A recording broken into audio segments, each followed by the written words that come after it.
You're listening to Ernestly Speaking, the only weekly podcast that covers friends, foes, and anything that goes. And now, for your badass host, Ernest Owens. And we're back with another episode of Ernestly Speaking with your host, Ernest Owens, myself. Well, this weekend was definitely action-packed. There was a lot going down in Philly and around, actually. I was all over the place this weekend in so many different ways. And you all seen some of the pics and things. Lots going on. I was in Baltimore for part of the weekend. I saw my good Judy, Jessica, who is a longtime friend of mine. Met her in college. She was roommates at Dr. Parks, who resides in Baltimore with, of course, Joe. And so it was a whole family affair. We all went out for a night on Friday. And it was great. Mr. Johnson, Dr. Parks, Joe, Jess, we all got together and just had a really good time. We went to this cocktail bar called the Bluebird, which I've never been to in Baltimore. And I've gone to Baltimore. I feel like, I got what I would say a little bit of a dual residency, in Baltimore. I go to the same hotel every time I go. I'm always, I'm become familiar with it. I haven't really spread my wings out all throughout Baltimore as some people have advised me to, but I have definitely gone to some really great restaurants. And so this weekend was no different. We went to the Bluebird, which is this really great cocktail bar. I don't know how to describe it. It has a feel of Royal Boucherie. Like it looks like Royal Boucherie. I mean, the cocktail list was phenomenal. It has the same type of feel of like if Royal Boucherie and Philadelphia Distilling had a baby, except there's no distillery or anything like that. But it's that kind of seasonal touch. Like their cocktails were all autumn themed cocktails and flavors, and so it was really nice. And then we went to dinner at La Cuchara, which is this Spanish restaurant, not to be confused with Mexican food, Spanish tapas that kind of reminded me of a more affordable version of Amada. Well, like it didn't have the same like elegance of Amada. It kind of felt like Tinto, but on a better budgetary scale. Like Amada is a more higher end Spanish tapas spot. Tinto, which is also owned by Jose Garza, which is no longer open, which is heartbreaking. But Tinto it kind of it's more of Tinto than Amada, actually. Well, then the question becomes, what's the difference between Tinto and Amada? Which is my issue with a lot of Jose Garza's restaurants in the past, was that some of them did not have a lot of variety in their identity. Like, I always want to understand what was the difference between Buena Onda and Distrito. And eventually Distrito closed down and Buena Onda's still around, but like, they were almost like the same restaurants, except they had like different names.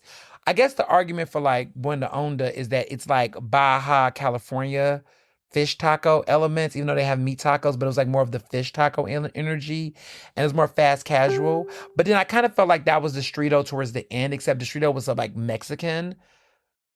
But it almost kind of felt like the same concept. Kind of like how people sometimes would say about cooking solo. Like a lot of cooking solo restaurants kind of feel the same. Like, what's the difference between Goldie and Dizengoff? Well, I can answer that. One would say that Goldie is like vegan, more vegetarian fare. Well, more vegan fare. They have no dairy. It's like the vegan version, fast casual, not sit down restaurant element. So then someone would say, well, what's the difference between Dizengoff and Laser Wolf? And that's a good question. What is the difference? Well, then what's the difference between Zahav and Laser Wolf? I would argue is that it's almost like the same menu, except it's a vibe. I don't really know what the difference is between Dizengoff and Laser Wolf. I feel like Zahav and Laser Wolf are almost the same, except Zahav is a more elegant atmosphere. But there's a question to be had about what is the difference between a lot of the cooking solo restaurants. Like Scholston, I know what most differences are with Shoston restaurants. Even though he does have a fad and a trend sometimes, are doing like Italian variations, like Via La Costa and Pernella. Like, what's really the difference? Even though I would argue Via La Costa is better food, but like, really, what is the difference between these restaurants outside of like branding and design? Like, these are good questions to ask. You know, I would say that Star does make a distinction between his restaurants because he switches up his cuisines. But there are some restaurants that you do wonder. Like, I will always say, what's the difference between when like the Bynum brothers own their restaurants? What's the difference between Warm Daddies and Relish? I mean, what was the difference? They just changed the names and locations. So there is a case to be made here, right? But I would just say La Cuchara, specifically in Baltimore, is a Spanish tapas restaurant that kind of, you know, is a mix between a more affordable Tinto that does not have the same prestige and grandeur of a Amada. Food was really good. We had a really great 20-ounce ribeye steak. They had a really great wine pairing situation. We had got a great bottle of red wine. Lots of beautiful small bites. It was a really good time. It was a very good time. Like, I really enjoyed everything I had on the menu. Everything was just really, it was a really well balanced experience. Like, the food was just really good. And yeah, I was a big fan across the board.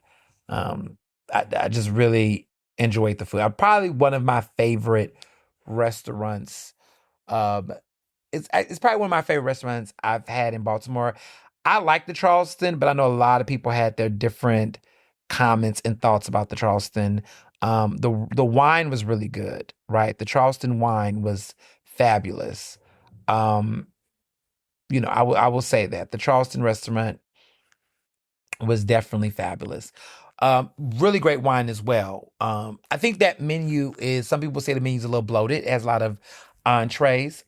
I think that's because Baltimore eaters are picky. They don't know what they want to eat, and there's not that many great restaurants to go to. Well, see, I can see Joe right now. I'm not saying there's not like a lot of great restaurants to go to in Baltimore. I think that they kind of have this situation where it's hard to find variety in Baltimore. Like, I feel like there are only a few handful of some really great elevated restaurants to dine at, but even within those elements or those restaurants, it gets a little harder to find distinction. So, like, my bestie, Dr. Parks, she just loves anything south of the border when it comes to cuisine. It's always going to be something in a tortilla or a taco or Latin American or Spanish. It's always going to be that. And it's like, I've appreciate that. I've been friends with her 15 years. Even Jess. But see, Jess is also something. Jess is gonna buy, they're gonna do it. Like, she will make tacos for them and then will still want Spanish food, Mexican food. It's like always in the same thing. And I have nothing against Spanish food, Mexican food. Look, I grew up in Texas. Okay, so I had my fair share of all types of Latin American cuisine and food from all over. I've had Tex-Mex, which is not to be confused with Spanish food, but just that I've had my good share of it. So I like to get something that I can't find somewhere else, or something that's gonna like take me out. Like, when I went to DC, I went to, like I said, I did West African meet soul food one night. The next night I went to um the next night I went and had a whole Palestinian cuisine experience. Like, I like to be taken to a whole new world. Even if I don't travel outside the US as much as many people will want me to, that don't mean that I can't find good restaurants to have the experience right here in my own home. Uh, but I say all this to say that um, I think Baltimore, I feel like in recent years they've been trying to make an improvement to expand their culinary palette for both their residents and their tourists like myself. It's going to take some time. I mean, Atlas, I know people have their thoughts about Atlas Restaurant Group over there, but I will say Atlas is trying to do that. Okay. Atlas is a Steven Starr of Baltimore. Okay. Atlas is expanding different types of cuisines and experiences at different levels and different vibes for that city. And while people might have their critiques about aspects of Atlas, which I understand that they do have their critiques, will say that I understand why they're there, given the dining scene in Baltimore. Because if it wasn't for Atlas and a couple of other family-owned businesses, you would just be cracking shells and cracking crab shells all day over there. Like, let's just keep it real. There's like a nice little Italian scene there, and outside of that, it's nothing but crabs over there. No pun intended. So, I just feel like we got to give some love to them. But shout out to Baltimore. So while I was also traveling and making my ways, I went to Cracker Barrel.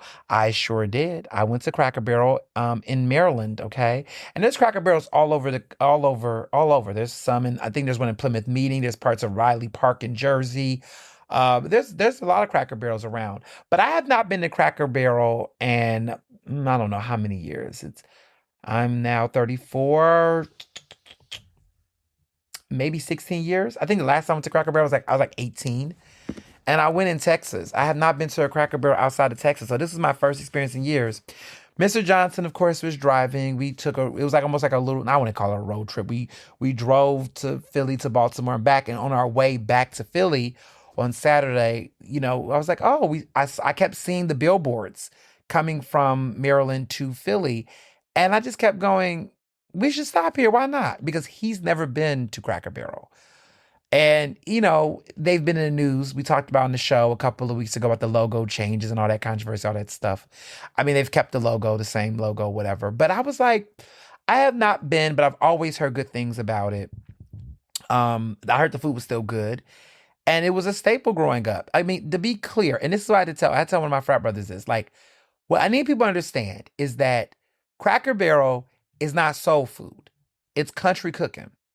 And I can understand that for some of you East Coasters, because I got to throw my shade, you all think that soul food is automatic Southern cuisine. Yes, some soul food, right, does have its origins in the South, right? But you all do yourselves a disservice of ignoring soul food as a Black cultural exchange. Soul food is not necessarily connected to a region. It's connected to a culture of people, a race of people, Black people. Soul food is Black people's cuisine. And is there some elements of Southern in that? Yes. But the way that we as Black people prepare our food and the foods that listen, everybody eats sweet potatoes. It's not just a Black thing. But how we make our sweet potatoes, how we make our mac and cheese, that's where y'all get it fucked up. White people eat mac and cheese. Everybody eat mac and cheese, right? But how we make our mac and cheese is what makes it soul food. And so I need to provide that clarity to some of you East Coasters who done lost a sense of self and understanding. Because you all y'all don't understand the difference between dressing and stuffing. And that's where y'all get me fucked up every single time. Because you are going places and giving the critiques without recognizing what are you actually critiquing. So there are people that will say Southern cuisine or Southern style food. And a lot of times I will walk into a space and understand, okay, I know what you mean by Southern. You don't mean soul food because a Black person might not have cooked this. You mean things that are often eaten for Sunday supper in the South. Let's be very clear. White people live in that South and they also eat some of these things. But how they prepare it, how they cook it, lacks the soul that makes soul food soul food. Soul food is Black cuisine. And if you go to different parts of the country, the way that soul food is prepared and what is on the table and what's on the dish varies from region to region. Okay? So if you have a soul food experience at a household on the East Coast, some of the dishes that you all will eat for Thanksgiving, we would not necessarily do, right?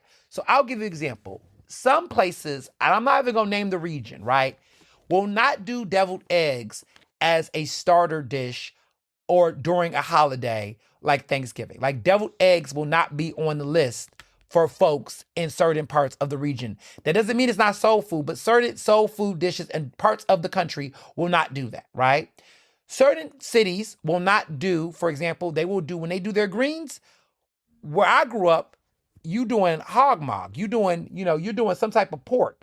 Some people are going to do turkey butts. They're just going to focus on turkey or bacon. Or not bacon, I'm sorry. They're going to do turkey. They're going to do like smoked turkey, pieces to season their greens. Now, where I grew up, we ain't seasoning no greens with turkey. We are seasoning the greens with pork.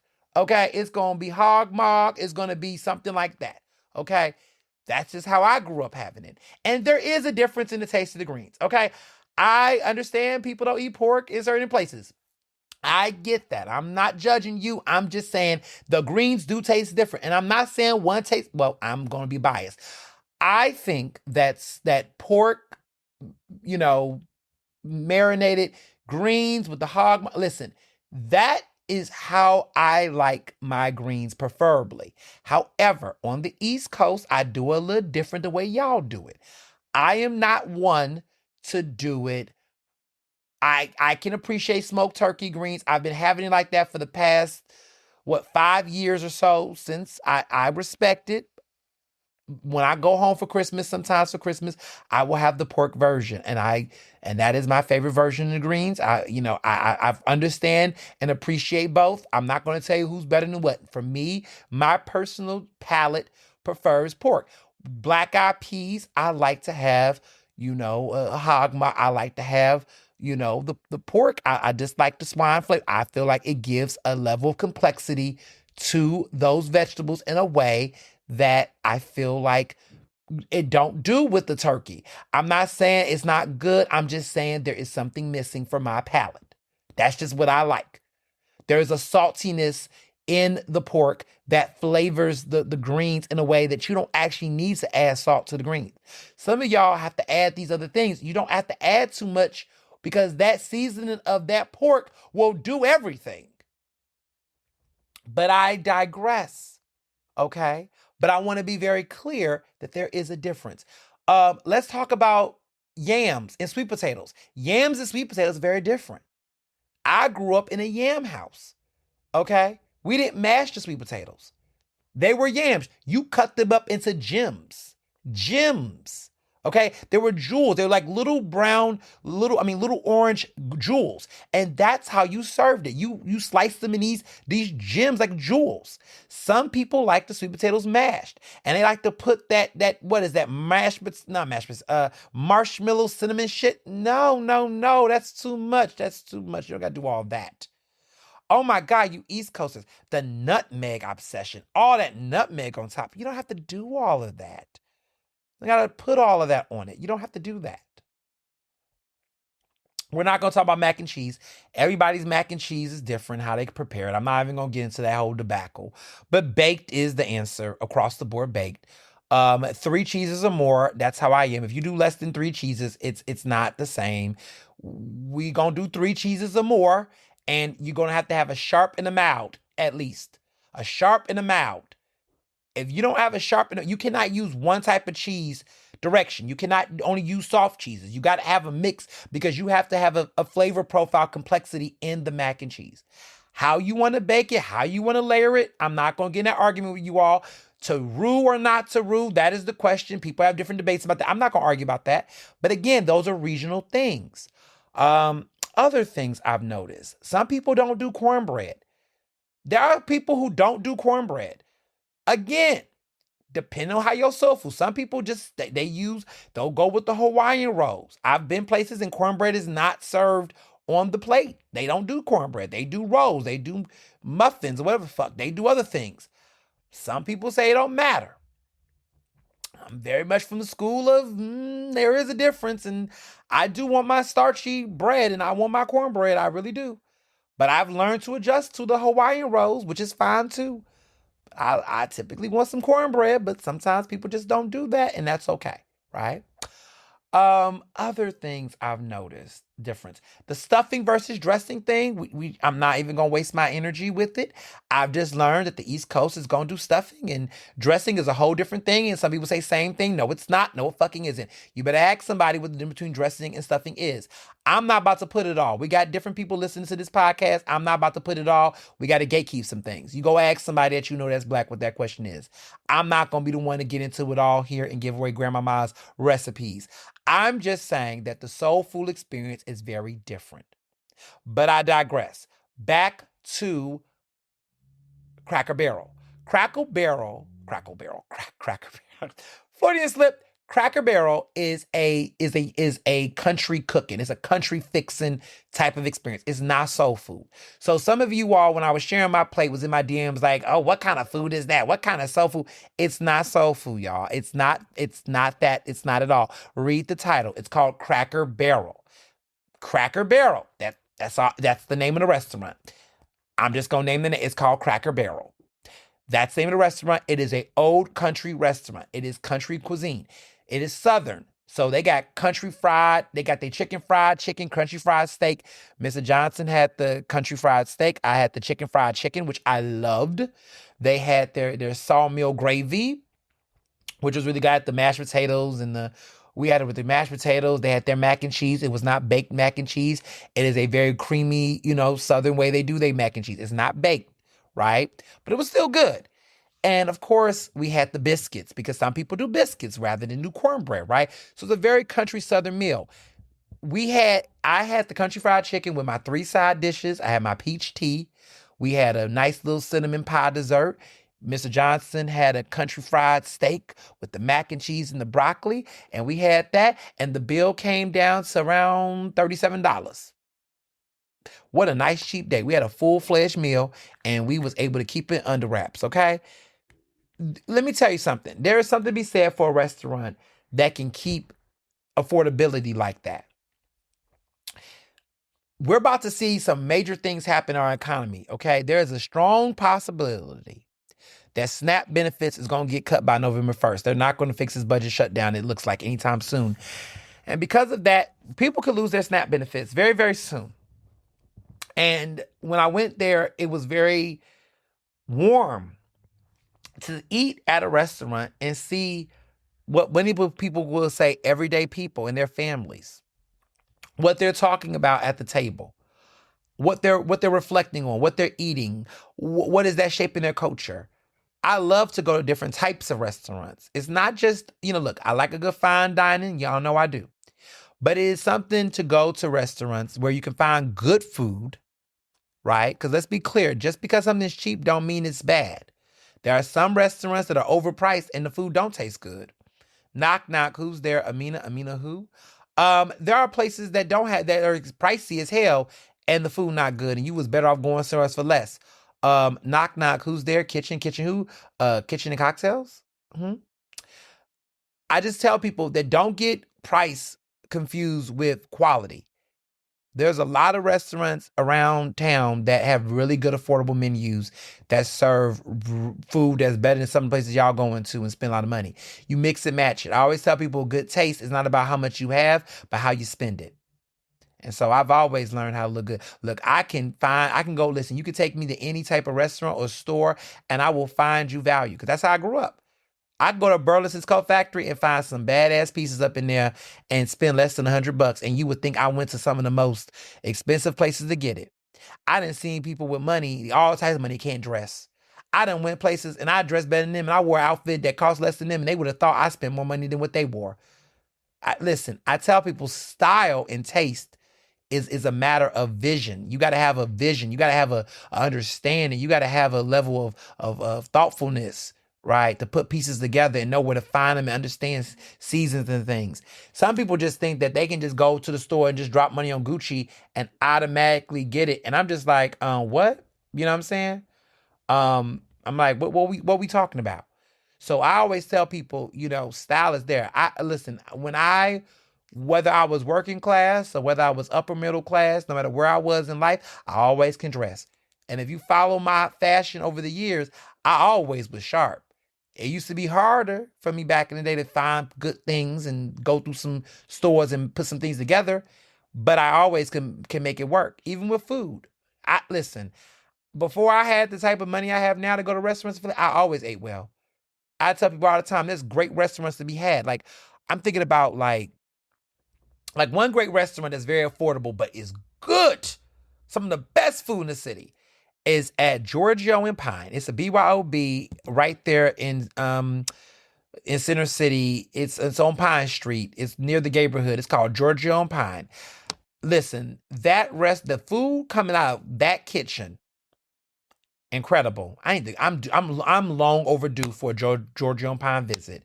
Giorgio Pine is great. It's a BYOB, great restaurant. It's a Philadelphia staple. They've been around for decades. I've been going there for since I was in college. I had my rehearsal dinner there when I got married. That food in there is great, and those prices are damn near reasonable. You could get some top tier food, any entree in there under $25. Okay, and eat like a king. Great food. Highly recommended. But that's what I'm saying. There's great places to eat in this city. There's several places. I ain't gonna tell everything because sometimes y'all will go there and overstock a place and then ruin it. And then ruin it out of business. That's what y'all did to Axum. Axum was a West Philly classic. Y'all ruined Axum. Y'all did.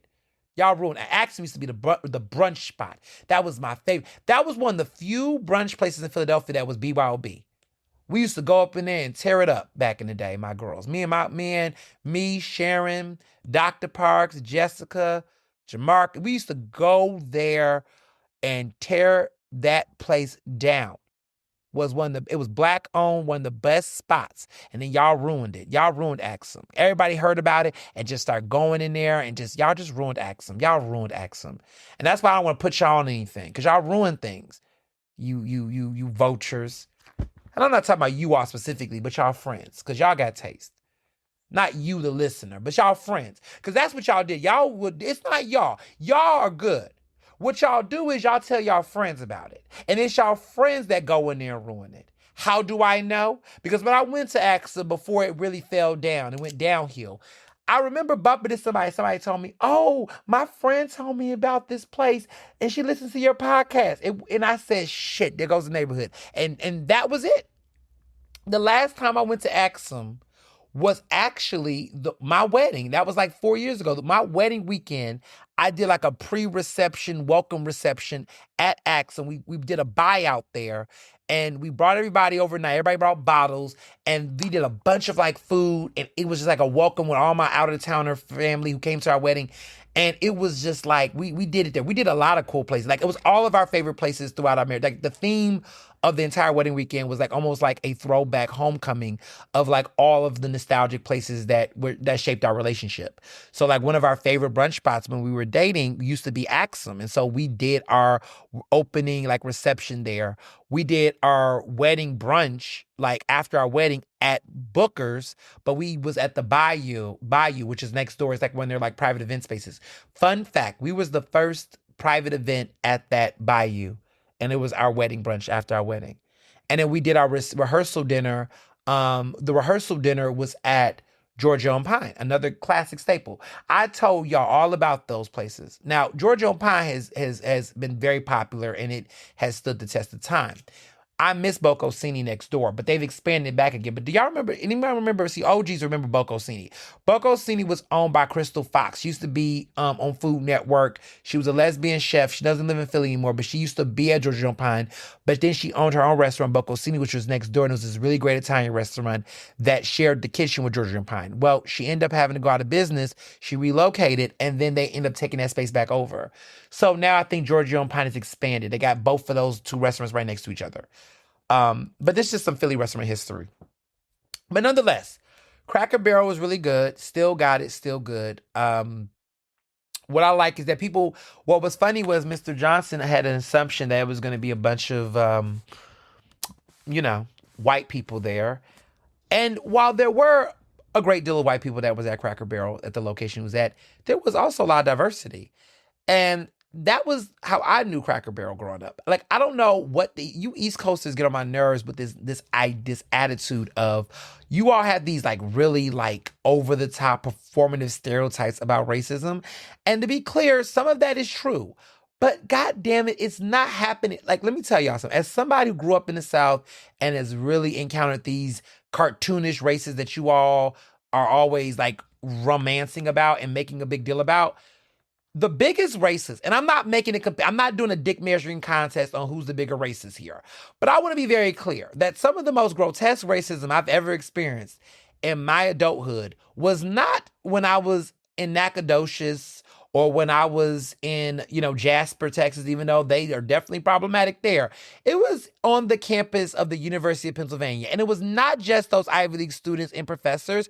It was the gentrifiers that was walking up and down those streets. It was also the Philadelphia police that was out there stopping and frisking me when I was walking from fucking Fresh Grocer, now it's Acme, RP Fresh Grocer, to campus. Let me be very clear that this whole regionalism around racism, can y'all please kill that?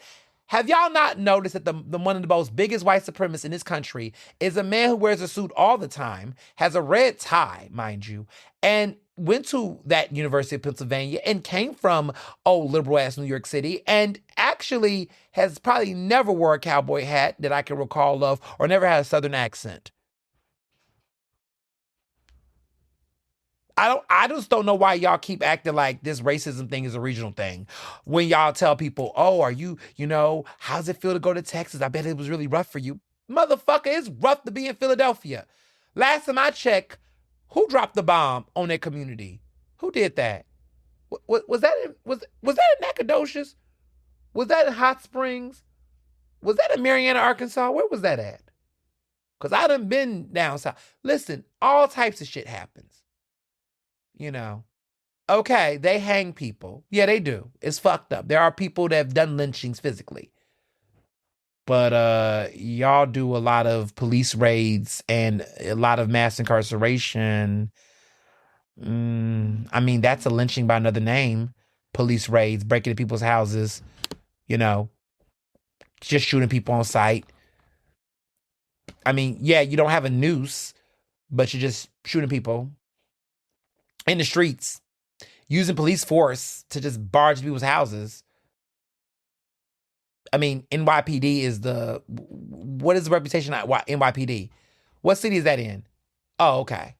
So I'm over it. As somebody who's lived on both parts of the country, I'm over this whole comparison between racists and what's not, who's more racist than whatever. I would just say that where I grew up, white folks said the N-word with their chest out, and you just knew where to go and where not to go. East Coast, these people will say the N-word in group chats and smile in your face and be married to a black woman. I just don't, shit, I mean, you just knew growing up what it was. You just knew growing up. They just said it. You was like, okay, not going over there. Shit, you could be in a group with these white people on the East Coast and go, oh my goodness, wait. You mean to tell me that the gay bar owner who literally has a pride flag is saying the N-word in a bar with black employees? What?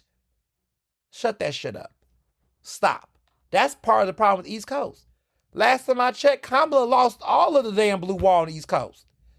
Look, we knew Texas wasn't going to go for it. They trying. What's Pennsylvania's excuse? I'm just saying. Y'all over here walking around here acting like y'all just, y'all got the racism problem solved. So, my husband was just acting like he was scared to go to I mean, I won't say he was scared, but he was acting like he would just had these reservations about going to Cracker Barrel. And I was like, first of all, we're in Maryland. Relax. Second of all, it's the daytime. It's not going down. Shoot, you driving down the road. I'm more worried about us on the highway than you worry about Cracker Barrel. We'll be fine. We went to Cracker Barrel. It was fine. It was completely fine, actually. The hospitality and the service is actually great. Some of the best restaurant service I've had this year. People were very polite.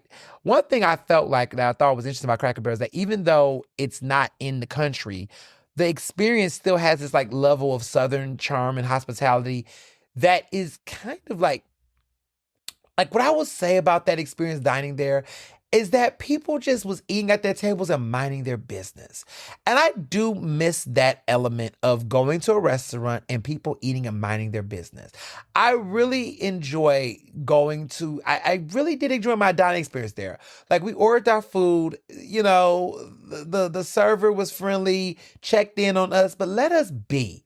I just feel like some of these other restaurants, what is with and I don't want to say it's an East Coast, West Coast thing, or South thing, but I must say that it's been a very interesting year in restaurant culture. I don't know what's going on, but servers are just doing the fucking most. And I have said this in my head. I've had a dream. I don't know. I don't know if I don't have an interest in owning a restaurant, but I've always said if I ever was a stakeholder or had a share in owning a restaurant, I would love to put on the table some type of indicator of when you want a server to come to your table and not come to your table. And the only time we get that is at Brazilian steakhouses where you could put the red light, green light, like the what's those things? Like the drink, the coasters, right? Where if you flip the green, you want them to come with the meat. And if you put the red, you want them to stop coming to you with meat because it can be overwhelming, right? I would like that for service. I would like there to be some option or some signal at your table where you can tell the server not to bother you. That if you are open for the server to come, indicate it on the table in some type of way, some subtle way to let them know that you want service or you want them to come by and check on you. But if you don't, because there has been a way where I have found myself in situations where I don't want a server to come. I don't like that. Like, I feel like there's situations where a server will hub on you and they don't know when you want to check on. And it will just come at you every 5 seconds. Like, it's okay. Leave me alone. Leave me alone. And you don't want to tell the server, and I've never told a server that. I never say leave me alone. But it can get to a point where you get something to eat and they just won't stop coming by. And I think some people like that kind of service. I don't, because I like to have conversations at dinner. And quite frankly, I want to have a full conversation. And it's not that I don't want the service. Like, there are times where you do want a server not to ignore you. I believe, quite frankly, that in the very beginning of dinner service, I think that is when the server should be the most attentive. In my opinion, like when they first come to you, they should make sure you have water, right? And y'all know what type of water I like, bottled still. Because in this day and age, bottled still is where it's at. But okay, sidebar. I keep digressing, but sidebar. One of my friends said to me, a couple of my friends said I should do a whole podcast just about restaurant dining experiences. I don't necessarily know if I want to do that right now. I have a lot on my plate, y'all, no pun intended. But they was like, I should do a restaurant thing and I should do something called, and the podcast name should be called Bottled Still. But I also felt like that wouldn't let people know what the restaurant is, but maybe I should like do something with Bottled Still. But anyway, we was making a joke about like a restaurant podcast. Let's talk about restaurant stuff. I have so much on my plate. We'll revisit that another time. But anyway, I do think that a restaurant server in the beginning of the experience should actually start the restaurant. They should come to you. They should come to you and they should start the service at the very beginning strong, where, okay, make sure you get the water in, make sure people are good with water, take those first drinks, get the first courses out the way, make sure that you have a flow of knowing people ordering. But after you get the first round of drinks, after you see that drinks have been emptied, then you stop by. But the constant checking in, like, and people know what I'm talking about, like almost every 5 minutes. One of my biggest pet peeves is that when people get their first plate, right? A lot of times, some people will take their time before they get to their main course, or they want to enjoy your bite. The most annoying thing is when a person gets the plate seated and there is a chef hovering over you to see you bite into the food to understand what your first thoughts are. That is so uncomfortable. People need to actually, if you actually want feedback, let them like actually have that moment to actually sit with the food, or at least process that first. Like, and let them have it without you hovering over them. That's a little weird too. Like, serve the plate, give them their courses, come back in like, I don't know, 8 to 10 minutes. But to come back within less than 5 minutes and say, how's those first, like most people have not had a chance. Like, if you let them have a moment, So I've felt that rush sometimes when I go to restaurants, and I don't know. But with country, with Cracker Barrel, definitely like it, definitely enjoyed it. It was a good time. Other things that I did this week, I saw the musical Kimberly Akimbo at Ensemble Arts at the Museum of Music. It's the Tony-winning musical. It won Best Musical. It won 5 Tonys when it first came out. It's an interesting musical. It's about I don't want to say young girl or woman, but basically they have a disability that ages them at a very, very young age. Or they age them older even though they're younger. So basically, when they're 16, they're like 84. Like, it ages them, and the life expectancy rate is it happens. It's a very different type of disease, and it's fascinating. But basically, The musical tells the story of a teenager with a rare condition that causes her to rage rapidly, which forces her to navigate life, love, and family dysfunction. It's a very fascinating musical. It won in 2023. It won 5 Tonys in 2023. So this is a fairly new musical that won. I really enjoyed it. It's a good show. I think that it's the type of musical that is driven by comedy and drama, where you are interested in the story more so than the songs. Like I did not find the songs were not bad, the music was not bad, the vocals were not bad. It's just more of a musical driven by storytelling more than the music. So some musicals are very much driven by the music and the ballads and the singing. For example, Dreamgirls. Dreamgirls is a musical that is driven by singing and dancing and performance and vocals. Chicago is a musical that's driven by singing and also choreography. Choreography and music drives that musical. Kimberly Akimbo is a musical that's not really driven by the music per se. It's really driven by the story itself. The story is very fascinating. The acting is very fascinating, and that's what really drives that story and that plot. I really much so enjoyed it a lot. The musical initially won best score, best best musical, best book of a musical, best score, and it also won best actress in a musical and also best featured actress in a musical. So it's done some wonderful things. There's a lot of great storytelling here, and yeah, I really enjoyed it. It was a good time. Um, so yeah, I highly recommend it. I tell people all the time is that a musical like that, it's it's fun. It's going to go on Broadway, not Broadway. It's going to be at the Ensemble Arts until like November 1st. So you have a whole week. You have some time to try to check it out if you are trying to score tickets. Definitely enjoyed it though. Definitely thought it was a great show. Very thoughtful, very funny, um, very memorable for sure. So yeah. Also, other things that I participated in. So you may or may have not saw me at a game on Saturday night. Yes, I went to the 76ers game. It was their opening night at the home. We was at the Xfinity Mobile um arena. They won. They went against the Charlotte Hornets. I haven't been to a 76ers game in over 10 years. The last time I went to a 76ers game was in 2013. Yeah, it was 2013. And it was a very notable night because they went against the Toronto Raptors. I went with my bestie Jamarcus. We got tickets because it was Penn. Penn had bought us some tickets and we were like near courtside. And that was when I had first met Mark Lamar Hill. And that experience launched a feud that we have for a decade. It started a feud that we had. I'm not going to talk about all the tea with it. I've talked about it a little bit on this podcast. The hatchet has been buried between the two of us, but it kind of started there actually. And that was the last time I went to the 76ers game. Um, yeah, I'll say that. I'll leave it there. But I mean, Mark and I are in a good place now. But that was the last time I went to a 76ers game. And, I was on a boycott with them for a while because I did not support that they were trying to have an arena in Chinatown.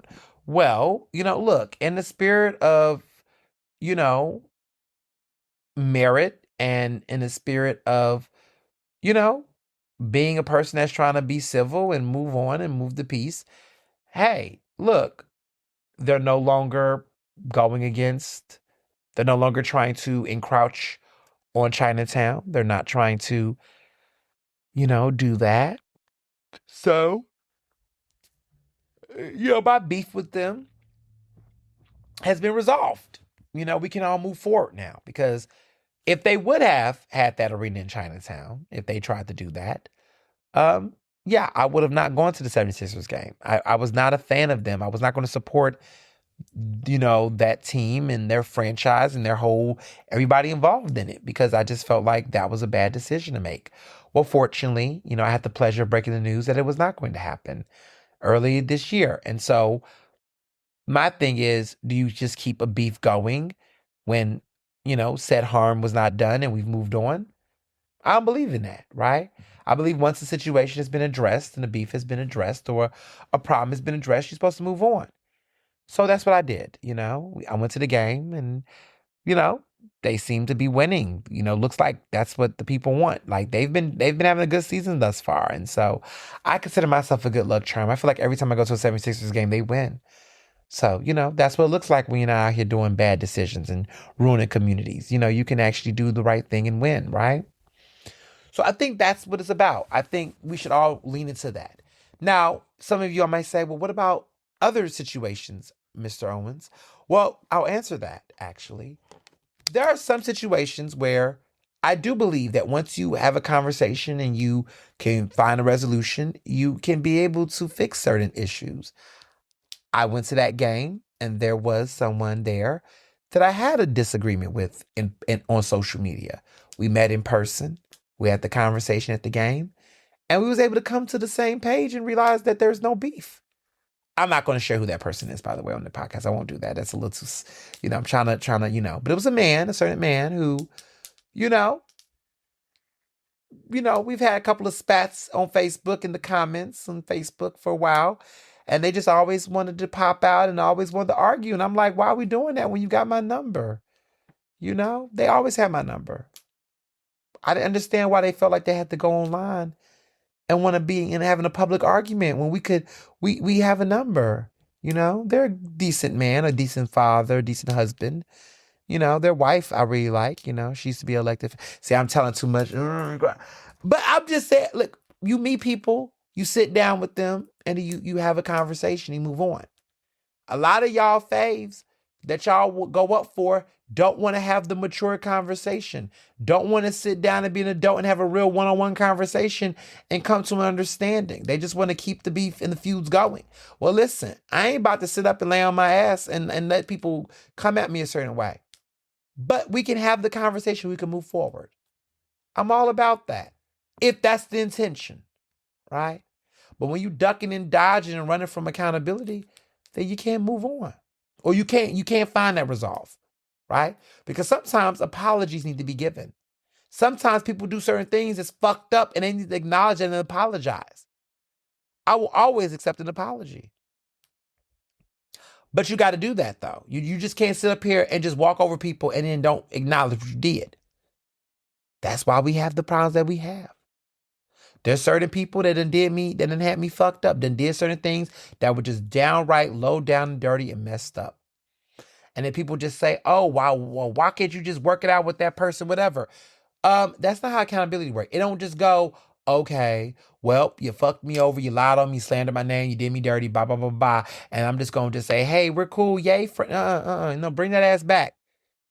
You need to give an apology. You need to acknowledge what you did was wrong. That's what adults do.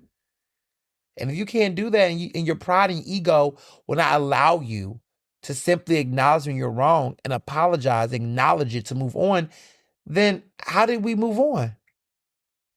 I'm just supposed to get sudden amnesia and forget? That's not how that works. No.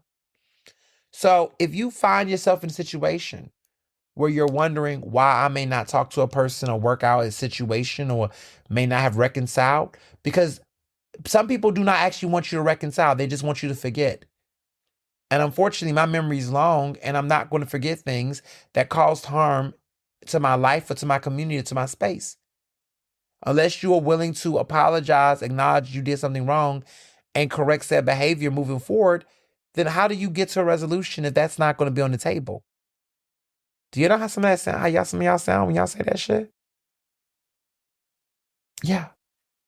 Well, I like that person. You can like that person. But I'm not you. Last time I checked, I was addressing the issue that went down with me, not you. So I'll leave it there. I'm always open to a conversation with any person. Will that mean we're gonna be besties? No, I don't think we can say besties in some situations. But can we move forward without necessarily having public feuds and disparagement? Yeah, we can move through that. I'm open to that. But conversations need to be had. Apologies, sincere apologies need to be given. And recourse needs to be had, right? That's ceasefire, right? I have issues with certain elected officials. I have issues with certain people outside. I have certain issues with government officials, nonprofit leaders, folks that work in the journalism space. And those issues do not get addressed unless there's actual apologies being made. Some people don't want to do that. Well, then that means you have nothing to be sorry for. So that means you okay with what you did. People say, oh, I like, the person that hosts the show, Studio 2. I like her. She's nice to me. She could be nice to you. Two things can be true at the same time. She could be nice to you and she could be also a very disingenuous liar. Two things can be true. I'm not saying that person can't be nice to you. I hate when people do that. Like adults, let's be adults. A person can be your best friend, but can be a total backstabbing, horrible person to me.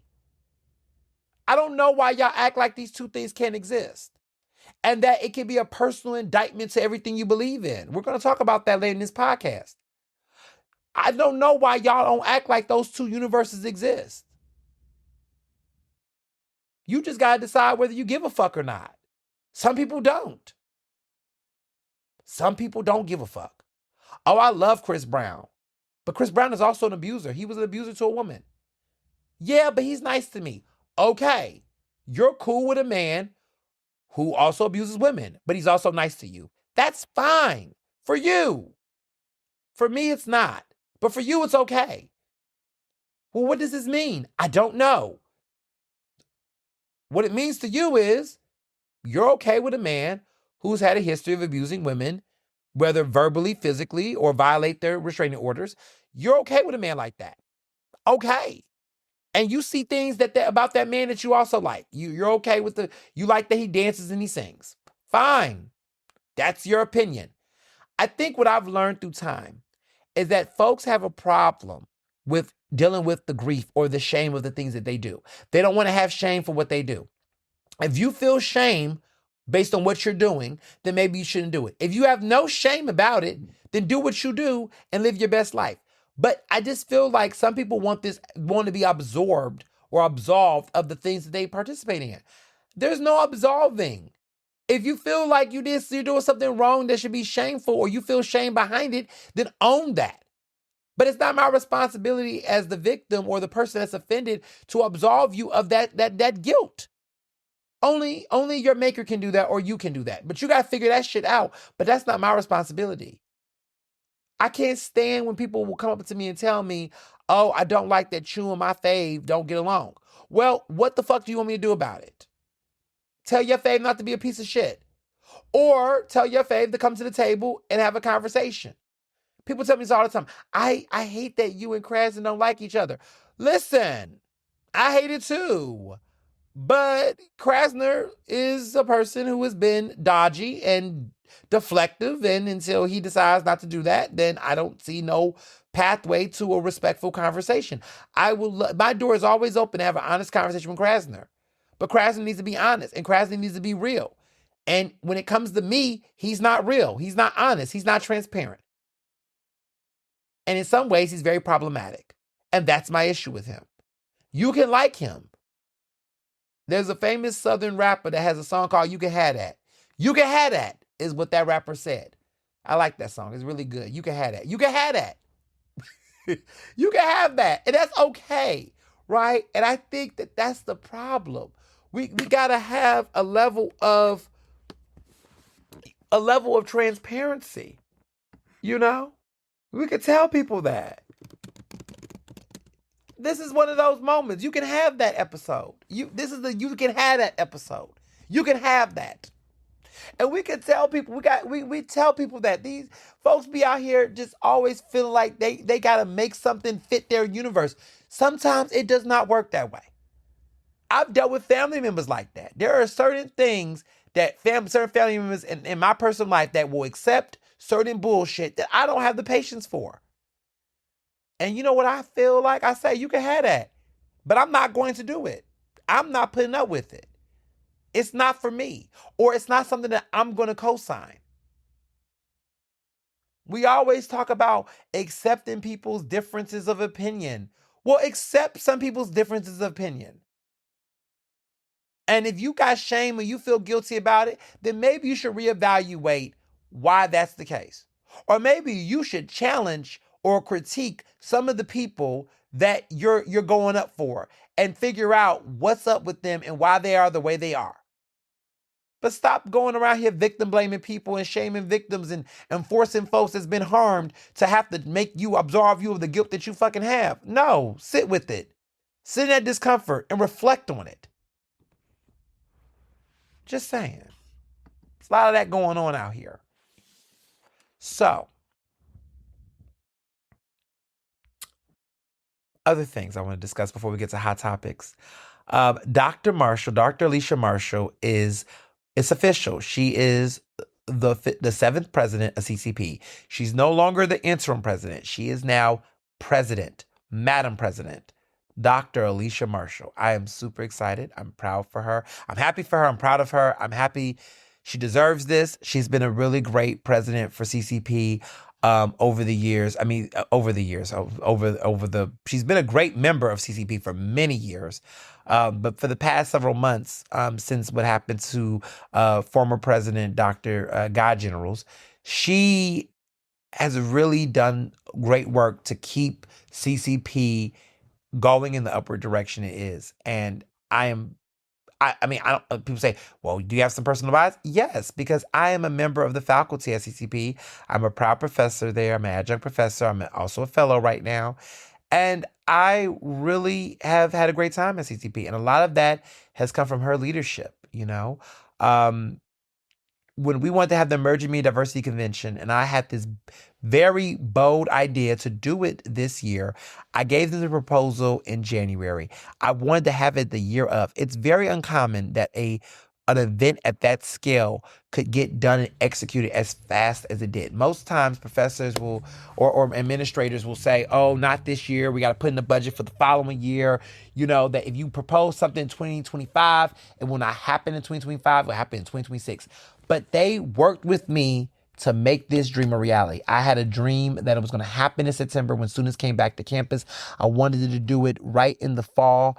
I didn't want to wait. I didn't want to wait until the end of the year, the school year. I didn't want to wait until graduation and all that stuff drowns us out. I didn't want to do it in the summer. I didn't want to do it. I wanted to do it in 2025.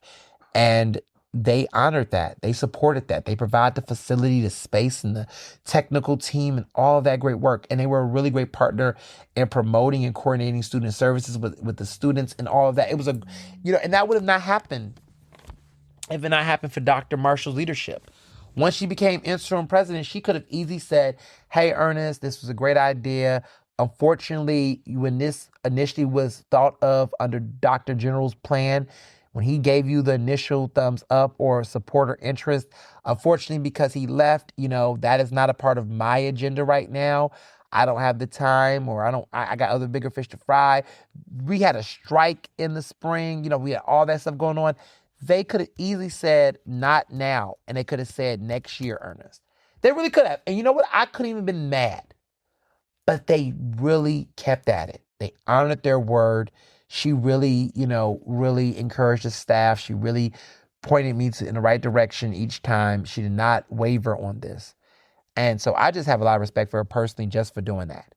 And if she would do that for me and the English department and what I had going on, and the fact that she's even committed and interested in seeing it continue to happen even next year, I just personally have nothing but great things to say about her and the school, and I'm happy to be a part of CCP family, and I'm just happy to educate these students and to mentor them and to really support the great work that we're doing.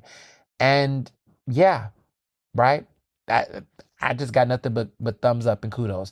That board of directors or board of trustees, people have their critiques about how they went about the situation with Dr. Generals, and there is fair critique about the processes and the way that went down.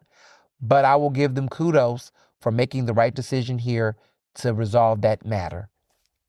I couldn't have thought of a better president to serve after Dr. Generals than Dr. Alicia Marshall. So they made the right call. They did the right thing.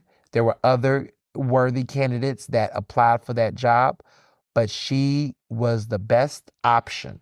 And she was what CCP needs and what CCP deserves. And I'm happy she's serving in this role. Too often we see Black women like her who got the experience come in, help clean up the PR crisis and the drama, and never assume the position.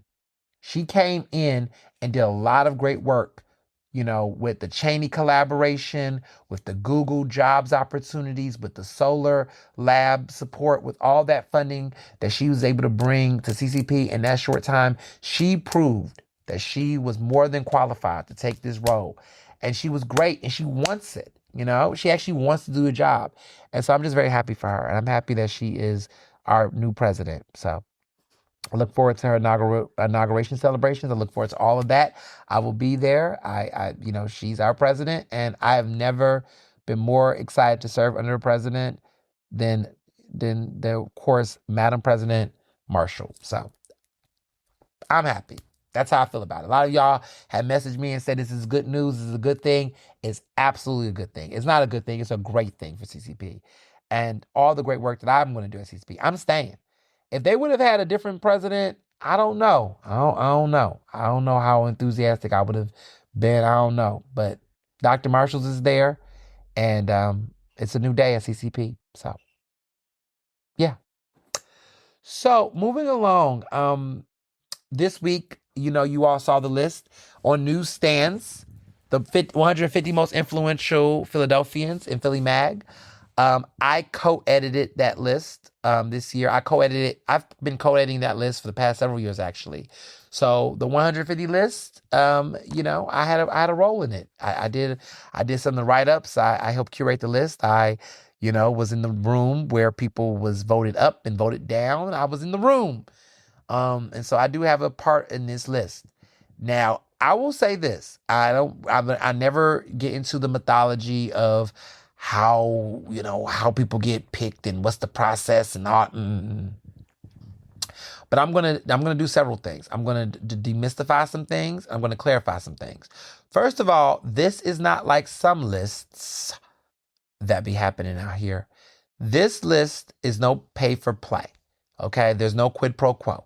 People do not buy their position on the list. They don't buy a list. They don't, we're not influenced by who gives money, who don't give money, who buys what and whatever. That is not how this list works. We're not obligated to put anyone on a list based on any type of monetary contributions to support. Okay? I will tell you that as the co-editor, no one paid for their placement. No one told me, Ernest, we got to put this person on a list because they gave, it's none of that going on. Okay? I will say there is a straight wall between the business department and the editorial team at Philadelphia Magazine. For all the 9 years, you heard that, 9 years. For all the 9 years I've been at Philly Mag, I have never felt any type of pressure to do a story or not do a story based on financial ties to the institution from sponsors and donors and people of that nature. That I can honestly say. Okay, and y'all know what kind of journalism I do. So you already know that if there was anybody who get that pressure, someone like me would have gotten it.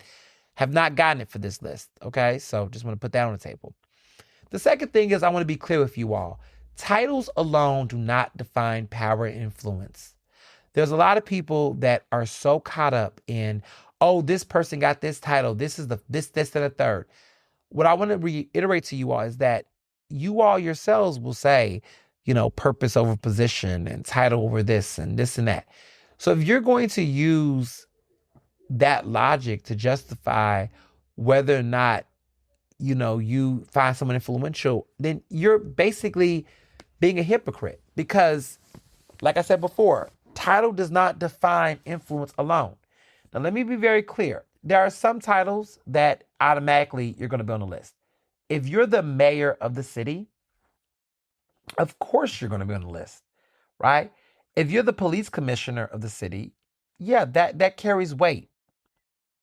If you're the sheriff, not necessarily. And so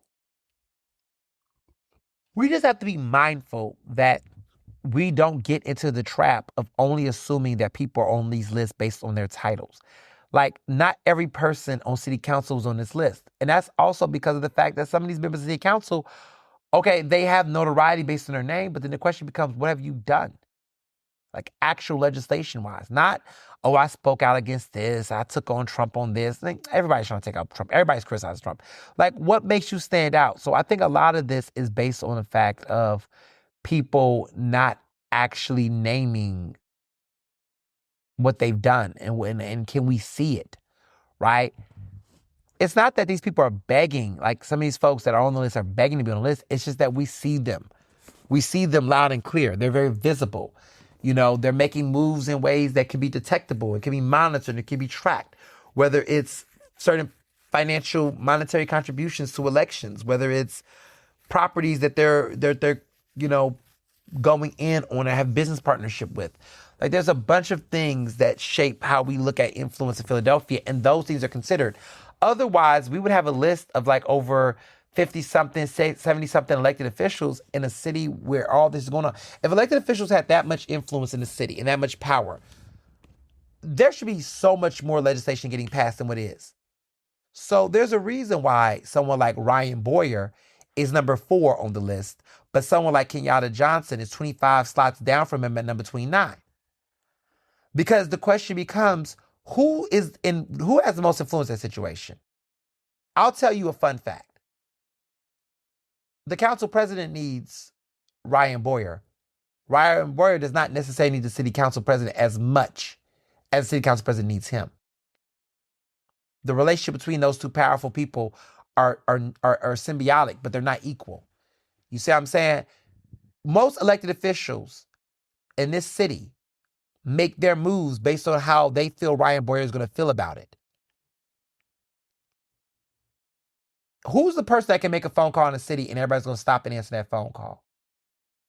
Brian Roberts, Josh Shapiro, Mayor Sherelle Parker, Ryan Boyer.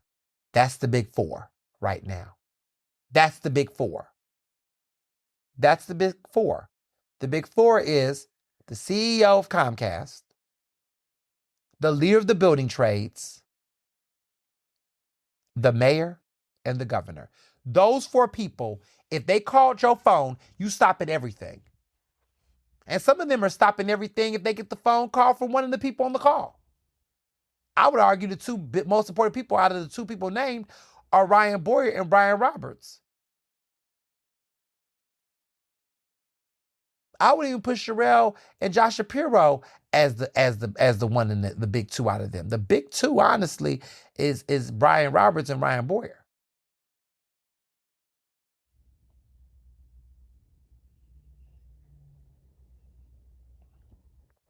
I'm just saying, y'all better wake up. I've been covering Ryan Boyer for years at this point. I know where the bodies are. I know where the money resides. I know where the power is. A lot of you all are getting caught with these titles, though. These elected titles. State representative this and city council member this. And it's like, if that's the case, all of them should be on the list. This ain't city and state, no shade. No shade. But when you look at these lists and all you're seeing is elected officials in a city like Philadelphia, I think that's not accurate.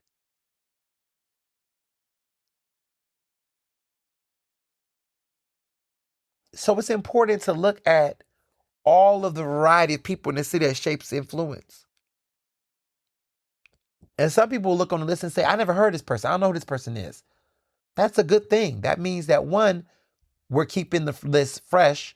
2, the list is unpredictable. And then in many ways, it's also special.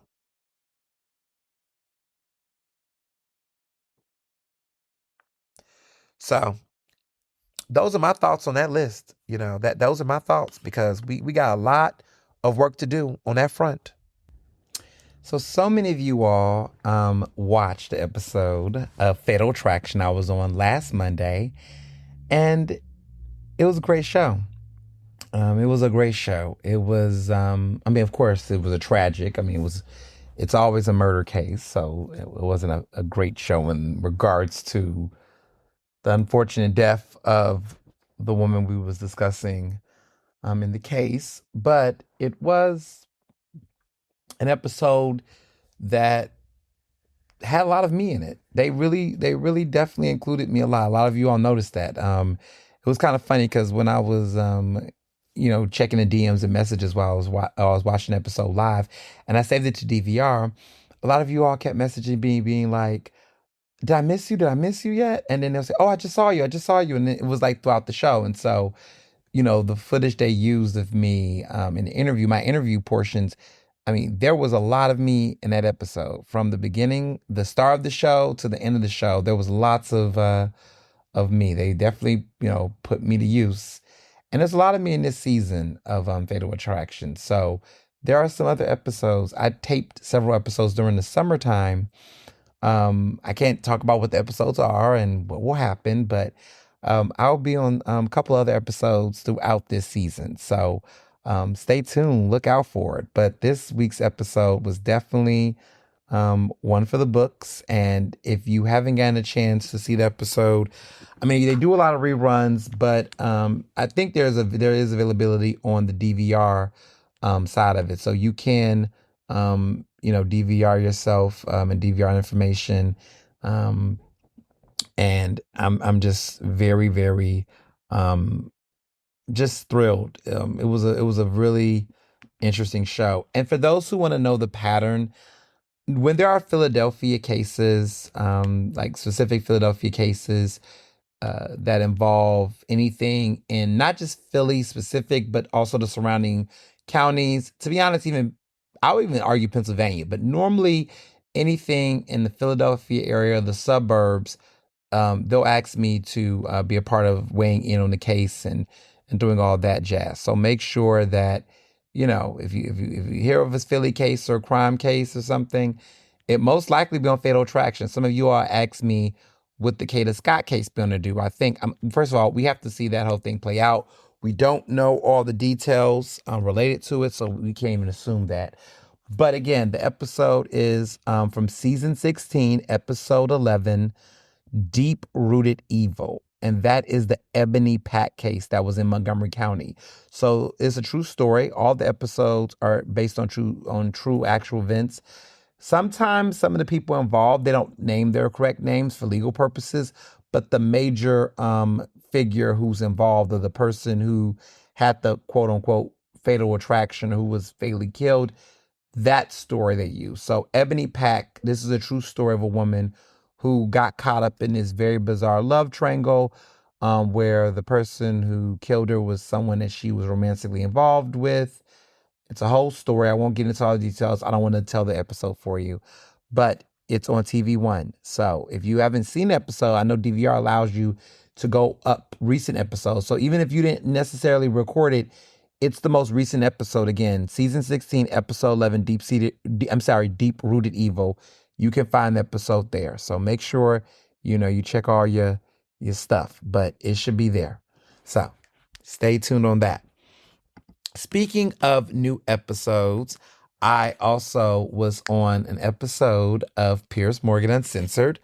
You can look in the link in the bio of my social media. So if you're on Instagram, if you're on X or Threads, all of those, the link in the bio, you can be able to look at the latest episode. I have it in the link in my bio on social media. So you can look at the episode. Piers Morgan has a new book out called Woke is Dead. No, the video, the filming, all the podcast not stop running. That was just a moment of silence for how ridiculous this book is. I've gotten a chance to, I'm not encouraging you to go read the book. You don't have to go buy it to read it. It's as ridiculous as the title is.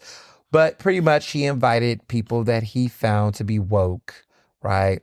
And he described this as woke warriors. So he brought people that's been on this show that he considers these woke warriors so that they can debate him about the merits of his book. Of course, I was on there. I gave him a piece of my mind, but in a way that at this point, like, he doesn't, like Pierce does not piss me off. Like he doesn't get under my skin in the way that some people get with him. I think he's a person who clearly he is someone who wants to have these very, I sometimes find them whimsical, if not comical, if it wasn't as, it would be comical if, we recognize that there are people that are in the world that really are controlling our political futures that hold these ridiculous ideals. There are many times where I don't personally think that he really believes, 80% of what he thinks.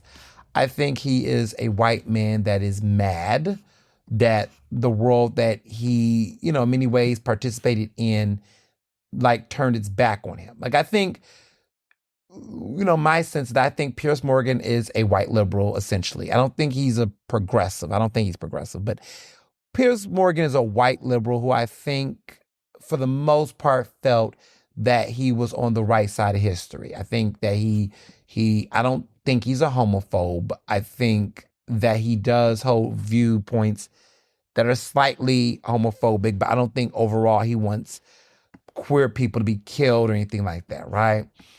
But I think what's happened is that because he didn't necessarily feel like that there were certain people who quote unquote canceled him.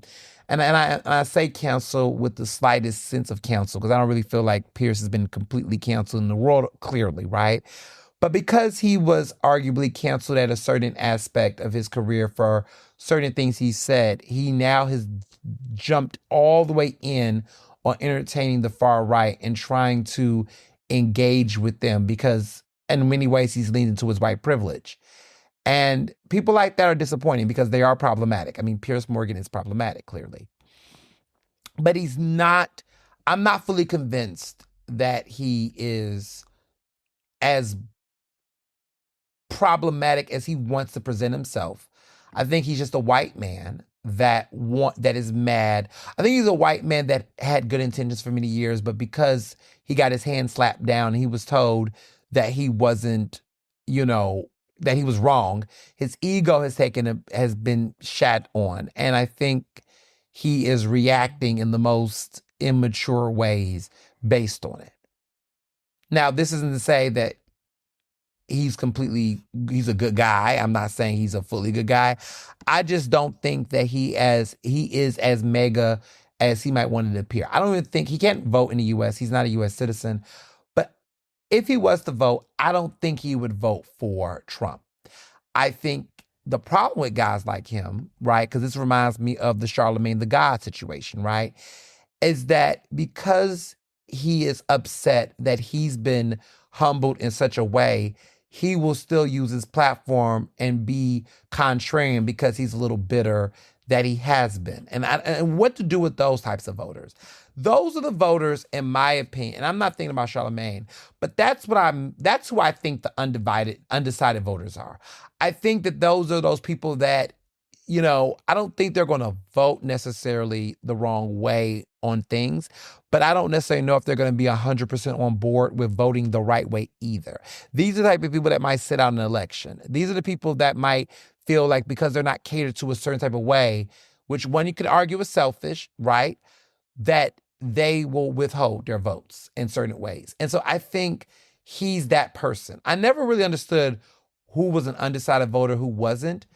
But I think people like him are those people where they feel like I'm damned if I do, I'm damned if I don't. Where is the room for people like me who are not really in the middle politically, but really are more on the right than many people would desire in the social norms. But he really reflects the ideals of a lot of people that we know that were claimed that they're Democrats. He's pretty much a 90s Democrat, to be honest. He's not really a Republican. He's not. Like, one could argue that he's like, for example, he does not disagree that trans people should exist. He thinks that trans people should exist. Like, he's not a transphobe in that regard.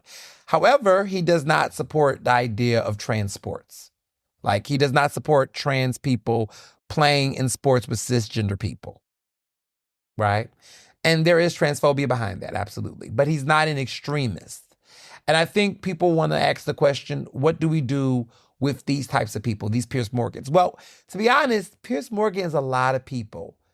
And we try to act like we don't like those people, because we don't, right? They have their problems. But these types of people exist more than we want to admit. They're in our family. They don't say it out loud, but they're in our families. They are in our social circles. We just don't ask for those people's opinions, but we know they exist, right? And they don't like those titles. Like, they don't like to be told they're a transphobe, even though they do have transphobic beliefs. Can we get them to vote the right way on election day? Yes. Will they say the things we want them to say in the right ways? No. Are they frustrating and annoying? Yes. But can they do the right thing and vote the right way? I agree. Yes. So there are people we know that's like that. Now, some people say, well, is that the Joe Budden podcast? No, not necessarily. No. Because there are some people that don't agree with any of it, right? They're not piecemealing certain things. They just disagree with all of it, or they don't understand any of it. And there are some people where that's a whole nother world, where they're completely ignorant to the whole thing, where they just don't get anything. That's not Piers. Piers is the liberals that we've lost in this Trump situation. They're not really fully invested in trust Trump either. They won't say that, but that's the truth. They don't really buy into Trump either. And when Piers had me on his show to interview, and we talked about cancel culture, I've recognized that since my book, it's been over 2 years that I've been on the show. But this most recent episode, when he talked about Woke is Dead, we found ourselves, well, he found himself more so, not really disagreeing with me. I think there was moments where he thought I was going to be surprised. He's like, oh, you'll be surprised by this, but I actually agree with you. I'm like, I don't think you disagree with me on that. I'm not too shocked. I think there's a moment where the show is finding this groove where we're all beginning to understand each other in ways that are not so diabolical. And I will say that I have come to the understanding of this man, and he has understood me better now, I think, that, well, Piers, before Trump, you were arguably considered a liberal, and most people did not find you as cringy. You did some dumb things. You're bitter about the fact that you got canceled from Good Morning Britain because of what you said about Meghan Markle. You was upset about that. You were a wounded white man in your privilege. You, in spite, decided that you wanted to create a brand new show because you was upset about how that played out on Good Morning Britain, and you was upset about it, and you thought that that meant everything about you was hated, and then you decided to create a show because you saw some conservatives agree with you and like you online, and the progressive folks that you've known for so long, the liberal folks, quote unquote, the woke folks didn't like you. So you leaned and you stepped into the bad side. The conservative right took you, even though you fully don't agree with them and you really think they're loony. But you know they gave you some love. And now you've seen how crazy they are. And now you're trying to move further to the left a little bit. You're not all the way there, right? Because unfortunately, the left does not know how to forgive folks and really work with them in the way that the right do. Like, the right will take all types of conservatives. They'll take you a little pink, a little deep red, a little, oxen blood red. They take all types of red in the conservatives. Democrats struggle with this. Like, the left struggles with this.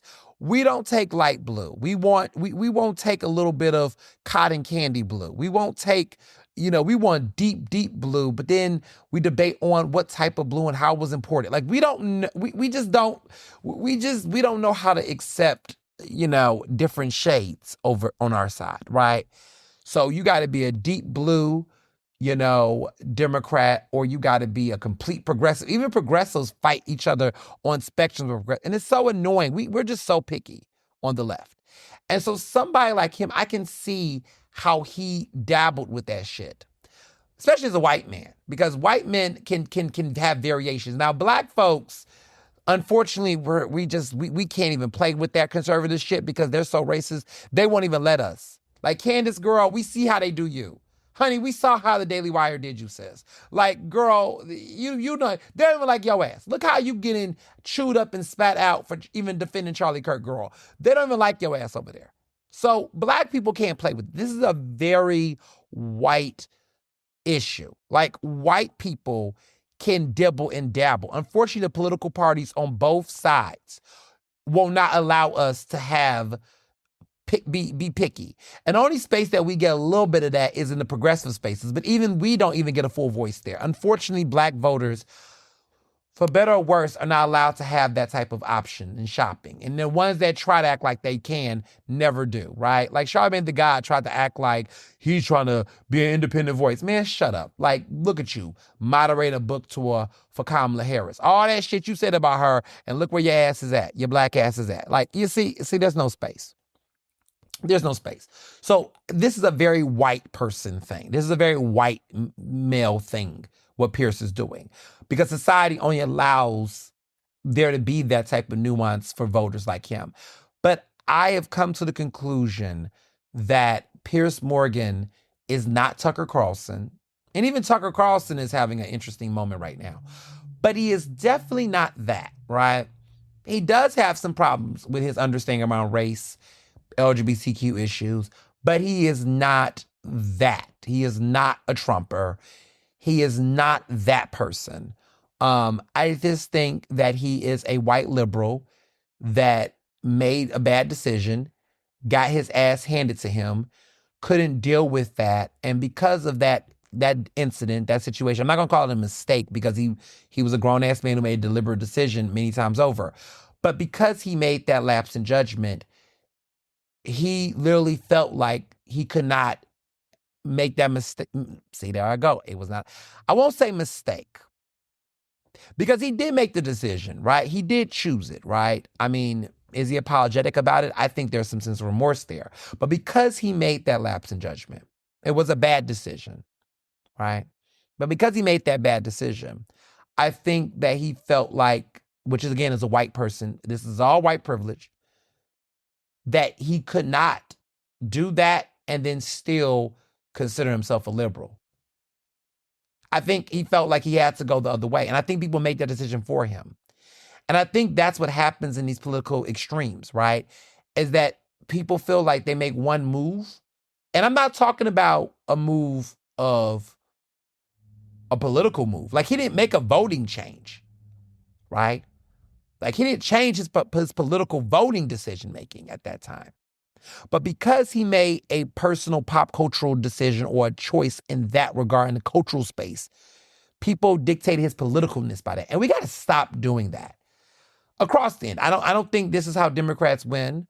I'm not saying that we compromise moving further up in our belief system, but we got to understand, we got to take where we can get without the dictation. I think Pierce Morgan is somebody that the left can win back. I think he really wants to come back to the left, to be honest. I don't think he's really in the right. I don't really think he is. I just think that he's being difficult because he knows his power. And that white privilege issue is problematic as fuck, because I think he knows that, but he wants that. But he's also going to have to humble himself. And I think in some ways he slowly have been humbled, because I do think he does not want the branding of Trumper. I think he doesn't want that either. I think he has a little bit of shame. And there's some cultural capital. And I don't think he really finds himself fully into it with those Trump. I don't think he wants to hang out with those people, because this is a man who used to interview the likes of Beyonce.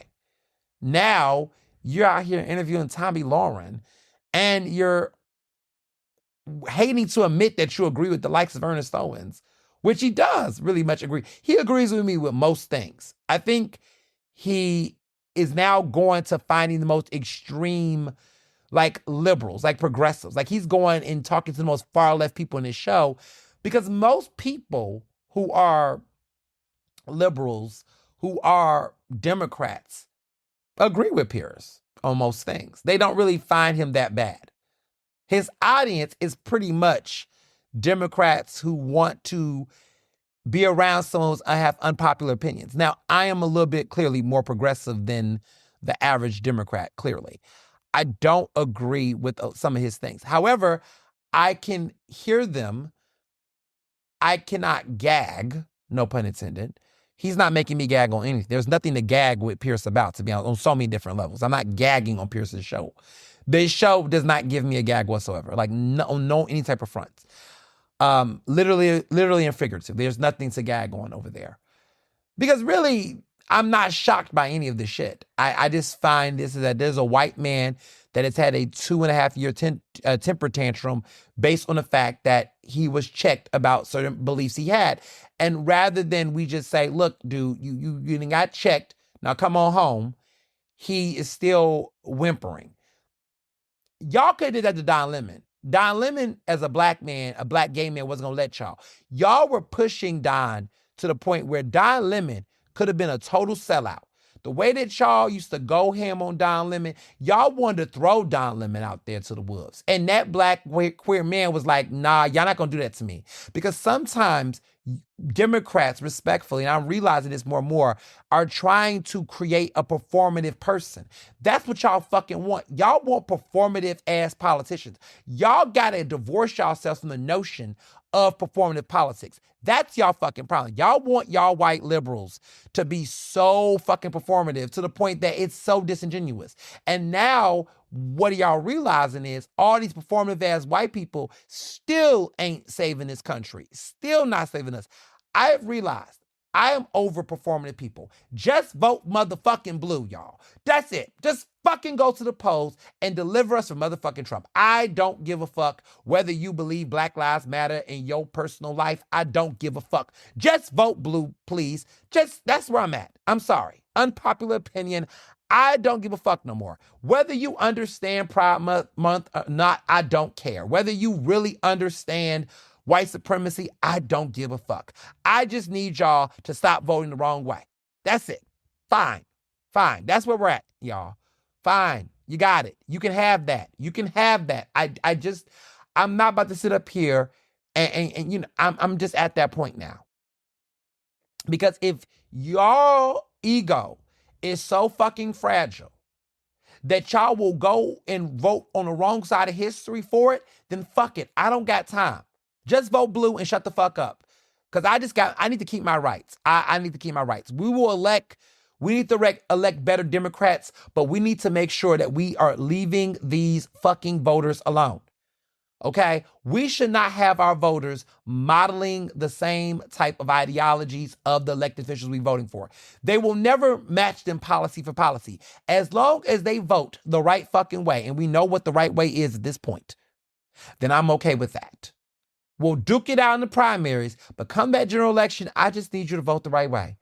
And right now, there's only one right way, because unfortunately, the left, right, the left, right, get it, the left, right, the Republican Party, unfortunately, does not have any reputable candidates that are worthy of our vote. Unfortunately, on the national level, congressionally, in the Senate race, there is just no redeemable Republicans right now worth voting for. I am sorry. It's just not it. Democrats, they piss me off. They sure do. They will forever will until, I don't know, they just do.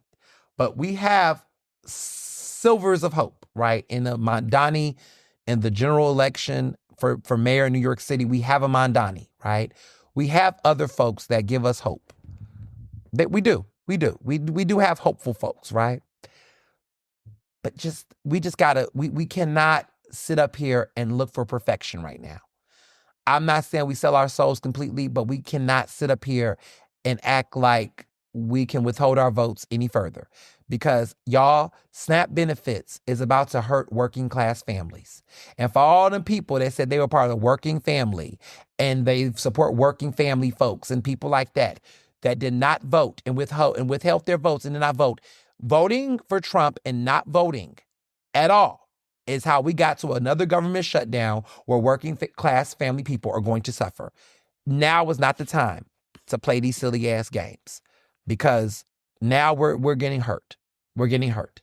and it's not time to play. So what I will say is that Pierce Morgan is he's not the Trumper or the extremist that a lot of us might have assumed. And when I was on his show, it was a revelation that came to me. It took time. Even when we had this conversation, he wanted to argue me about cancel culture. And the more and more I broke it down, he realized I was right. And sometimes that's what it's going to take. It's going to take conversations with people that know better to tell them they know better, right? Some people say, well, what about these other folks? Like I said before, there are some people that know better and we can get them to do better and go back to being better. And there are some people who are just not ever going to change their positions. They don't want to. They purposely like to be contrarians. That is part of their identity. I think there's a difference here, people. And you know that difference, right? You got some bigots or some folks in your family that no matter what you talk about, they're never going to support anything, right? LGBTQ, right? That's not Pierce's situation here. I think Pierce is a little bit more niche. I'm not saying it's right all the way, but I listened to this man and I don't think he wants marriage equality to be over. He doesn't understand Pride Month, but he doesn't necessarily hate people who celebrate Pride Month. He doesn't hate trans people. He's not a transphobe. He doesn't have an issue with trans people identifying who they are and how they choose. He just simply don't think that they should actually play in sports. I think that the whole trans sports issue is a moot point.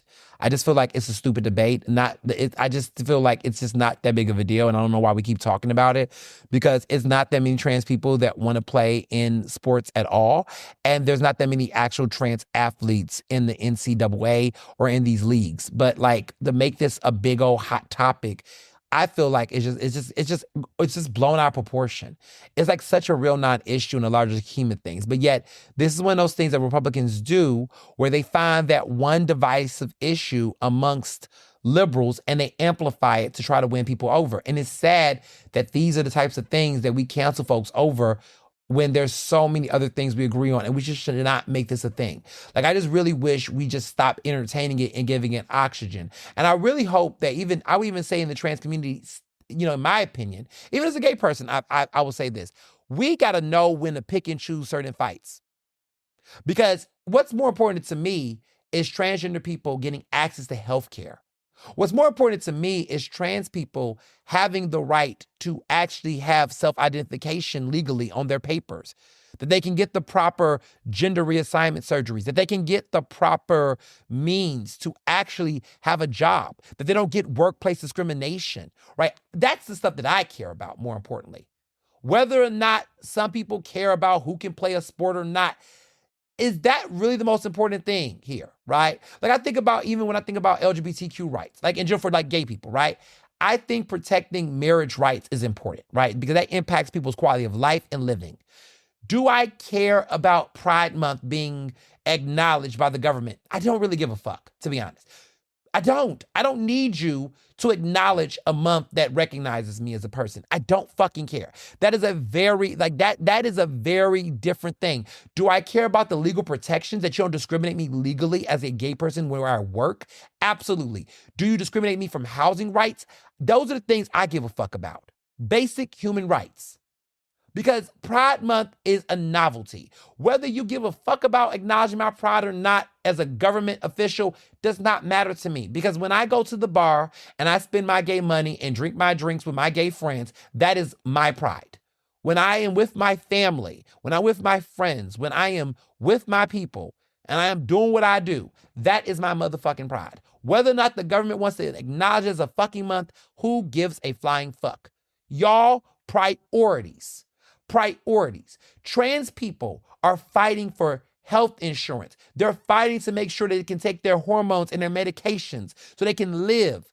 That is the thing that we should fucking care about. Not sitting up here arguing about whether or not certain people can play certain sports. How many people are impacted by that? Seriously, how many people are impacted by national sports, trans people? How many? We got to pick our battles. Even as black people, right? Okay, some of us want reparations. I would love reparations. But I've accepted as a black person that living in this country right now, in this political climate, we ain't gonna get reparations right now, y'all. Is that the hill to die on? I don't think so. See, if we would add Kamala as president, we could have these arguments. Unfortunately, we're in a fascist, semi-fascist republic right now, where this man is taking away human rights. And some of y'all want to argue about trans people in sports. Let's kill the trans people playing sports debate. Let's kill the Pride Month conversation. We can't afford to have that conversation right now. Let's have a different conversation. Let's have the save marriage equality conversation. Let's have the save trans people's right to have health care conversation. Let's have the LGBTQ employment discrimination conversation. Let's prioritize these issues.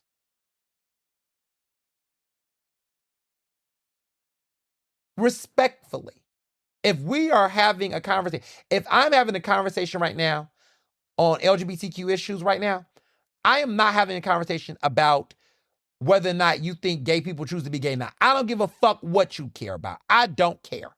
We're here, and we deserve the right to be married. We deserve the right to not be discriminated in our jobs. I don't care if you think it's a choice or not. I'm not having that debate anymore. So if you call Ernest Owens on your show and you want to talk about LGBTQ issues, I'm talking about federal protections. I'm talking about health insurance. I'm talking about the right to fucking exist in this country. I don't give a fuck whether you think it's a choice, whether you think I was born this way. I don't got time to have that conversation. We can't have that conversation right now. I want to talk about my protections, my legal federal protections. Okay? Trans advocates, stop arguing with these people about sports. You're not going to win an argument with them. We just not going to have that conversation. It's no point. Let's talk about healthcare. Let's talk about criminal protections, right? Let's talk about federal protections. Let's talk about jobs and opportunities so we cannot be homeless, right? Let's talk about those issues. Black people, we ain't going to get reparations under the Trump administration. Stop asking for your elected officials to do something about reparations. We're past that point. Let's talk about affirmative action. Let's talk about keeping benefits in our voter right protections, right? Let's talk about voter right protections. Let's talk about health insurance. Let's talk about jobs. Let's talk about prison reform and mass incarceration. Let's talk about the things that's really impacted our community right now. Reparations ain't doing that for us right now. We're not going to get reparations in the Trump administration. Let's save that for another day. Let's table that right now. Wake up, people. Wake up. So I think that's where I'm at with certain folks in these conversations. I'm at a point where I'm choosing my battles. I'm learning where to hold it and where to fold it. I'm picking what fights I want to have and what fights I don't want to have. And I think we need to get to that point right now as a people to really understand what conversations we need to be having and what do we not need to be having, right? And when we can get to that point as a people, that's when we can see some things change. But right now, we're not seeing those things change because we're too busy having these tedious debates about trying to change people's hearts and minds. I think Democrats got to get past that. And that's just my personal belief. Now, lastly, before we move on to our hot topics, it's been a long show. I was on the record on Word with Pat Dugan. Pat Dugan and I had the interview. You can check the link in the bio to hear that interview. It was a very, hot topic, of course. A lot of people had different opinions about, what I had to say about, what Dugan and I talked about. We're going to discuss that more on later on the podcast, but just wanted to say we did reach out to Krasner for the interview. Hopefully, DA Krasner comes on. And then lastly, some very good news. This weekend, I was officially sworn in and appointed as a member of the board of directors for the Society of Professional Journalists. Yes, I am on the SBJ board of directors. I'm proud to make that announcement. I was elected. It's official. I am now on their board of directors. the SPJ, the Society of Professional Journalists, is the oldest journalism organization in America. They protect the freedom of the press, free press, and they do some really great work. And I am, for many years, I've always been a member. I've been a member of the organization since I was a college senior. I was a member of SPJ before I was a member of NABJ. Before I was a member of PABJ and other groups. They were the first journalism organization I was a member of when I was a college student. So this relationship dates back for over 10 years. And I'm happy to be a member. And I've been a dues paying member, and it's an important, it's very important to me. And so to be a part of their board of directors at a time like this, I'm honored. And so I look forward to serving in the role. So stay tuned. Stay tuned. Now, let's get into hot topics. So there's a lot going on in Trump world, as you can imagine. A lot of people are talking about the East Wing. The East Wing was sadly demolished, and it's been telling what's been going on over there in Trump world. Like, to demolish the West, not the West Wing, the East Wing. The East Wing was demolished. We don't have, y'all, we don't have a, we don't have a I don't know how to put it. We don't have a part of the White House. I don't even know how to put that in words. We do not, a part of the White House is currently missing. There's going to be a ballroom. He's got this big, huge Trump ballroom that he wants to put together. And, it's been the talk of the town for quite some time.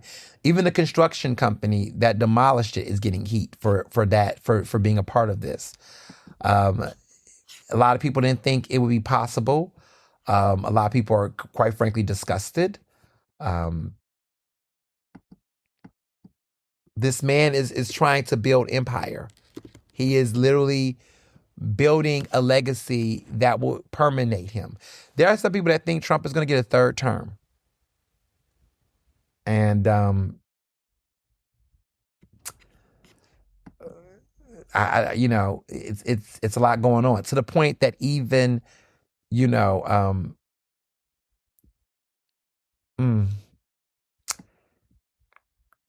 his wife, the first lady, Melania Trump, they're saying she's been distancing herself from him, from the destruction. There is a lot of speculation that behind closed doors, Melania Trump, who is 55 years old, she even, according to the Daily Beast, fretted about over the president's destruction of the East Wing to make way for that flashy gold ballroom worth $300 million. The Wall Street Journal has even reported on this. They reported, the Wall Street Journal first reported on this. Trump is 79 years old. For those who are trying to count that math, that is a major age gap between him and his wife.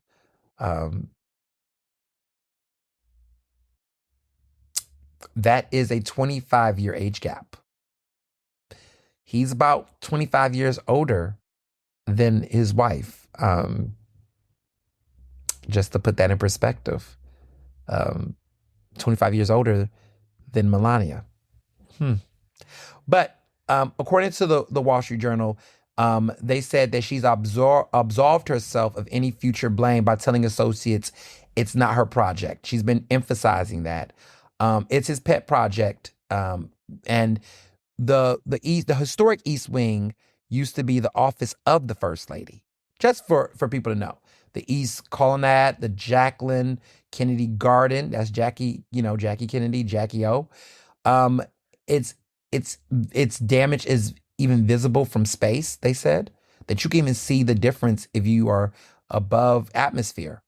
The First Lady has remained silent on the demolition of the area where she and her staff worked. That was where the First Lady used to be, at the East Wing. That's where she used to do her holiday parties. Do y'all remember those holiday parties? There's a lot of people that is really criticizing this, and she's distancing herself from it. I mean, where are they going to have the holiday parties at? And one would argue that by the time that ballroom gets done, will Trump even get to fully enjoy it as long?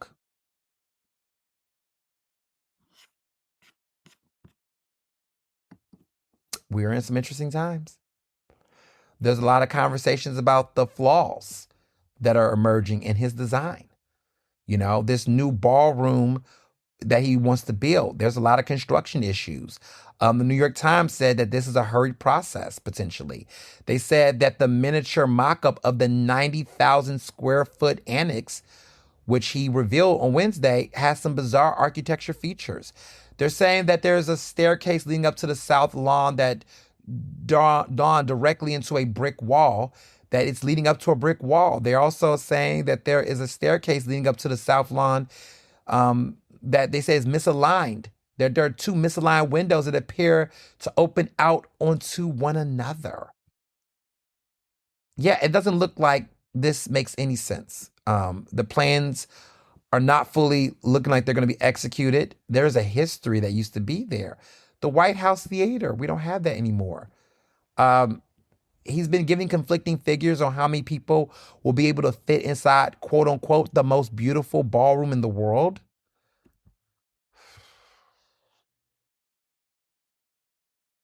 And even the East Colonnade, which used to be known for having those statuesque, Christmas trees, is also for the chop as well. There's been a lot of people saying that it's reeking of megalomania. They're calling Trump a megalomac. That's what they're saying.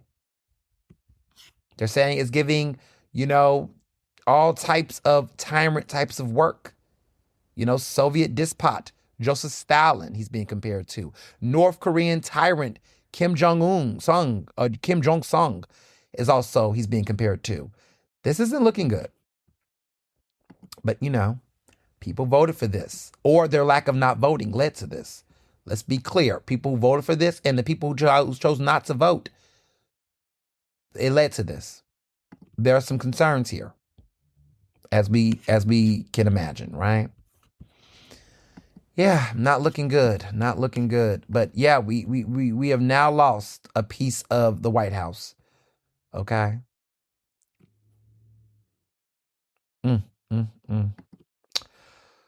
Well, government shut down.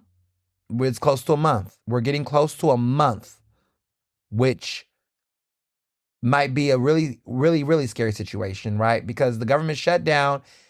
We're close to SNAP benefits closing. We're close to it. If the government shutdown continues, past November 1st, SNAP benefits are going to go away. The Affordable Health Care Act, right? The ACA, the Affordable Health Care Act, or better known as Obamacare, those subsidies might die because we're currently in the second longest government shutdown since the 35-day shutdown, which was during Trump's first term. It's not looking good. And I also want to take some time to address this once and for all. You all have messaged me because y'all be like, oh, I know a gay man. I know Ernest, he's gay. There is talk about SCOTUS, okay, the Supreme Court of the United States, considering marriage equality, right? This marriage equality case that might, temper around. We knew this was coming. To be clear, the Supreme Court has not decided whether to review the case. It is up in discussion. They may not choose to check the case or not, but there is a chance they might review it, which means that sometime next year around June, right, Pride Month, there is a possibility that after 11 years, by that time be 11 years, of marriage equality being the law of the land, that they might actually strike down Obergefell, potentially. Now, here's the thing, right? I am not fully scared about this. Now, I might be talking to my privilege because let me explain what this will mean. They will not completely demolish gay marriage. What they will do is that they will kill it as potentially a federal mandate, meaning that it will not be federally protected, which means that the rights will be given back to the states. Right now, there are 32 states, 32, not 18, 32 states that are basically ready in the law books to not protect marriage equality or acknowledge marriage licenses or renew marriage licenses in their state. So what that means is that those who are already married, it's not going to impact people who are already married. So, baby, I'm already married. I have a marriage license. I am married. Mr. Johnson and I are married folks. They're not going to reverse. They cannot legally kill or reverse marriages that have already been granted. They will not reverse those things. What it means is that any new marriages in those 32 states, there are 32 states that currently are prepared to reverse or not acknowledge marriage licenses or give new marriage license to gay couples, right? So if you already have one, you're good. But anybody who plans to get married that's gay in certain states, those states will not issue marriage licenses if they don't have to in their respective states. If the Supreme Court decides to not uphold Obergefell and Hodges, which is basically the case that gave nationwide marriage equality, right? So, if they decide to repeal Obergefell versus Hodges, here's exactly what this means. What it means is that individual states, right, can no longer give marriage licenses to new same-sex couples. That's what it means. There is a codification called the marriage, and I want to make sure I say this correctly because a lot of people, get this confused. The Marriage Protection, the Respect for Marriage Act is what it's called. This was passed. This is a landmark federal statute passed by Congress in 2022, and it was signed into law by Biden. It is called the Respect for Marriage Act, okay? That pretty much codifies marriage equality, right? Basically, it requires all U.S. government and all U.S. states and territories to recognize the validity of same-sex and interracial civil marriages in the United States and protects religious liberty. So what this means is that is a federal act. Like, that protects us. Like, it's done, okay? What that means is that moving forward, my marriage is protected, whether or not it is statewide or not. My current marriage license is done. They cannot repeal it, because if they were to repeal the Respect for Marriage Act, they would also have to repeal interracial marriage. It's all in one package. So they can't just say one part of it they can't. They cannot kill the Respect for Marriage Act, because what these Congress people did very strategically was they included interracial marriage. So if they kill the Respect for Marriage Act, which they're not going to do, they would have to kill interracial marriage in addition to gay marriage. So that includes you straights. That includes you, Clarence Thomas. That means, Clarence Thomas, you and Virginia, your wife Jenny, y'all marriage will not be protected federally. So y'all will not have marriage protection. You see what they did there? Very strategic. See, when we going to get political strategy back again? So I know that even the bigots that want to stop my gay marriage, they federally cannot, because they are also out here, the Tim Scotts and all y'all that want to have interracial marriage and be Republicans and conservatives and shit. Y'all can't even fight this act, because this act includes both gay marriage and interracial marriage. And they can't piecemeal a part of it. Oh, y'all didn't know that, did y'all? The more you learn. So let me explain something about the Supreme Court, right? The Supreme Court could kill Loving versus Virginia. Loving versus Virginia is the Supreme Court case that allowed interracial marriage, right? Here's the thing about that. They cannot, if they was to kill that, right, Loving versus Virginia, that would mean that states could not, some states would not be able to authorize interracial marriage in new cases. It would be the same situation with gay marriage.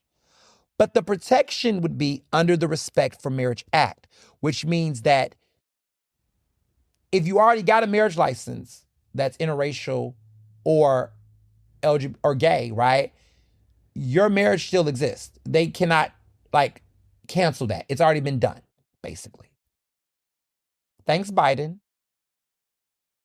Yeah, Biden did that. Thanks, Biden. Thanks for the Respect for Marriage Act that you signed into law. Okay? That's what it looks like. That's what Democrats should have did when it came to Roe v. Wade. They should have did that with it. They should have created a protection around, they should have codified, a woman's right to choose. They should have protected abortions in the same type of way. They didn't. And that's why we're having the problems we're having federally right now when it comes to, abortion rights. Fun fact. So when people ask me, how do I feel about this? I mean, it would be unfortunate, right? But y'all heard what Hillary Clinton said. Some of you all who are in these situationships right now, go in and put a ring on it. My frat brother, Preston Mitchum, just got married this weekend. Congrats to him. He ain't playing these games because, listen, y'all not getting no younger. You need these health benefits. Y'all need to protect each other. He know what's up. Go ahead and put a ring on it. Y'all been together for a long time. Stop playing out here. Everybody want to be shacking and shit. Go ahead and get married.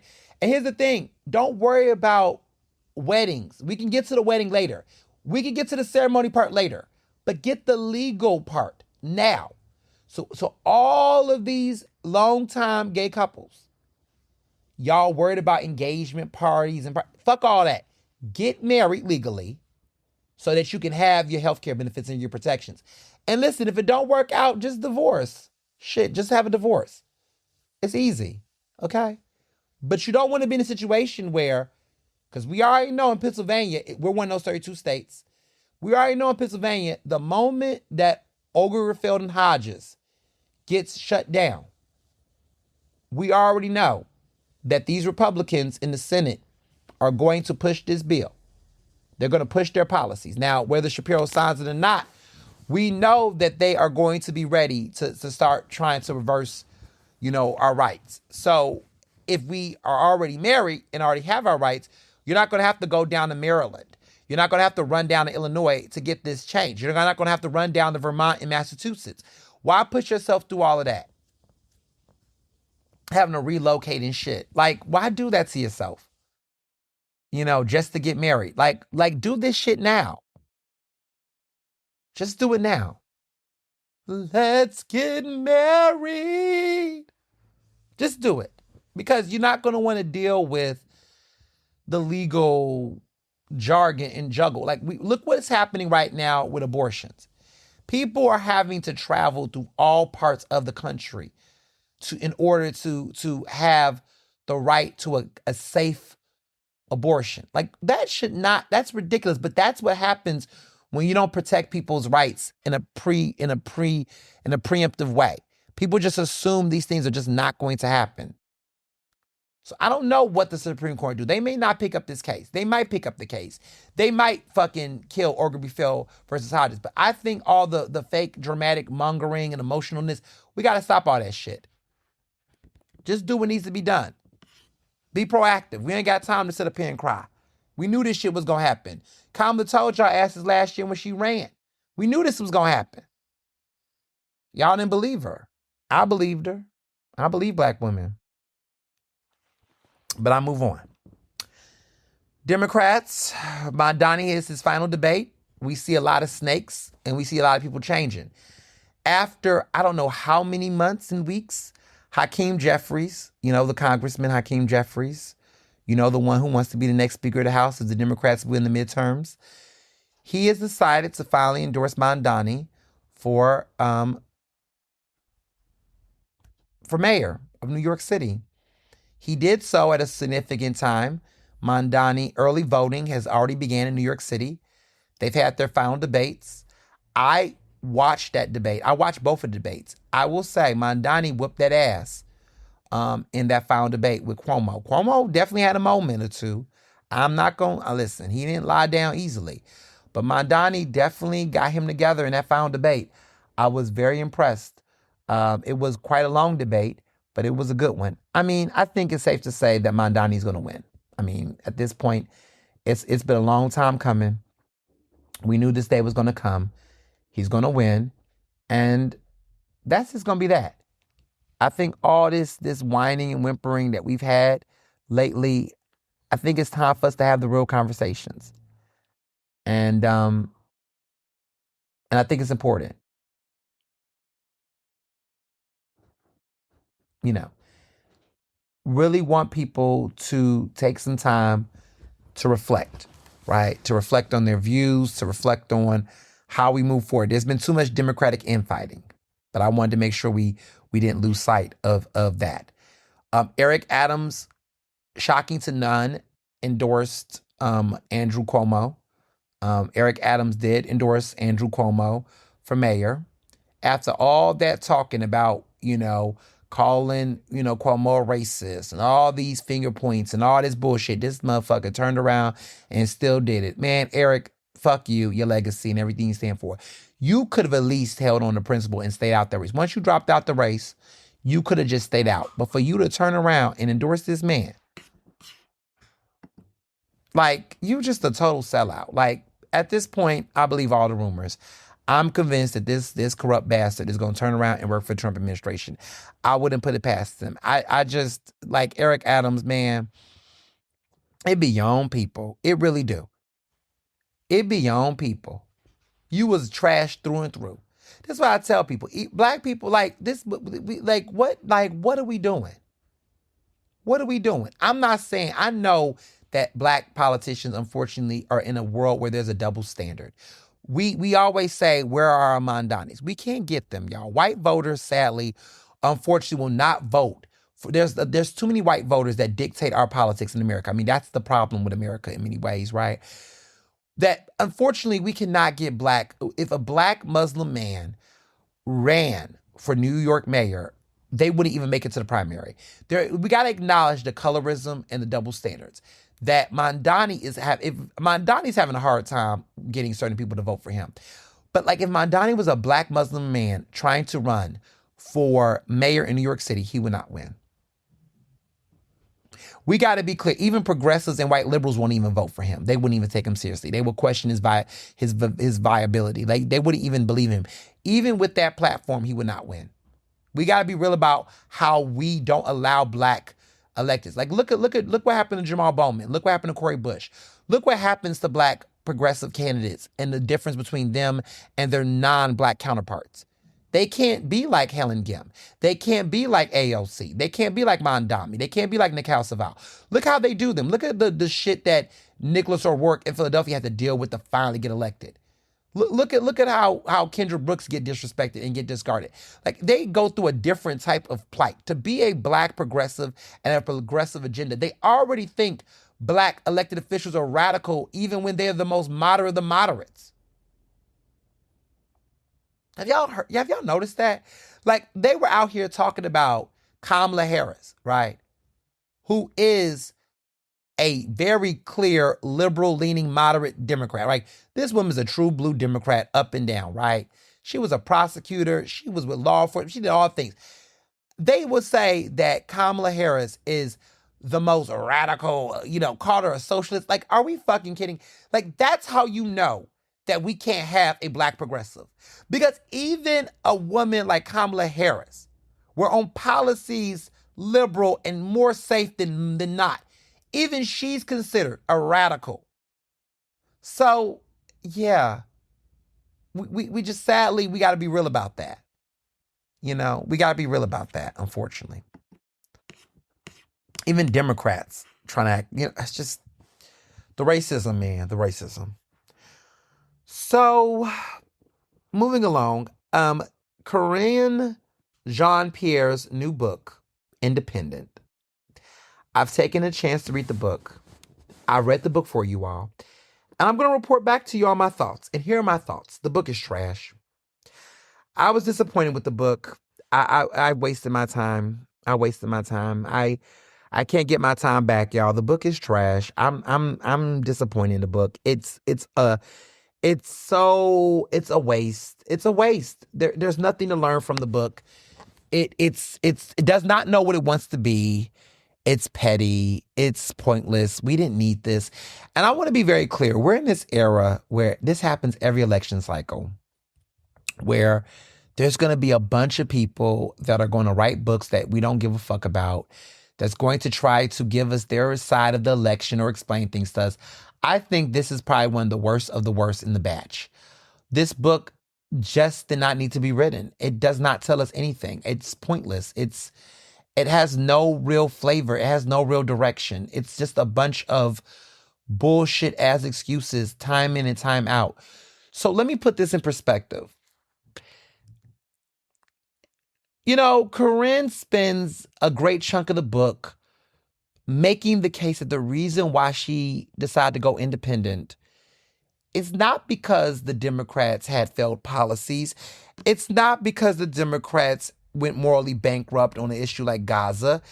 It's not because of the fact that, I don't know, the Democratic Party has for many years lost sight of its identity to really, mount a meaningful opposition to the Trump administration.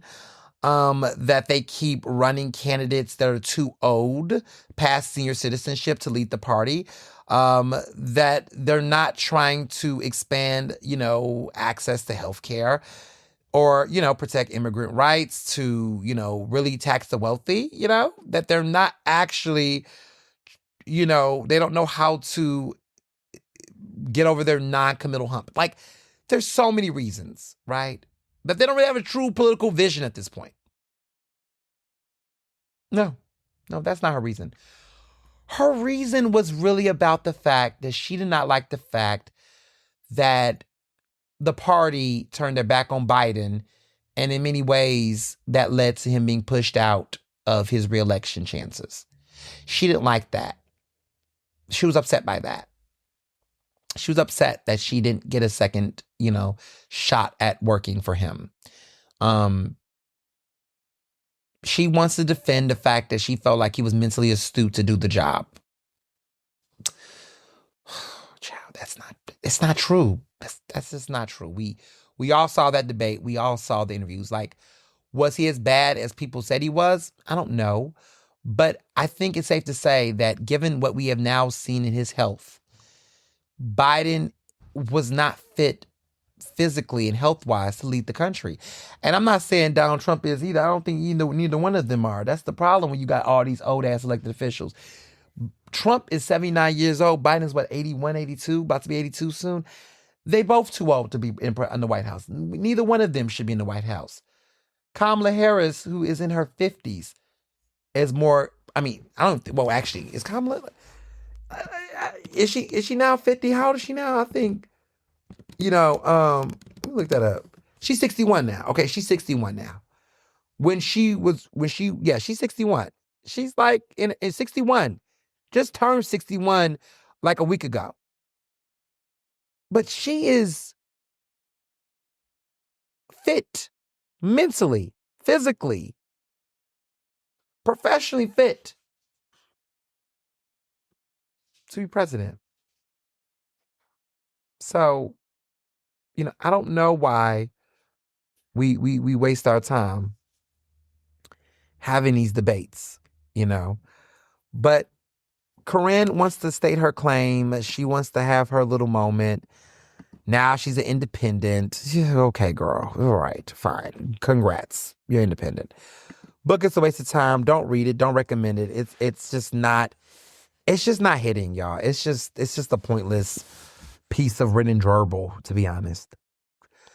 There is some interesting things going on in these Senate races. Fetterman is fundraising badly. It's been worse than he did when he first ran in 2021. His fundraising effort's been bad. He got under $330,000 in the third quarter. That's not good for a Senate candidate. Now, he's got to run for re-election in 2028, but it's looking really bad. It's looking like they're trying to figure out what's going on. He will be challenged. I believe there will be a strong primary for him. He's going to get primaried. I don't think he has it in the bag. I think he's definitely going to have some work to do for sure. Okay. Jasmine Crockett might get in this U.S. Senate race in Texas. She might run. I don't know. I mean, I don't know. I've heard different people are running for that seat. I don't know. I don't know. We'll find out. I don't know how I feel about it, though. I don't know how I feel about her getting in the Senate race. But, I mean, her name recognition keeps growing. She even got Stephen A. Hill circling back and apologizing for how he came at her. We knew he would. Still fuck Stephen A. Smith because he keeps fucking up every left turn. Don't trust him one bit. But, look, we'll see how that play out for her. I'm not fully convinced, but I don't think it's an absolute no either. And then I'm going to put this to bed ASAP. There's all this talk about, is Kamala Harris going to run again? She's entertained that she may not be over. I'm going to stop y'all right here before y'all go even further. Absolutely not. And I'm going to tell you why. Democrats, let it go. Kamala Harris has ran for president not once, but twice. She has gotten the Democratic nomination. She had her chance. I know she ran for 107 days, but they didn't want her then. And here's the thing. She ran in the 2020 primaries and she couldn't get the nomination. It's not it for her. Many people argue that if she would have ran in an actual, if she would have actually had a primary, or tried to run at the convention, that she may have not gotten a nomination from the party. People were not even fully sure that the party even wanted her for it. She kind of got pushed into the nomination. And I understand the merits of that. But at the end of the day, no, that ship is sailed. She's had so many opportunities.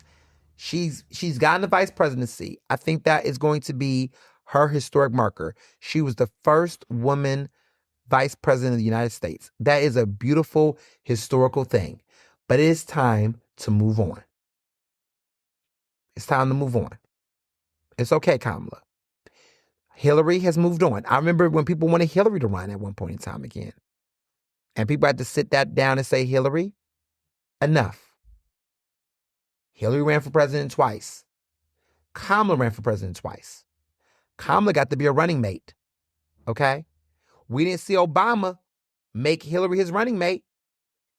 Even Hillary didn't even get that opportunity. Okay? So at a certain point, we just got to move on. Now, some people say, well, Joe Biden got a second chance. But Joe Biden was not running multiple times. And Joe Biden got the roundup because he was the vice president. Once he got the vice presidency, he got that chance to run after his vice presidency. And then he took that leap, he took a break, and then he ran. Look, if Kamala wants to run again, she's entitled to. If she decides to run the primary and we all give it to her, sure. I just think it's a waste of time. The American people have spoken. And for whatever reason, I just don't feel like the United States want a woman right now for president. We didn't try Hillary. We didn't try Kamala. Have we noticed a pattern? The only time Trump has won is when he's won against women. When Trump has ran against the man, he has lost. I don't know, y'all. I don't know. I just feel like that ship has sailed. We need to move on. I'm very thankful for Kamala's service. Thank you for being a vice president. Thank you for making history. Thank you for proving to women that they can do it. Thank you for proving to young black women and black girls that they can achieve even higher. But everybody has to pass the baton. Hillary was the first woman to get a presidential nominee. She proved that. Kamala was the first one to be vice president and the first woman of color to take it to the next level. We have now gotten to that point. The next woman who runs will not be Hillary or not be Kamala, but maybe the next woman who runs as the Democratic nominee a few years later might be able to take it to the next level and become the next president of the United States. But that's not now. I'm just being realistic with y'all. I don't think that's now. I don't think this is the moment right now. We got to read the room. That's just not where we are in this country. So, That's where I think that's my thoughts on that. So there's been a lot of stuff going on in media that has been very, I'm not going to say alarming, but definitely a hmm. For starters, I don't know if y'all have heard the word, but there is a major merger that is trying to take place, and it is not looking good for the entertainment industry. This merger that the streets are talking about between Paramount, um, I don't know. I don't know. There's this potential situation between Warner Brothers Discovery and Paramount to merge. And the Writers Guild of America, which I'm a proud member of the union, the Writers Guild, WGA, Writers Guild East, they're speaking out about this. They're trying to do everything they can to block this potential merger um, between Warner Brothers Discovery and Paramount. I think it's Warner Brothers. Yeah, like it's a merger between those two companies. We're seeing a lot. Warner Brothers Discovery is the company, and they're trying to potentially merge with Paramount, and it's just not good. Um, they've said, "quote Merger after merger in the media industry has harmed workers, diminished competition and free speech, and wasted hundreds of billions of dollars better invested in organic growth." This is what the union said in the statement. Combining Warner Brothers with Paramount or another major studio or streamer would be a disaster for writers, for consumers, and for competition. The WGAW, this is the Writers Guild of America West. That's the Hollywood side. I'm on the Writers Guild of America East. That's the East Coast. Will work with regulators to block the merger. So this is big. They did this in 2021. WGA West produced a report basically critiquing the 2011 Comcast NBC Universal merger. They said, and then they also criticized the 2018 Disney and Fox merger. These are two mergers, y'all. Do you remember that? Remember Comcast, NBC Universal? And remember Disney and Fox? That those are two things, right? That happened in the past 15 years. Both of these.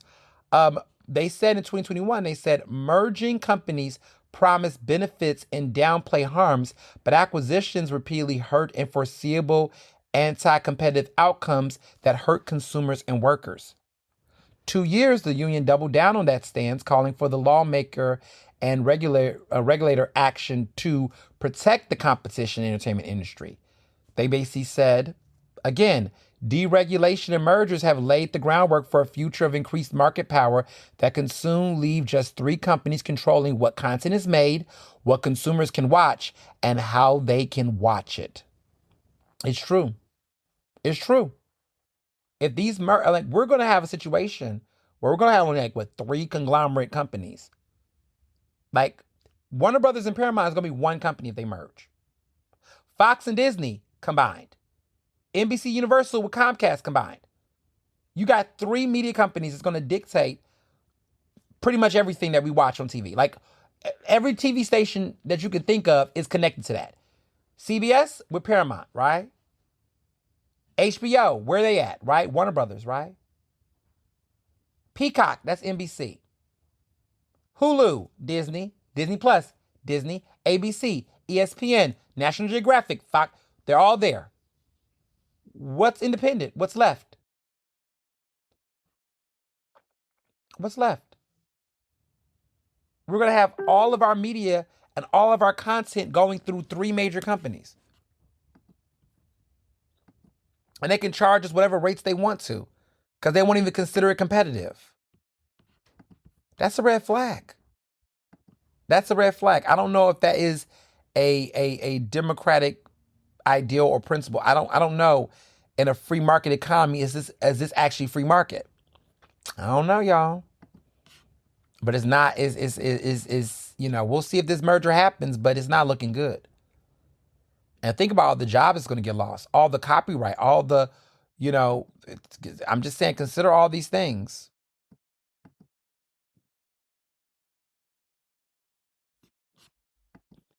Yeah. Not looking good. So let's talk about AI. I've been talking about AI consistently on this show, but I think we're seeing more and more of it. So Amazon, there was a report, the New York Times did this story that they had they basically it's an expose. They exposed internal memos and details that Amazon is planning to basically cut thousands of jobs and replace it with 600,000 robots. 600,000. 600,000 jobs will be replaced by robots. And we talked about that these are the factory jobs. But they plan to replace, more than 500,000 jobs with robots. There's internal documents that show the company that changed how people shop has a far-reaching plan to automate 75% of its operations. So they got robots and things that they're gonna have that's gonna do this work. Okay, going to the days. Look, they tired of y'all unionizing. Can't unionize any robots. They're planning to do this by 2033, which will allow the company to handle expected sales growth without hiring 600,000 additional employees. So listen, Amazon is trash. I know people have to use it or whatever they feel like they have to, but look what it's done. Look what it's done.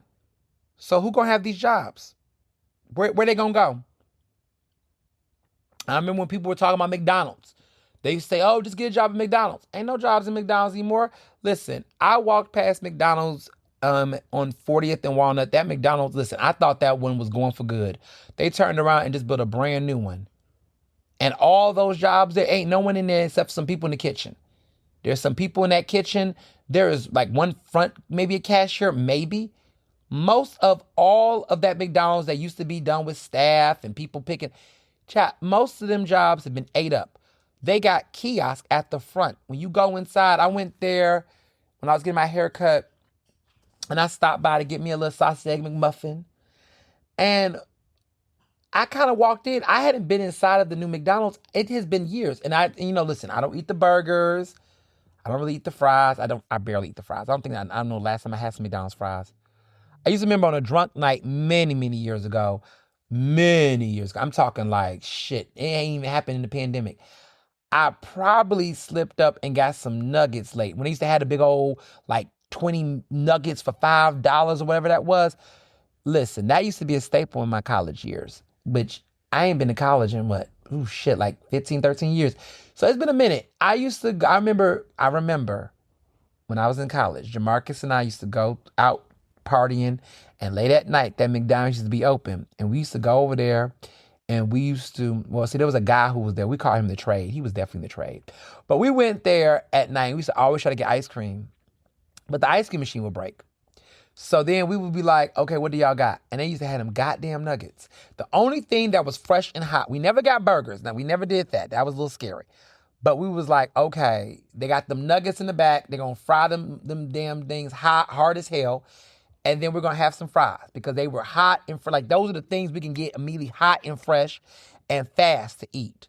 Okay. That was like the perfect drunkenness to have. Because you had 3 types of people at Penn in that area, right?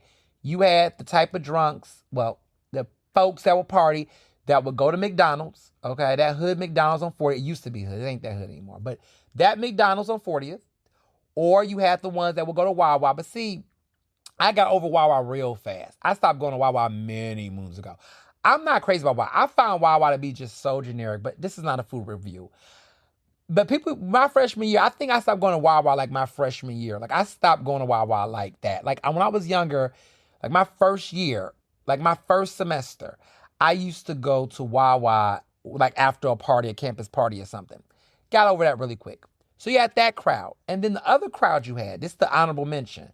Allegros. You had the Allegros crowd, them drunk ass white boys who wanted some pizza or stromboli and used to drive them people in the back of that damn place. Like there would be sometimes I might go over there and get some pizza, but it wasn't the pizza that was bad, Allegros. I mean, it's not that good, but it did what it needed to do back in the day. The thing about Allegros was that, and it's still open, but Allegros was known because they would sell beer and liquor there. So you could get, like, people used to buy like Four Locos and stuff there. When Four Locos was a thing. Oh my God, Four Locos. Oh my God. If you don't know what it is, don't know what it is. But people used to go to get those, and so that was the whole thing. They would get the beer and the food. They would get drunk off the beer. They would drink that Yingling, which is disgusting. I was never a beer person, but ugh, Yingling is disgusting. People would go there and get the coolers, like the Seagrams and all that shit, and they would get the pizza. Long story short, I was a McDonald's person. Allegros, maybe every once in a blue moon, I would go to Allegros. Wawa, I stopped going very early. I couldn't for Wawa. I just could not. But that McDonald's used to do the trick. Well, today, that McDonald's, the one that used to have all the people there, customer service, all the people in the kitchen, all the people working the front, doing the kiosk, it has now been replaced with kiosks. There are some people in the back, but not that many. I mean, it's a very quiet environment. Like, it's a very, like, it just feels like dead in there. Like in the afternoon, daytime, in the morning. And it might be lively at night, maybe, but it just does not feel like a third space, if that makes sense. It doesn't feel like a third space anymore. It used to feel like a third space years ago. I used to remember when I used to go there, the old men used to play chess there and at McDonald's by the window. I don't know. Maybe they still play there. I don't know. But it just gives off a very, like, get your shit and go energy.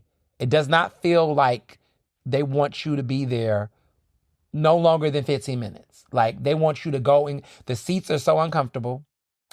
Because I went to sit down quickly because I just wanted somewhere to sit to kill some time. But those seats were so uncomfortable. It was like a hard wooden plaster. Like, the seats are very open. There's no intimacy in the area. There's like really not like a booth area pretty much. It just gives very bland and bare. It just gives order your shit and go energy.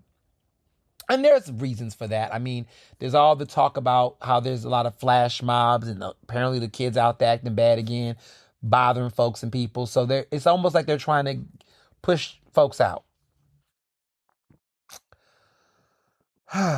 Well, Amazon, they got an AI strategy. They're planning to use these robots, and it's going to replace a lot of workers. So people who thought that they can rely on Jeff Bezos to increase the job market, you can turn around and you can say bye-bye. So that's not happening. So just something to think about, just some food for thought. But this brings me back to the other AI issues. Y'all,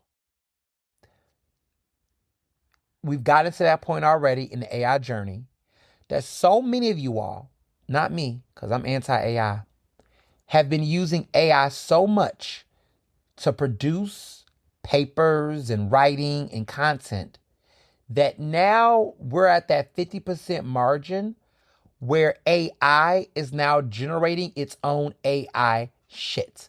What I mean is that there's so many articles and media being generated right now through AI that now AI does not have enough original content to actually produce its own stuff. So it's actually creating its own slop. We are in what I call the data carnivore era, where we're at the point of like extinction in creativity right now in this media ecosystem that now, like, it's like pigs. It's like, let's say, for example, you've put no new grass. You've put no new soil, no new fertilizer. It's gotten so bad that they're eating their own shit. That is what AI is doing right now. It's gotten to the point where there has been such a drought in new content being generated that now AI is beginning to eat its own fucking shit. And I want to describe it that gross because I want you to understand how AI is disgusting. They're calling it AI slop, meaning that what y'all fail to realize is AI was never a generator of new ideas. All it was doing was taking other people's fucking ideas and repurposing them. Well, guess what, you lazy bums? There's no new content being generated at the speed to which you all are using AI, that now AI is regurgitating its own shit and is becoming inefficient.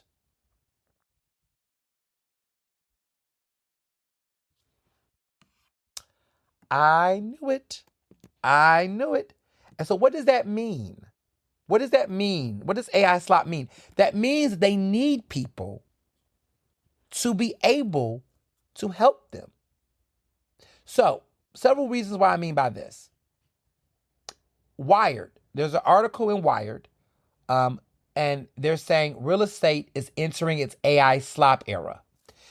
They're talking about this because of the fact that a lot of people, for example, a lot of different industries are experiencing this shit right now. And they're calling it AI slop, right? So initially, and this is what's happening in the real estate market, because everybody is now using AI in the real estate market for every fucking thing. There used to be hired writers that would write and create original content for AI, right? Not for AI, for the websites for real estate. So real estate agencies will hire writers to describe properties, do the research, give them stats and numbers, give them descriptions of the property, and they would generate this and they would put these listings up. Well, a lot of those jobs began to get replaced because all these business entrepreneur folks that did not have no respect for literature, reading, writing, and arithmetic said, "Oh, we don't need you no more. They're cheap and they're a bunch of, bureaucratic financial banker bastards that didn't give a fuck about creativity and originality because they just want to make money, right? Greed will be the death of us as a people." So what these real estate developers did and these owners of these firms did was that they actually fired all these writers, these different writers of these different firms. And they said, "Look, we'll buy some AI generated, platform. We'll get AI to do it." So what happened is that when AI first came through the scene, they was using it. They just had them reshuffle and rephrase the descriptions of properties that were already in the marketing area. So because AI is a language generator. It's not an actual, it's not a person, y'all. It's not a brain. It's literally taking all the information they can find on the web related to your subject matter and generating a response based on it. That's all it's doing. And it's not a perfect machine because they be fucking up all the time with the information and the facts. But let's get to it.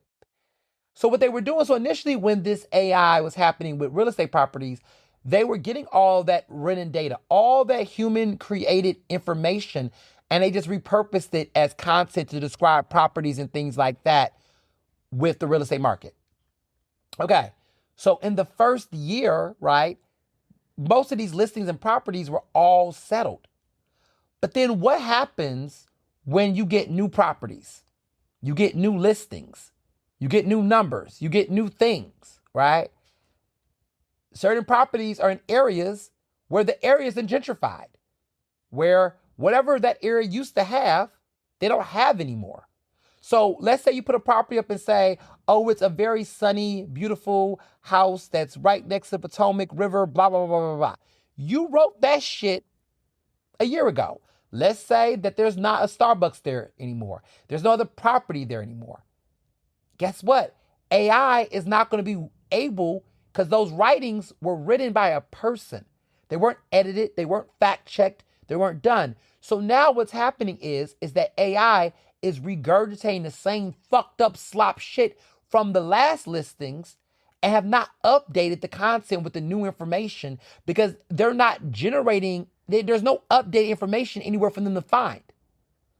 So now all these listings got misinformation. Some of these companies that are using AI, they have to go back now and fix this shit because they're giving misinformation about the properties, the locations, what's near them, and now it's impacting sales. Hmm. Hmm. Hmm.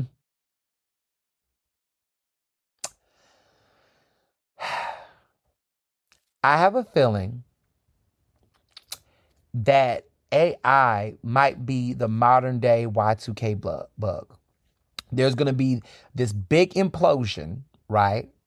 And let me clarify what I mean by AI, because let me say this. AI has been with us for a very long time. The word is artificial intelligence. Artificial intelligence has been with us for a very long time. Let me just say that part, right? I mean, there was a movie called AI that came out with that movie was a Steven Spielberg film that came out. Y'all should have been scared then. Y'all forgot.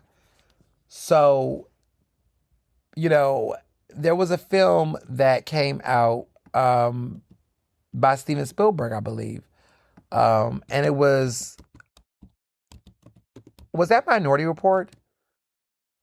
Am I missing? Was that Minority Report? I'm thinking maybe it was Minority Report. There was an AI film. No, there was an AI film. Steven Spielberg did direct it. Yes, Jude Law. It was a film called Artificial Intelligence. It had Jude Law and Haley Joel Osment. Okay, I knew my mind wasn't playing tricks on me, but there was a film called Minority Report. The movie was interesting because that film, Jude Law was surprised that Steven Spielberg masterpiece was not a monster hit. It wasn't. The film came out in 2001. So this movie came out nearly 25 years ago. And yeah, it's interesting because some people say it's one of his most underrated films. I went back and watched it. It was ahead of its time. But it came out in 2001. And the world wasn't ready for a film like that. Go back and watch it. It's actually good. Steven Spielberg was ahead of his time with that film. When it first came out, I think people just kind of was just like, okay, next. But Jude Law, man, I remember Jude Law. Remember when Jude Law was like on top of it? I mean, Jude Law is back in the movies again. Might get an Oscar nomination. There's some buzz around him. But Jude Law is back again. But I remember when Jude Law, like 25 years ago, Jude Law. Like, do y'all remember that? Like, Jude Law was like Cold Mountain, iconic film. The Talented Mr. Ripley, Alfie, Closer, which is one of my all-time favorite Jude Law films, Closer with Natalie Portman, Clive Owen, and Julia Roberts. One of my favorite like films in general. Like I love Closer. It's so underrated. Also one of my favorite Natalie Portman films. Like I knew she was coming. She was on the rise. And Clive Owen, he's never been utilized as much as he should. He's an underrated actor. Clive Owen should have had an Oscar by now. The fact that he only has a nomination is very telling. But I digress. Artificial Intelligence is a good film. But I think that, what I mean is, artificial intelligence has been with us for a long time. And the thing about it is that I think what's going to happen is AI is not going to die, right? Let's just clarify that. It's not going to die. But what's going to happen is this idea of it being this easy, usable device or thing that we can use for everything in our life. I think that it was never meant to be a device that would be used in the same way we use social media. Like, I don't think that AI was ever meant to be all of the things in our life. Like, it was never meant to be normative like this, like normalized generalization. Like, we was never supposed to use it like this. Like, it's one thing if it helps software companies and devices and things like at-home appliances and things like that. I mean, that's the best use of AI in my opinion. But to have it be the all things, everything's for creativity, for art, for music, for all the, like at some point, that is where it crossed the line. And so I think that I think people are going to go back to AI as being a novelty for devices and for specific tools. But it's not going to be the end all be all for all of our personalized needs. I think the commodification of AI in our personal lives, that's going to go back. That's going to scale back because it's already proving to be a detriment to kids, relationships, health. Like there's massive lawsuits and this idiot Sam who's running OpenAI, trash. I have a sense that we're going to downplay this.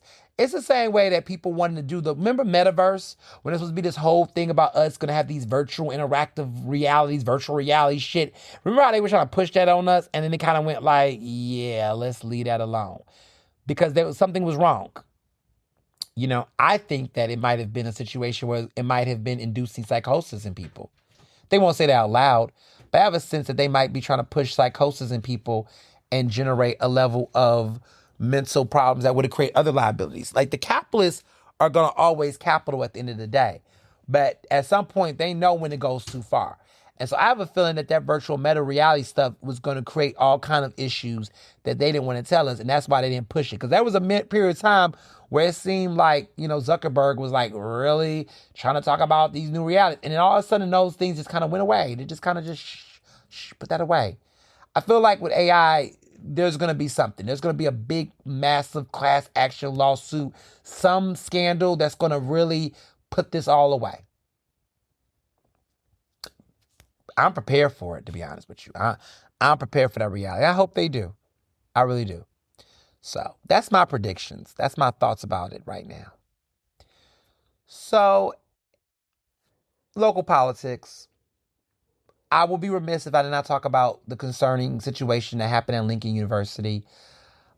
Just throughout all the HBCUs, there has been a situation of shootings and killings connected to homecoming weekend.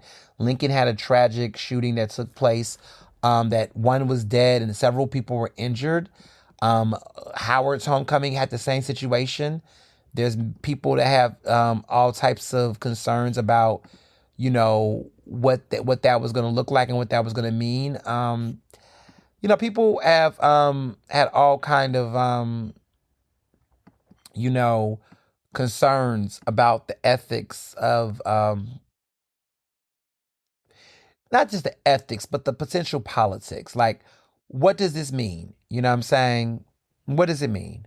And I think there's something to be said for that, right?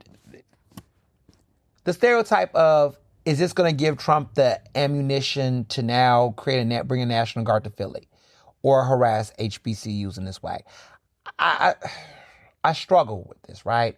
So in one sense, right, I hate when there's gun violence that takes place on HBCU campuses or any college campus, to be honest.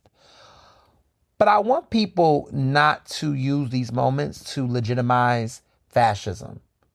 Whether or not there is a shooting at Lincoln or at Howard or not, that does not justify Trump using National Guard, and it will never justify that excessive use of force in any of these campuses or any of these neighborhoods. Let me just say that, right? We just saw a drug bust that just happened at Kensington, and there was a major drug bust. The FBI, director, Kash Patel, says he's on it. There's already been some press conference. Less chatter from the Park administration on the situation. But, look, they're going to use what's happening in Kensington to justify bringing the people in. They don't got to use a situation shooting. Shootings happen. It's unfortunate. It's messed up. Now, here's what I will say, though. It is time for Lincoln. It's time for Howard. It's time for these campuses, however, to tighten up their entries to these homecomings. There's too much. When I was HBCU professor at the first HBCU in America, that is Cheyney University, the first degree granting institution is Lincoln, but Cheyney was first, let's be clear. When I was a professor at Cheyney and they had their homecoming, but they also had a thing called May Day at Cheyney, and that was in the spring. When I chaperoned one of the events, one thing that always concerned me was just how very, very open the campus is. Like, people can just hop over a fence, like go right over and get into the campus without any problems. And even though they're a closed campus where people are supposed to sign in and check in, the way that campus is, you don't have to, there is a front gate to enter, and I used to always have to enter through Uber and get in, and they'll let me in, I show my student ID. But if I was somebody who, was getting dropped off or something, there are ways to just literally just come right into that campus without actually having to go through the front or to sign in. And there's not much people checking and maintaining and things of that nature. And that was a problem for quite some time on those campuses. They might want to invest in some tougher security measures, because some of what I've been hearing from people who were at that Lincoln homecoming was that some of the drama wasn't that, to the point where people was bringing guns, was that people were coming in from different fronts into the campus that did not follow the protocol to enter in through the front. So you got situations where people can be smuggling, drugs, guns, whatever. But that's how sometimes there are like cracks in the access point. And so I can see how some of this happened. But this is no different from any other campus, whether it's a HBC or not. I just want to be clear about that. But homecoming, they know how massive homecoming is. And if you want to have homecoming events on the campus in that type of fashion, there's got to be tougher security. And it's a shame because people will imagine, why would Black people in their own space, on their own campus, in their own community, bring that there? Common sense is not common anymore, unfortunately. And so, it might be time to have those conversations and do what needs to be done. So I would just say there's going to have to be increased security measures. And, some alum are going to be annoyed and be upset and be mad and this, that. Well, you know what, y'all? We got to save lives. So all that nagging and bullshit about why this, that, listen, it's 2025. We don't have time to cherry pick what we do. Otherwise, they might just cancel homecoming. And then y'all really going to get mad. So just respect the process. Let the security and the people do what they got to do so everybody can be good and be safe. So when we're talking on the issue of safety, it brings me to another issue in Philadelphia that is connected to crime, and that is the Kada Scott case. At this point, you'd be living on a rock if you did not know what happened to the young Black woman who was a cheerleader, was murdered, 23 years old. She lived in the northwest part of Philadelphia. There has been a suspect that has been charged. His name is Keon King. He's a young Black man who is being charged for the murder of her. Her remains was found near a school in the northwest. It's been a little over a week since we had found out the update, even though there had been several weeks prior where, she was missing. What's now happened is that this situation is now escalated into a level of politicization. There's been a lot of people politicizing this, which is a little concerning. I mean, it's not to say I'm shocked because we all kind of knew that this case would be in so many different ways politicized, but to see it done in such a very tasteless manner, it's one thing to call for more criminal justice reform and all the different things, more investigations. We get that, but to see the nature to which people have tried to center themselves in this situation, like in ways that just I have been quite frankly disgusted. One example is that I witnessed a situation where a real estate developer, his name is Ken Weinstein, had basically made a Facebook post criticizing Cindy Bass, who is the city councilwoman in the area that Kada Scott was killed. We saw that, and he made this post criticizing blight properties and buildings that have been neglected, and made a post attacking her while talking about going to the vigil. And while some people could argue that there were there was a legitimate critique about, what happened there and what went down, that wasn't the place to use that opportunity to critique a sitting elected official while then conflating that with this person's passing. I just thought that was very tasteless and tacky, to be quite honest. And there's been a lot of those types of situations. There has been, allegations that there's been certain labor leaders like Ryan Boyer apparently telling some people that are elected officials like Anthony Phillips allegedly not to go to certain press conferences where Larry Krasner was speaking because there was a that they didn't want to look like they were, chummying up and, giving, Krasner any type of positive play. There's just been a lot of politicization across all these various spectrums critiquing.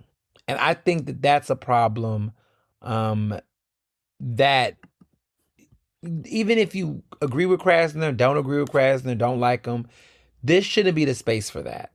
And unfortunately, in cases like this, it becomes a matter of people not letting go of other grudges or personal differences, and that's shaping the way people can get justice in the city. I tell people like this all the time. We have not abolished the police. We have not totally reformed the criminal justice system or DA's office. That's not in our current future. So as a result of that, to try to make these types of decisions, like when a crime happens, when a family needs answers, the number that I would argue the top two people that everybody should be paying attention to whenever there's a criminal case or something of this nature is the district attorney and the police department. That is the police commissioner. Those are the two people that will have the answers. Whether you agree with them or not personally, whether you like them or not, we are all at the edge of our seats trying to figure out what to do with the information. And that's just the current state of crime in our country. Like the police commissioner and the DA are going to be the ones that are going to have some updates and information. Even the mayor is not able to get information before them. They will not be able to tell us anything, you know? So that's just the current state of things. And so when I hear people try to make these very political decisions of who comes to a press conference, if you are an elected official and this situation happened in your district, in your neck of the woods, you should not let anybody influence how you show up for the victims in your community, whether you agree with the elected official or not. You should not be doing that. And so I was a little disappointed to see various individuals who are not elected officials trying to sway the public's opinion about how they should engage with elected officials like the DA. The police commissioner is not elected, but this is a person who is an appointed individual, like Cindy Bass, who is a city council person. Like, we can have those discussions and those debates at another time. But when it comes to that case, that family needs everybody to come together, coordinate all the resources to ensure that they get a timely response and a sense of justice. And so I was very disgusted when I heard about,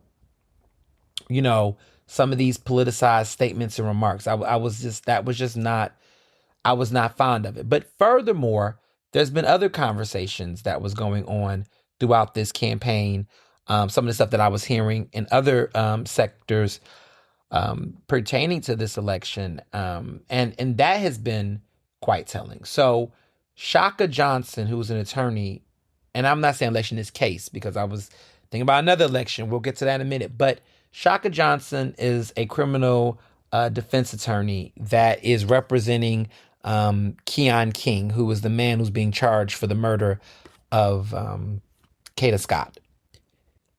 There's been a lot of talk about whether he should take this case up or not take this case up. But there's been some new discoveries that's been coming out pertaining to this case. For those who don't know, Shaka Johnson used to be a cop who then decided to become a lawyer, a criminal defense lawyer, after serving. He has taken up some very interesting cases. People say he has garnered the reputation of always being the defender for the shooter, right? And that's not always the case, but he has had a reputation for defending, oftentimes the criminals in criminal cases. Whether they're guilty or not guilty, he is oftentimes the man responsible. Well, there has been speculation that, his relationship with Keon King might be more nuanced than we would have imagined. So sources have told me that Keon King's father was, or at one point in time, or still is, a cop. And that while Shaka was, on the force, apparently they were around the force at the same time. Now, I'm not really aware if they were close or if they knew each other, what the relationship was, but there is a possibility that Shaka might have known Keon King's father while they were on law enforcement. Now, this puts a lot of things in perspective. One is that a lot of people tried to figure out, there was allegations that, again, not confirmed, but speculation that Keon King might be related to drugs and drug dealing and things of that type of nature connected to some of the crimes he's been previously, charged with, and situations that he might be involved in the drug situation. But also with his bond, how has he been able to post bail multiple times? Now people are speculating, is that connected to the fact that his father was in law enforcement? This is an individual who seems to have a two-parent household. In an interview that Shaka did for a radio station in Philly, he had shared that these parents were the salt of the earth, meaning that this individual comes from good stock.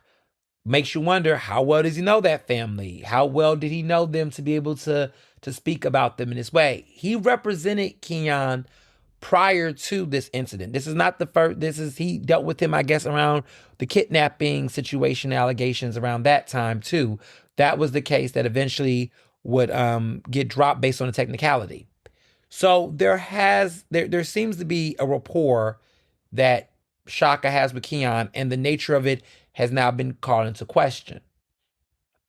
That being said, people have also said, why is he taking up this case? Why is he doing this given the situation and everything of that nature? My personal opinion is that I don't think he should, take this case, in my opinion, right? And it's not because I don't believe that a person has a right to an attorney. I think that everybody has a right to an attorney. That's the law, right? In America, you have the right to an attorney, whether you get a public defender or not. You should have access to that. However, if I'm an attorney, I want to defend people personally. If I was an attorney, let me just say, I want to defend people that I believe are innocent and need that type of level of justice. I think to represent people who you personally think are guilty,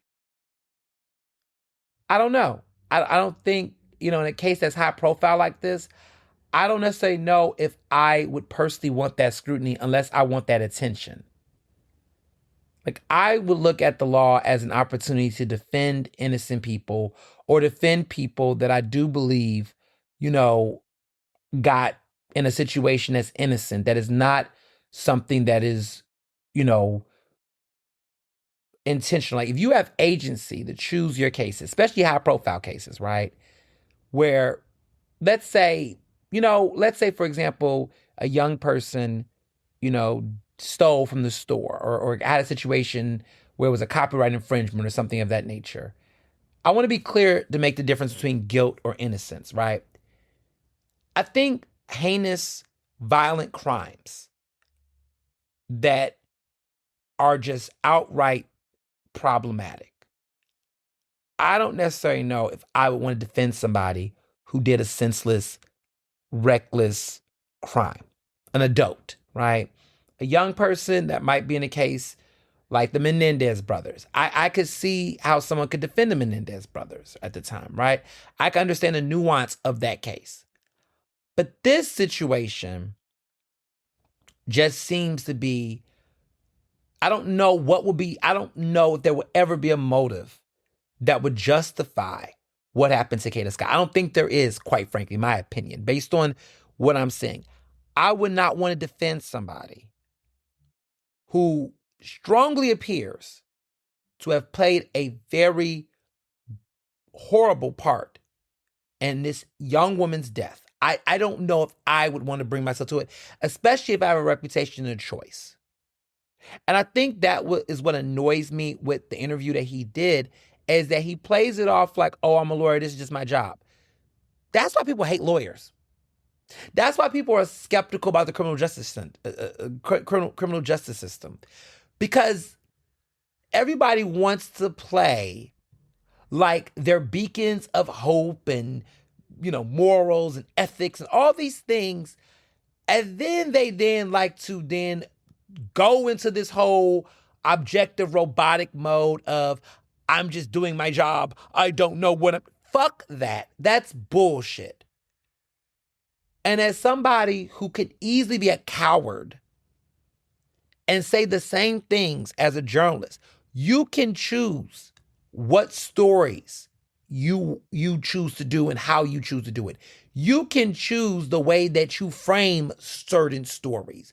You have agency to choose certain types of details and information and how you discuss it, right? So for example, when we talk about Black Lives Matter and we talk about unarmed Black people being killed, innocent youth being killed by the police,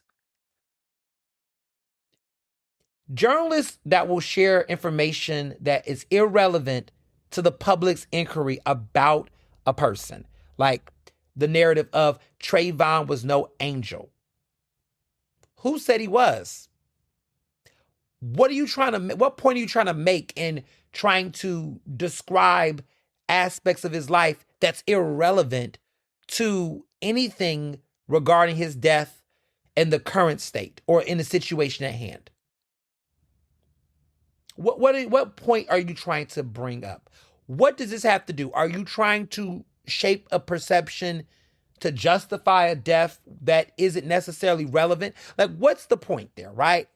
Is it factual? Yes, right? You can say these are facts. Yes, they're facts. Like with George Floyd. When George Floyd got killed, there were certain aspects of George Floyd that began to be shared that I just felt like, how is this relevant at all? Like, I'm not saying that the information is not true, but where does the information shape into us understanding George Floyd in the moment in which he was killed by the police? How is any of these other details relevant to that? What are we doing here? Are we trying to get the public to not sympathize for this man's death? Are we trying to justify the extrajudicial killing of an unarmed Black man in that situation? Like, what are we trying to do, right? Those are the questions. But there are cowardly journalists that will simply say, I'm just a reporter. I'm reporting the facts. No, you have discretion and discernment. You can choose what facts you want to share in ways that you have discernment. And I think we have to stop letting people get off the hook for just trying to blame their job on things that is a far beyond the scope of their job. Talking about previous occupations that George Floyd had done that has nothing to do with his death that May of 2020 is quite frankly irrelevant. And to share it, the question becomes why? So when I look at Shaka Johnson's situation, you're just simply doing the case because it's your job? No, it's not. It's not your job to represent Keon King specifically. Why him? Why now? And what other relationship do you have that would influence your decision?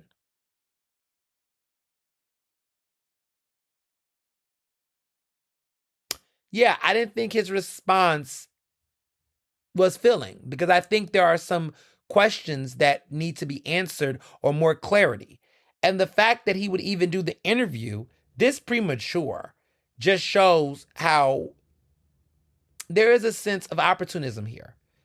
And I wouldn't say that listen, Shaka is the type of lawyer that he loves media attention. He goes for high profile cases. He likes the attention. I'll give you an example. On that episode that I just was on for Fatal Attraction, as a journalist reporter, he was on that episode. He wanted to be on there. He wanted to be able to promote himself. When he did the interview on WDS radio with Frankie Darcell, one thing that I noticed about the flyer when they said that they did this interview, this was not journalism because everything about that interview and the setup and even the way it was marketed was quite questionable to me in a journalism sense. They shared his law office logo on the flyer to promote the interview. Now, if you are a journalist and you are covering a source or a person, you will never share their business logo or anything related to their services while interviewing them. I thought it was weird that the logo on the WDS flyer with Frankie Darcell was advertising it as this must-see, listen-to interview. But they shared it saying, the logo, it wasn't a picture of Shaka, which would have been fine, but it was a logo that was like the law offices of Shaka Johnson. And I said to myself, why would you use a logo promoting this person's law services in a interview where they're discussing them taking on a crime case? Like, is this journalism or is this something else? I was very taken aback by that tasteless marketing and branding for the interview. And I don't understand why it was framed the way it was. Everything about it just felt a little salacious and it was very cringy. And it was very tasteless things that furthered that. When I interview a political candidate, I don't share their logo, their campaign logo, or any of their marketing on my journalistic endeavors. Like, you will never see me put a candidate's logo on any marketing material that I have interviewing them, because it's not a promotion of their law firm or their services. It is me talking to them as the attorney related to them as a news source. It was a very weird framing. And I've noticed throughout a lot of Shaka's public appearances, he likes the press conferences, he likes the cameras, he puts on a nice suits, he wears good suits. They can be tailored a little bit better to fit him better, but they're nice suits nonetheless. But it's just that there's a lot of spectacle, and there are lawyers like that. Black lawyers, white lawyers, you name it. There are lawyers who love that type of circus, and he's one of those lawyers. And so, given his very lackluster response on why he specifically chose to take this case, I have no other choice but to assume, based on his lackluster response, or empty response, or hollow response, however you want to describe it, that he wants the publicity that's going to come from this case. And what is so sad is that we know that already the media is already beginning to have a circus with how they're characterizing Kada Scott. There has been already a release of text messages that are very concerning, where she is texting, I guess, Keon, saying something of, when you're going to kidnap me again, in reference.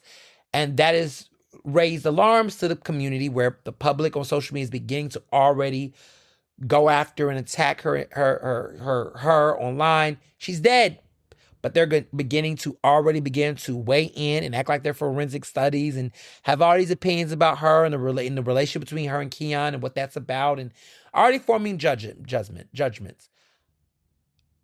I'm going to reserve my opinions to myself until the case plays out, but I already know where this is going. We already kind of sense where this is going. And we already know how nasty and how ugly this trial is going to be. How they're going to, in so many ways, attack this young woman's character, attack her life, attack her body, attack her agency, attack her on so many levels. Because I knew that it's like gravity. Once something goes up, it must come down. And because there was a lot of public interest in finding her, and there was a lot of elevation in media speaking about her, and elected officials, talking about her in a way that was positive and really humanized her. There is now going to be an effort. Mark my words, we know how this is going to fucking go. Welcome to Philadelphia. They're going to demonize her on so many levels that is irrelevant to this case. And I do fear that Shaka will play a role in it, defending this man. That he is going to go for the jugular. And he will show his ass, I predict. I could be wrong. But he is going to walk away from this, and a lot of people are going to be disgusted with him.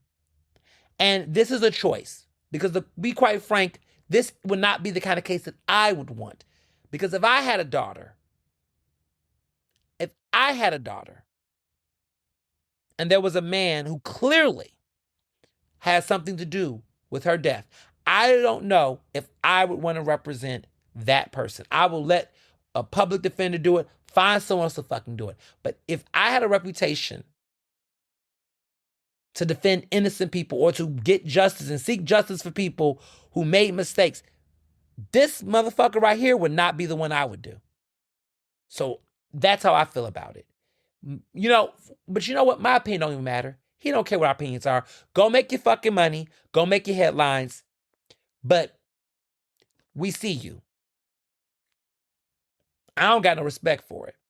He can do whatever he wants. He's a grown-ass man. But this is what I tell you all. This is what I say to people like that. You can have that. You can have that trial. You can have that case. If that's what you want to do, that's what you want to do. But we as a community, when we see people move a certain way, move accordingly. Move accordingly. Stop giving these people awards. Stop praising these people when this is the shit that they do. Y'all can say he's doing his job. He can go do that job. I know people who would do it better. Period. So moving along, I interviewed Pat Dugan on WRD, on the record with Ernest Owens. We are now in the final throes of the November 4th general election. The big election, of course, is the judicial races, but we also have Krasner versus Dugan Part 2. This time, Dugan is the Republican nominee for DA. I've reached out to Krasner to give him an opportunity to come on the show. We'll hear back from him. Hopefully we hear back from him. Hopefully we don't. Hopefully we don't. I mean, hopefully we will. That was not a Freudian slip. I actually would like to interview Krasner. I have been trying to interview Krasner for God knows how long. And every time we've had interviews, it hasn't really been anything directly to campaign or his career. It's never really been a real, we've not really had a full-fledged sit-down interview specifically about this race, about his record across the board. There was maybe one notable interview I had with him one-on-one was at City Council Live. It was around the time that he was trying to push a certain type of criminal justice bill. He was actually trying to fight against the Harrisburg. Governor Shapiro signed it in that was basically trying to act on him. It was act on him. There was a policy in place that was trying, that did end up getting through. The governor did sign it. Shapiro did sign it, because Shapiro does not like Krasner. It's very telling. But he basically wanted, this was to put a special prosecutor, that was Oppenheimer. Is Oppenheimer? Odemeyer. Odemeyer was a special prosecutor in Philly that was supposed to basically take on any cases in the area. And that was stripping away the DA's power to prosecute in his own area. And it was a whole drama behind this. Stacey and Sharif Street spoke out against this policy. And this is what the Republicans in Harrisburg did to really just basically go after Krasner. And Shapiro signed the bill.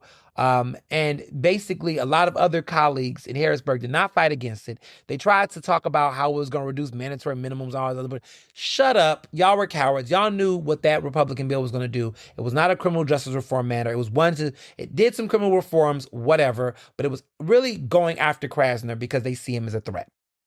His team reached out to me. They know who to call for him to come on WRD, City Council Live, when I was the host. And he came to City Council and we had this interview. We talked briefly about how we thought about the policy. He was trying to change the governor's mind. The governor had signed it while we were literally on air. And it was wild. It was a wild moment. But that was the only time I really got a chance to interview Krasner. Like, we had a real conversation. In the past, there's been situations where he sat down during election day with other people, and there's been a couple of brief encounters, but we've never really had a full-fledged interview of depth that was talking about his campaign. He's really avoided me, and definitely avoided me recently when I tried to have a candidates forum and a debate that was supposed to be televised on CBS in collaboration with WRD and the Philadelphia Association of Black Journalists. As you all already remember, he dodged that. Pat Dugan didn't, and the debate ended up not happening. Well, Dugan at that time was a Democratic candidate running against Krasner. Now he is the Republican nominee. So we did a full-fledged interview where he talked in depth about what led him to change his position on that, and how people like myself and others perceived that move. Because a lot of us were, kind of just taken aback. We were just like, well, why would you do that? What was the point of that? How do you feel about people that feel like you backstabbed your base? He talked about how he had 53,000 Democrats vote for him, how there were 7,000 write-ins from Republicans that, made, in many ways made him nominee. And, look, it's going to be an interesting road for him. Voters will decide how they feel. I did express to him when I talked to him on air, I said to him that one of my concerns is that a lot of people, are going to look at this situation and they might say, are you doing this for the, are you relying on the votes? Are you relying on the votes to basically for voters, are you thinking that they're voting for you because they want to vote for you or because they don't like Krasner? Like, are you a pawn to, Republicans' interests? Are they voting for you because they really like you? Or are they voting for you because they have different opinions about, do they like you, basically? Are they voting for you because they really like you as a candidate? I think the verdict is out, right? I would argue that so many people are voting for Dugan not because they actually like him, but because a lot of them actually just do not like,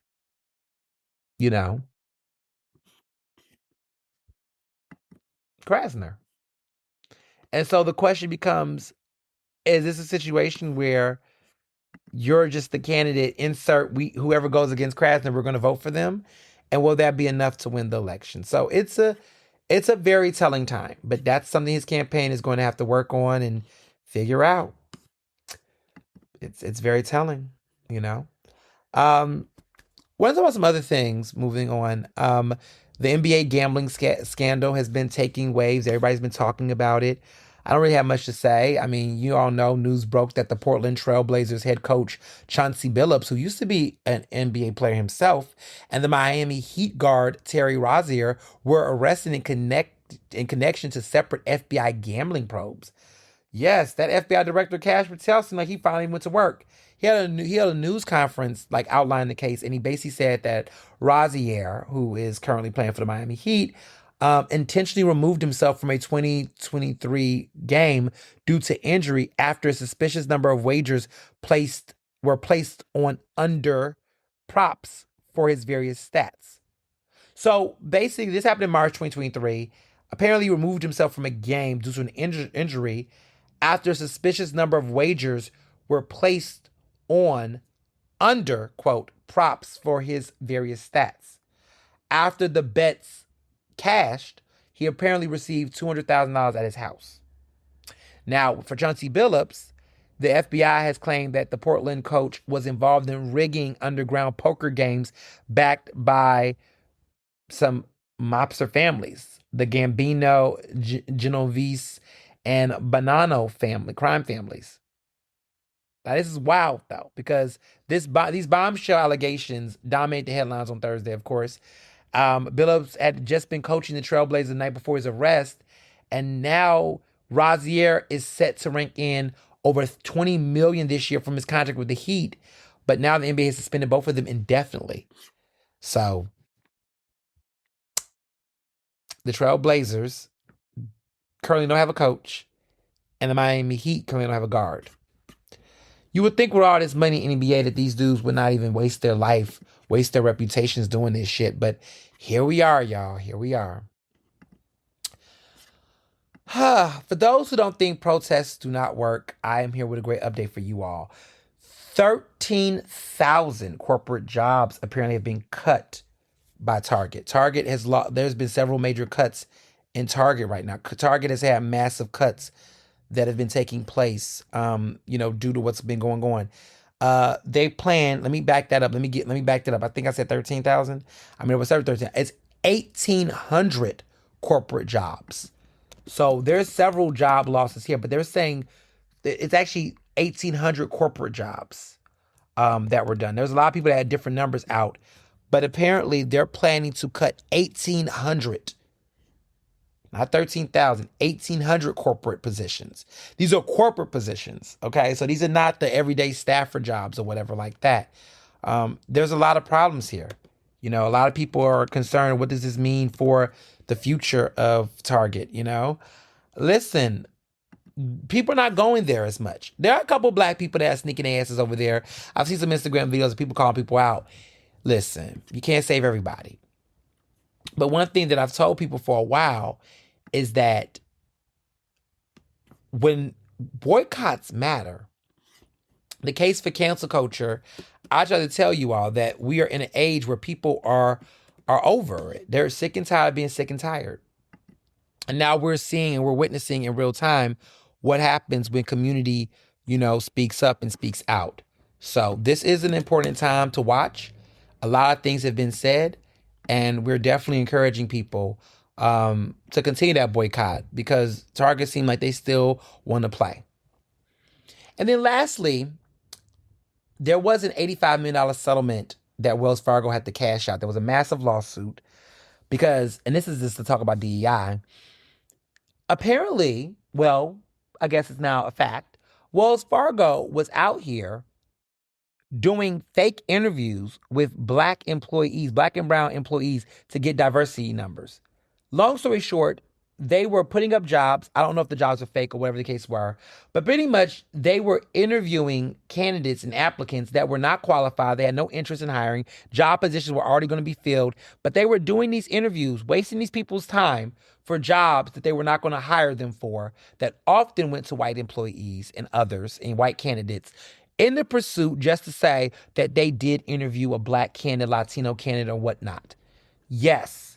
And they've gotten caught in a way that has now led to $85 million settlement. That is nothing to sneeze at. That means that what they were doing was so gross and so problematic. Wells Fargo has been a problem for a long ass time. All these banks got their problems, but Wells Fargo has had a really bad history. And I don't personally like Wells Fargo. I've never been a fan. I don't like Wells Fargo. I don't have a bank account with them. I'll never get a bank account with them. They've always been a problem, y'all. Like, for real, they've always been a problem. And even in Philadelphia, there's been people that will work for them and try to do the diversity stuff and talk all this stuff about what they were doing in the community. They've always been funny with the money. There was a person there who doesn't work there anymore, but I don't like her. She worked there all the time. I used to call her the chicken lady at dinner. I'm never going to tell you her name. Some of y'all might know who I'm talking about. I'm not going to tell y'all her name. I'm not even going to do all that. I'll spare her. But she was a woman of color, and she was at Wells Fargo. She had one of these like senior positions. Not going to name the position. But I will always call her the chicken lady. She would literally go to all the Wells Fargo, well, not Wells Fargo. She would go to all these like galas that were always these foundational events, and she would always go, and basically she would always come, whether she sponsored the table or not. Never really sponsored shit, never really cut checks for people in the community, always only cherry picked the organizations connected to her friends, and that's how she used to do it. And I used to just be so annoyed, but she never really like gave money to like the community. It was always like these little pocket little groups that she would cherry pick who she wanted to support. And she would get these, checks, and she would give these checks, but she would always pretty much, her position, in my opinion, I'm not going to say she didn't do any work. I'm not going to do all that. But most of that job, as far as I had seen it, was that she was just always the person that would go and represent the company and use the talking points about how they would be committed to diversity, equity, inclusion, and basically show up to these groups, buy the table tickets, take the pictures at the step and repeats, eat the fucking chicken dinners with the weird legs, the loaves, and that would be pretty much that job. Now, would they be in meetings and have these brainstorming sessions about how they're going to show up differently? They'll have the same pot of money, get the same money in certain groups, make people tap dance for it, tell everybody to apply for grants that they were never going to give them, and give the money to the same people, the same circles all the time, and basically stand there and pose and smile with the check. We know a lot of people have jobs like that. I'm not going to name all their names. Some people do a little bit more with those jobs, okay? But some people, that's all they do. They dress up nice. They basically smile. They basically tout these titles. They get on these lists. They don't really do much. They just work at a major corporation. So we all got, oh, hell, the corporation, the Fortune 500 corporation. And they all smile and everybody kiss their ass. And they just walk around and they say the same talking points and they do all this fucked up shit behind the scenes. So let me tell you what's going to happen. Wells Fargo is going to probably have to, their reputation is shitted on. Even all that damn stuff they were talking about, you are not hiring any black and brown people in these jobs. You're not promoting any of these people. You are cutting a little check, and this is what they do. These banks, let's talk about the big banks. Let's talk about the banks. The big banks, we need to do something about that 1%. The big banks of America is crushing down the working class families. Now I'm putting on my Bernie Sanders accent. But let's talk about the banks. Let's talk about the capitalism that is making America Listen, we're going to talk about the banks. What they do is that, and we all, folks know this, they always have a fucking foundation. And they always put a black woman or a black person or a Latino woman in that foundation position. And this is not just banks, health companies, healthcare companies, but they always put some black woman or black men, not really black men as much, mostly black women or Latino women, because there's a respectability politic. And they're always going to put them in charge of the foundation. And the foundation is going to give them money, and they're going to make commitments to these smaller groups. So what is the foundation going to do? This is our commitment to community. And it's always the same corporate speak. And they got a bucket of money, and they're never going to give the money to really like radical or progressive or real big community groups. They're going to always give it to safe causes that are lily white causes. So any type of food pantry, and there's nothing wrong with food pantries, okay? But they're going to give it to food pantries. They're going to give it to like these very cool after school programs that are going to always be focused on some type of professional work development thing. They're always going to give it to organizations that we already know that already got a boat ton of money, right? So they'll give to March of Dimes. They're going to give to certain groups like that. The black organizations they give to are going to be those who've been around for 5,000 years. They're never going to give to like a new group. They're never going to give to anything about journalism and the free press. They're always going to give to agencies and operations that's going to make them quote unquote look good and they can play savior to. And they're going to take the picture. It's always going to be a group that already has access to resources and money. They're always going to give it to, organizations and groups that are liked by certain elected officials and politicians that they can also, pander to and lobby with. It's always going to be a system. And I will tell you in Philadelphia, there are a handful of nonprofits that are always going to get money. No matter how mediocre they are, no matter how bad their leadership is. No, I'm ready to go there. Y'all want me to go there? Can I go there? Can I go there? I'll go there. Why are people still giving money to United Way of Philadelphia?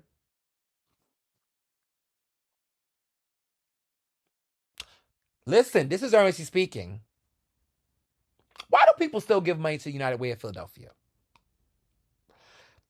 Have anybody actually looked into what's going on at the United Way in Philadelphia? Have y'all followed how that board... See, I'm giving y'all some tip. I'm putting y'all on something. Have y'all followed what's been going on with that board over there lately in the last 2 years? Have y'all noticed the turnover that's been happening over there? What happened to the promise? Remember the promise that was promised? What's going on with Bill Golder? I'm just asking questions. I'm not saying anything. I'm just asking, why do people still give to the United Way in Philadelphia? Why is Bill Golder still leading that organization? I'm just curious. There's a lot of board turnover there. There's a lot of staff turnover there. Why is he still there? Why do people still give money to them? What is the workplace culture like there? What happened to the promise?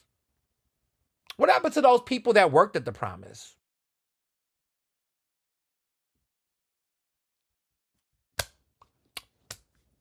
I'm just saying, right? But people will give money to institutions like that.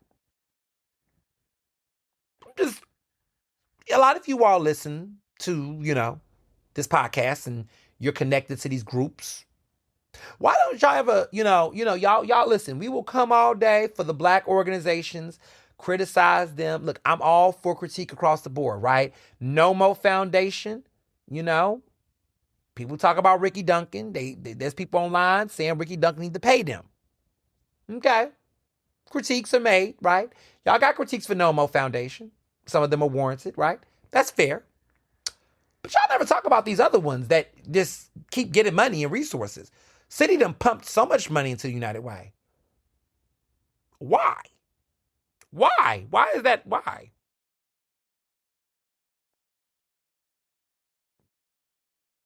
Message. Okay.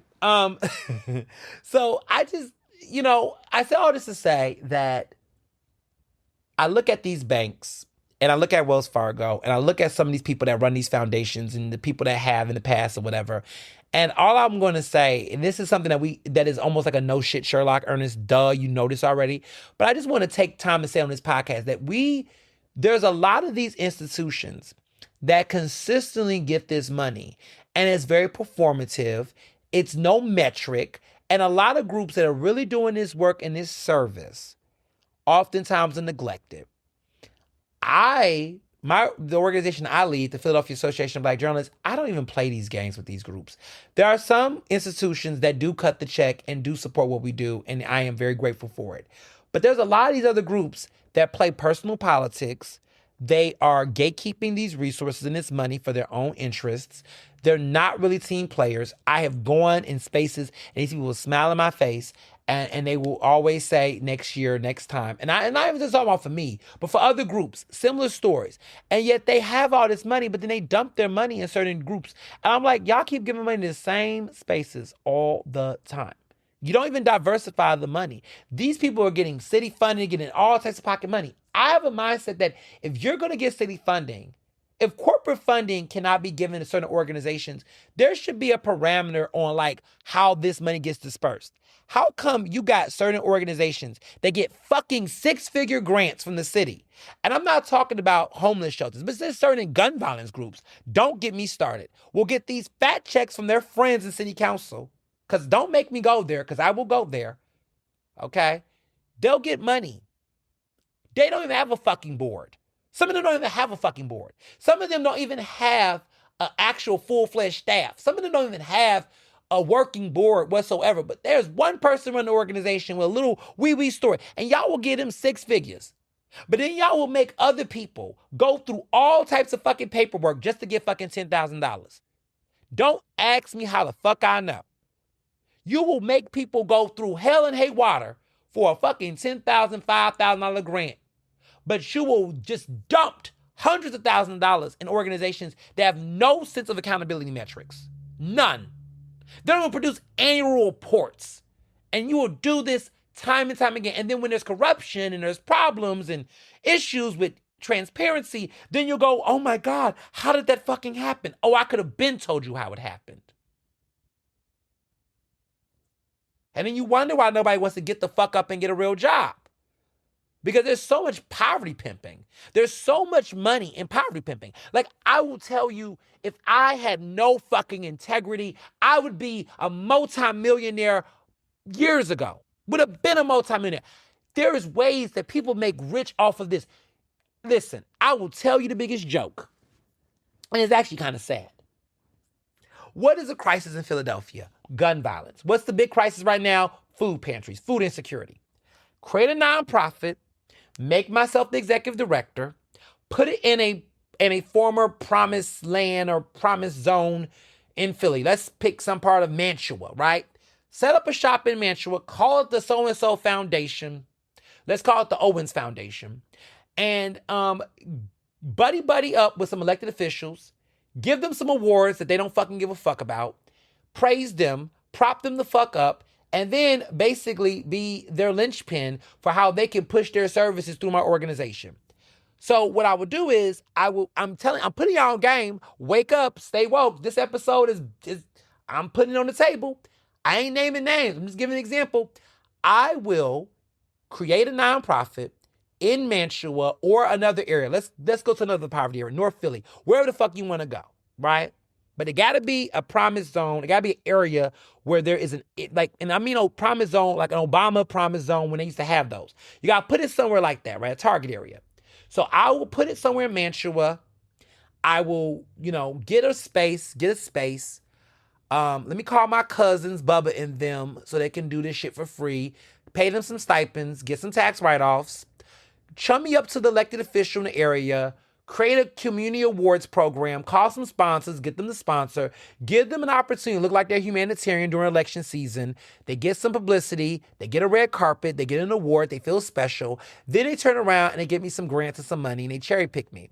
What I use that money at that point is I will hire their cousins and family members to work part-time and give them some jobs, give their kids or their relatives some jobs and some opportunities to get some bread so they can stop eating off of their fucking elected official cousins and brothers. Then get them that, and then turn around and then platform them to run their services. So if they have any types of resources, they need a meeting space, they need a place to do something, they need a place to get a red carpet, they want to bring a mayor or elected official with them, they need a place to make themselves look like they're in the community for a photo shoot, my nonprofit office space will be that for them. And there you have it. They keep increasing the funding. I don't really hire anybody full time. I hire everybody contract. I get the big fucking salary. And next thing you know, in 3 years, I have over $100,000 in my bank account because I'm a nonprofit executive. I don't have a board. No. I don't have a board. No one's asking me to have a board. Do I have an annual report? Not really, because no one's really asking for that. All I do is keep showing up to council, kissing their ass at public statements and hearings, get the proclamation, praise them, keep them elected, take some of that money I got in my own salary, and then give it to their political fundraisers, and that's how we're going to keep the money rolling. Voila, magic. Listen, this is a different type of show. It had to be said. Because I'm tired of the bullshit. I'm tired of everybody lying. I'm tired of everybody lying. There's a lot of people out here lying. There's a lot of cap, okay? There's a lot of people out here that's pretending that they're just doing this shit because they care. And they'll give you the same poverty story. I came from this neighborhood, and I'm just a poor kid from West Philly. I'm just a poor person trying to make it from the streets of North Philly. They do the whole sob story. They do the whine and whimper, but they get their fucking money. They get fucking rich. And they take their asses to Atlantic City in the summer, and they can't go to the vineyard because they ain't got enough class to go to the vineyard. But they'll go out, and spend money and bread and travel and act like they're doing some humanity. That is the whole fucking scam of it all. Okay? I'm not saying everybody do it that way, but a lot of people do. A lot of people fucking do. And we got to be honest about it. There's no incentive for people to be actual legitimate business owners. Philadelphia does not encourage entrepreneurship. Not for black people, at least. Everybody is better off either being a part of the government or, creating some type of foundation where they can grift off of nonprofit benefits and services. Like, to be an actual entrepreneur and a business owner in this city is so fucking difficult. They don't encourage. It's almost like they don't encourage it, unless you are doing it in a way that benefits them politically. Like, unless you are a developer, or you're somebody that is involved in, some type of tech. I mean, even tech not even getting that much love anymore. But like, if you are a real estate developer and you own land or property, or you're trying to work on a project, or you got money where you can fund politicians, there's no actual investment outside of that. Like, if you're an entrepreneur, a small business owner, just trying to do something for the arts, or you're trying to do something, that is consulting that doesn't center around politicians, there's no care for you. There's none. Why do you think we keep losing all of these tech folks? There was a time where Philadelphia was almost about to be the Silicon Valley of the East Coast, and then they ran all those tech people out. I know people who left. I know people who left. Remember there used to be Philly Tech Week? Remember there was a moment in time where there was like a tech boom? What happened? Y'all better wake up.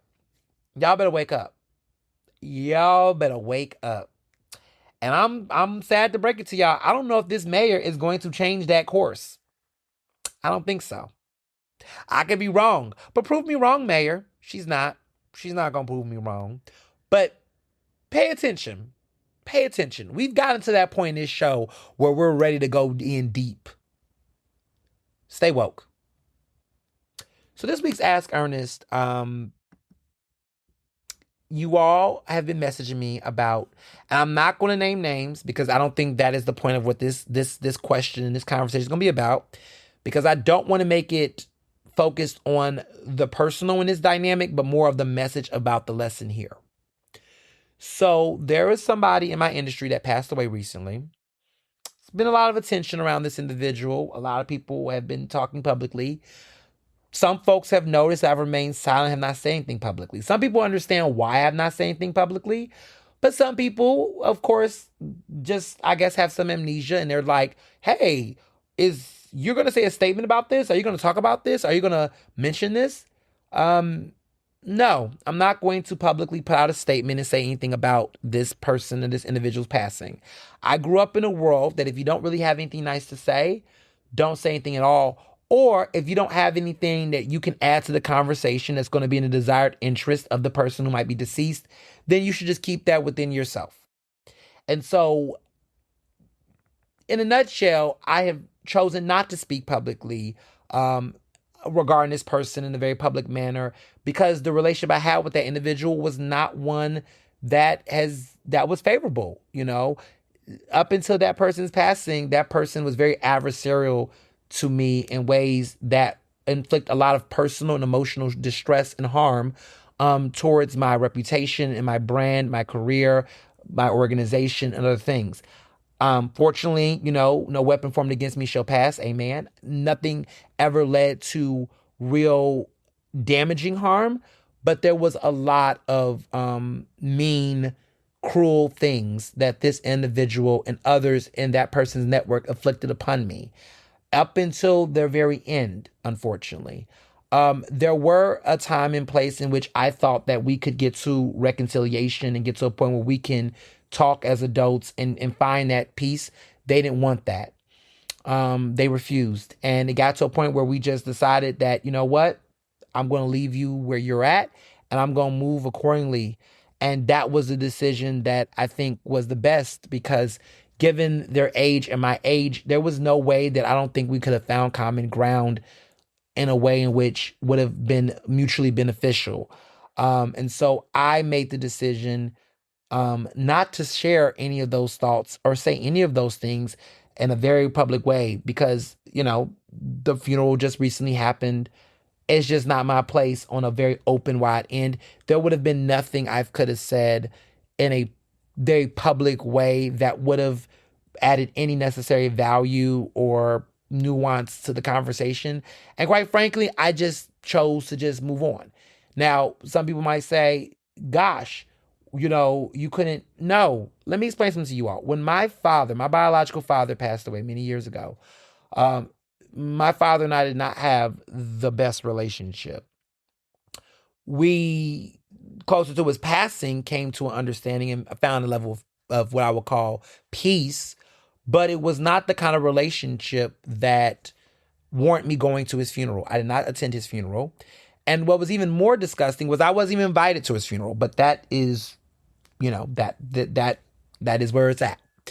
A woman many years ago, which you all know, I've talked about in the past, scammed me when I was just starting in my career. She took advantage of me as a young emerging journalist trying to come into the network. I had just graduated from college, and this woman had a business, and she had me work for her. I worked for free with the intention of getting a job full time. When it was time for me to get that job and opportunity, she basically misled myself and other people on the team to which I helped hire. And she basically exploited me, my labor, my work, my creativity, my a lot of things that I had invested in that company that she had, that publication that never really took off. And when I actually tried to get my money, at the start of the year of 2015, this was 10 years ago, she told me that I would have to take her to small claims court. And mind you, did not have the resources and the means at that time because I was just graduating from college to even take her to court, and she knew that. And so basically, I never was paid for her for my work, and it created a situation where financially I had to work for Comcast. I say that like it's a shame, but it really was because I really did not. I was in a state of I was slightly depressed in a way. Like this woman built me up in a way that made me think that I had financial security, and in many ways was taking advantage in a way that really messed with my livelihood to the point that I really had to find a job really fast. And I almost did not even go into journalism media because the experience really did at one point in time, stifle my imagination and my trust in pursuing journalism. And it was very depressing at that time. And over the years, I just kept, persevering and going through it. And I didn't really see much of her. And then I helped create a grant program through LinFest I help create and advise on a grant for media entrepreneurs. And I did this to support young entrepreneurs who aspire to media. And the irony was that this woman ended up receiving that grant, one of those grants. And at the time, I had told the organization what this woman did to me, and they just kind of was like, yeah, well, we gave it to her and we're going to see what happens. And then they found out that she was a scammer, and they ended up not giving her the full amount because in the process that she was supposed to go through, they recognized there were some flaws. But I already gave them the heads up. But this is how some of these foundations operate. So moving forward, a couple years later, I get notified by her mother that she passed away. And I was invited to her funeral, and I had to decline. I didn't tell the mother at the time that her daughter did that to me. I didn't do that. I understood she was grieving. I just simply said, look, I cannot personally, participate. I think the mother definitely felt some type of way, but I say all this to say, and I'm not referring to this in this situation, but history, you cannot choose how people grieve or how people mourn deaths, if they grieve or if they mourn. Your life and how you treat people is going to be complex. And some people go for reverence when all they can get is respect. I will respect the passing of certain people, even if they did not give me that respect. But reverence, not everybody's entitled to reverence. Not everybody should be forced to hold people in the same regard, right? For example, when I think about R. Kelly, when R. Kelly passes away, when he dies, because he will eventually die, those victims do not have to mourn his death. Those victims do not have to weep for this man's passing. They do not have to give any statement. They don't have to say anything. They can move on with their lives. And I think sometimes people force people, especially in the public eye, if you're both public figures in this way, that they want you to give some level of resolve. You don't have to. And there were certain people throughout the week that were trying to, I feel, bait me into saying something in a way in which was disingenuous. And there were people who felt like there should have been something said. And I have the agency as somebody who had a very different experience with this individual to say no. And I don't have to say it out loud in every public forum, but I'm saying right here, and to people who grapple with this, you have the right to say no. You have the right to choose peace for yourself. You have the right to navigate a situation differently when others choose. And two things can be true. Some people can look at the person who was a detriment to your career growth, who was evil to you at times, who could be very mean, who made your life difficult, who made your career a roadblock. Some people can call that person a hero and call that person a mentor. And they might have been a hero and they might have been a mentor to them. But that is their truth. That is not your truth if it's not. My father, who passed away, left behind a family that he had outside of the family that I am accustomed to. Those children and his wife are going to say different things about that man. And that is their right, because that is their experience with my father. That was not the experience that I had with him. So the way in which I show up, I can only be genuine, authentic to my experience. And I think that that's important, right? That I'm not dismissing, I'm not telling those people that they're wrong, that is not their experience. I'm not denying them of that. But if I'm not denying them of that, then I can't be forced to live a lie, whether living or dead. And I have held that space. And this is the only time I'm going to discuss this. And this is the, I think, appropriate space too, because it's my podcast, my listeners. I'm not broadcasting it out to the entire world beyond my space. But this is a space where a lot of you all who listen to the show, some of you all asked me about it. And I said in due time I will address it. And this is how I'm going to address it. And out of respect for all the players involved, if you don't know who I'm talking about, it don't even matter. And if you know who I'm talking about, let it be where it's at. But I think it's important because I've noticed this trend. I think about it with Charlie Kirk, where there was a public performance of telling people how to respond to that. And it's like, you know, listen, I'm not saying that Charlie Kirk was not a loving father to his kids or to his child. He wasn't a loving husband to his wife, Erica. I'm not saying that that wasn't true. He might have been that. And to some people, they might have found him to be a hero. But for people who look like me, that was not the Charlie Kirk I knew.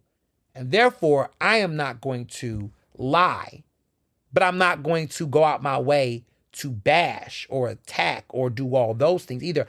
I'm just choosing to move on. And I think that's the problem, is that we get fake and phony. If you don't want to live a life where people are going to, have those feelings, then live a life in that way. If anything was to happen to me or down the road, I know there are going to be some people in this universe who's not going to give a fuck. That's fine. But there are going to be people that are going to definitely give a fuck. And we all have to recognize that we live nuanced lives where some people will feel harmed or feel disrespected. And they will not go up for you in the ways that others will. And what we need to be mindful of is that those two universes exist. And we shouldn't force people to do anything that is not authentic to that experience to which they had. So for me, I've chosen not to say anything at all.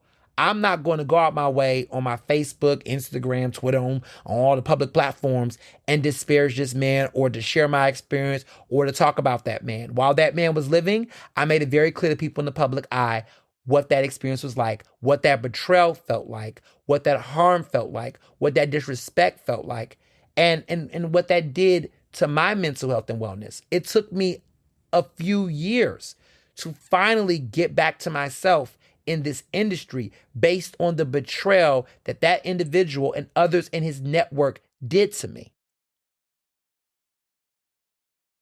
And I'm in a space now where I've seen the other side of it.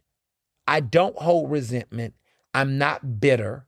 I'm just mindful and realizing where I am. Because me, maybe a year ago, maybe months after my situation with this individual, I might be saying a different tune. But I've come past that. And I can be honest and sincere about my feelings without feeling like I need to enforce or to bastardize other people with it. So I would encourage people that when you're in situations where a very known person in your life or experience a person pass away, sometimes we feel the need to lie. We feel the need to be fake. We feel the need to join the chorus of other people and putting out all types of narratives.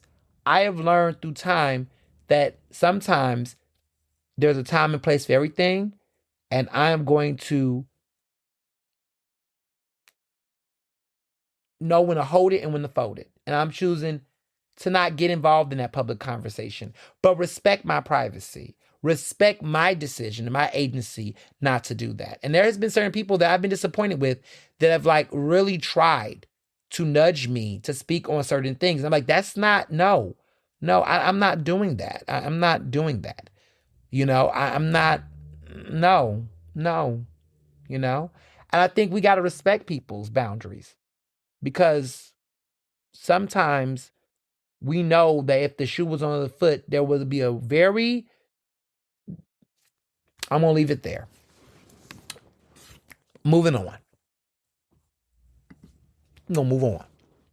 So with movies, there is Oscar watch is Springsteen, Deliver Me From Nowhere, is the movie with Jeremy Allen White.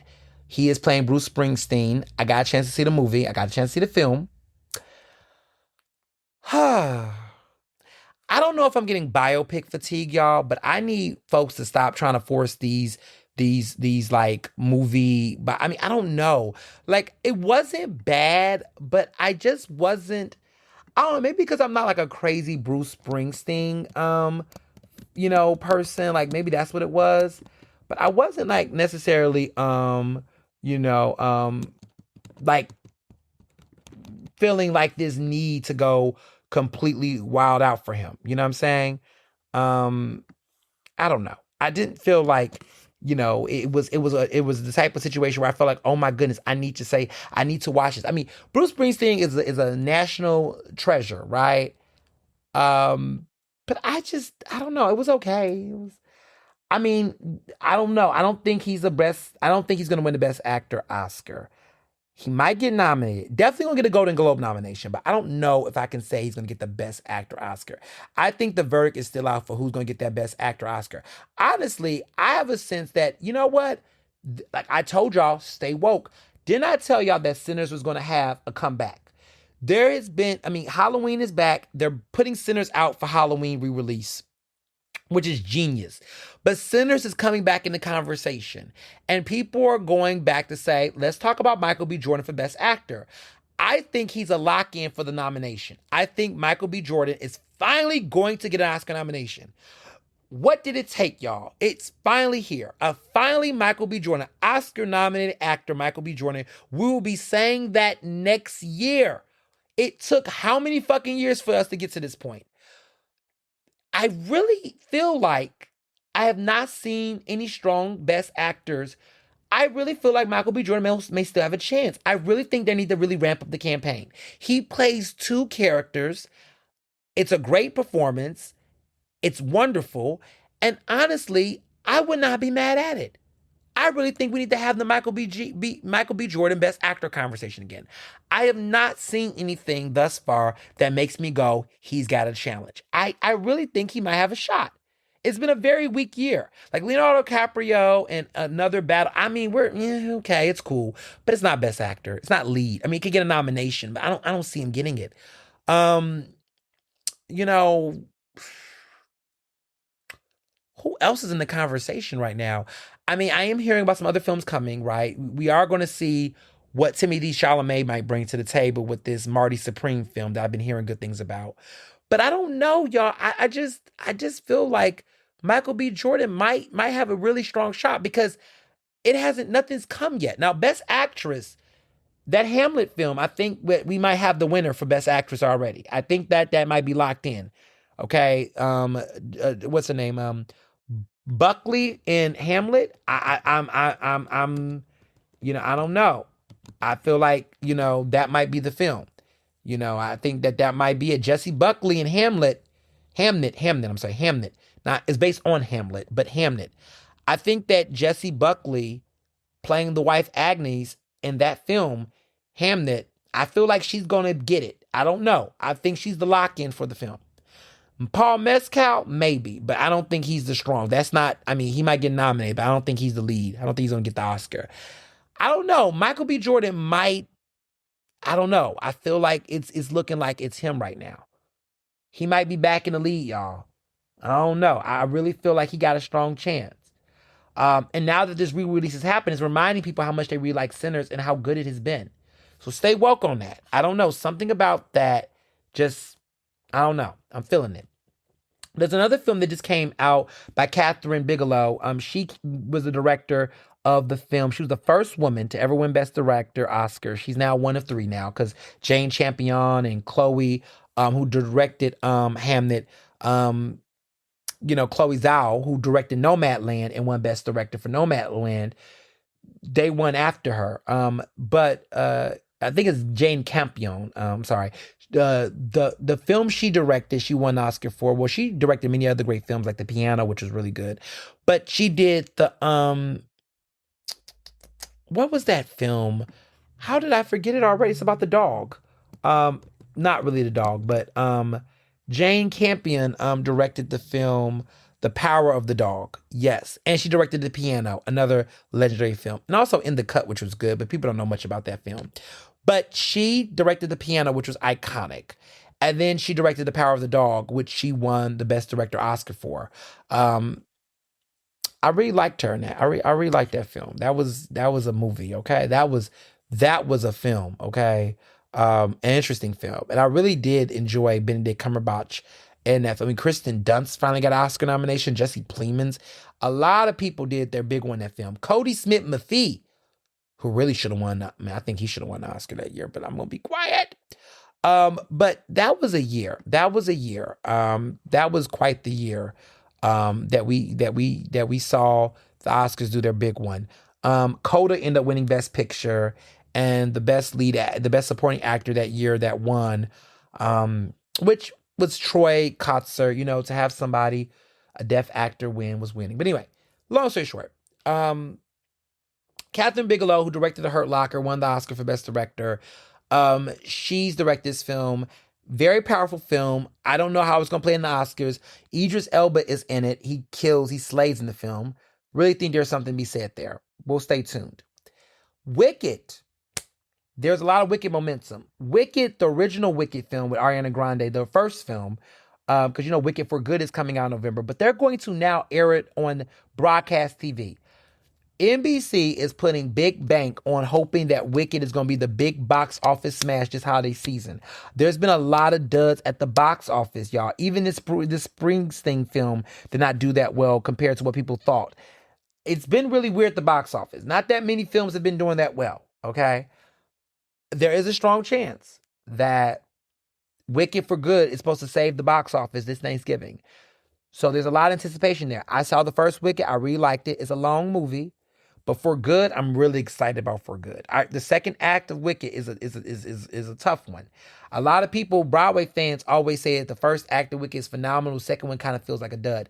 Even though, ironically, I like the second act. I think that some of the strongest songs in Wicked are in the second act. Okay? For Good is an example. You know, No Good Deed Goes Unpunished. Oh my goodness. What's the other one that she sings with Fiello? Oh my, as long as you're mine. Ooh. Maybe I'm brainless, maybe I'm wise, but you have me see. Listen, I love that song. Ugh. I can't wait to see it on Broadway. I mean, not on Broadway, at the movie. I can't wait to see the version with Cynthia Erivo singing it with, oh my goodness. That I'm waiting for. So I actually like the second act of Wicked, but it's very debatable. But I feel like they're going to juice it up. There's some Coleman Domingo's going to be in it playing the Cowardly Lion. Y'all love some Coleman Domingo right now. I love it for him. I love it for Coleman. But there's a new song there's like, I think 2 new songs being added to the film. Like there's a lot of things being added to make this second act worthwhile. So we want to see how that's going to play out. And then lastly, there's a lot of drama going on with the Golden Globes with this podcast category. A lot of people have been talking about how it might be allegedly a money grab. Penske, which is a media company that owns all these various trade publications like Variety and others, they're saying that, and they also have something with the podcast companies and things, that this might be a play by Penske to really amplify and juice up sponsorship contributions from the categories, like from these nominees. A lot of people are saying is giving pay to play, basically get the nominations. Like for your consideration, they're charging like $5,000 for certain billboards. They got an entertainment fest that they're doing, and you get a slot and award. Like it's all this crazy shit going on to really juice up. But this is a way to bolster the Golden Globes. I don't know what's up with the Golden Globes, y'all. It's one of my favorite award shows to watch because it's very entertaining. But you know, it's very telling, you know, how people are going up for this, you know, how people are talking about what's happening. It's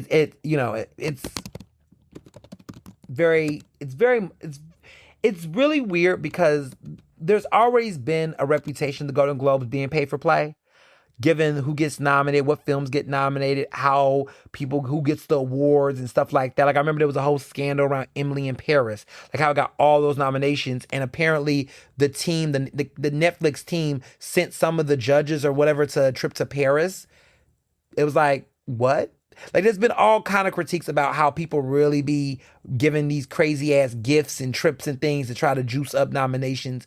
Sometimes they win, sometimes they don't, but it's like always a critique about how the Golden Globes feels like it's bought by industry insiders and folks. And so to hear this allegation with this new podcast category is rocking the boat. Even some of the podcast people that may get nominated, like there's talks that Ben Shapiro allegedly, according to some insiders, is trying to get a campaign to try to get the win. Like, is a conservative podcast going to win? Like, what's happening here? So it's a lot of speculation about what's happening with this. I don't really, first of all, I don't think they should have a podcast category. I feel like this is kind of one of those weird categories, like when they started to have the box office smash of the year and they had like Taylor Swift nominated. It's like, are y'all doing this to try to get like certain celebrities to come to boost the TV ratings? Like, I just feel like this is becoming the big money grab. And let me be very clear.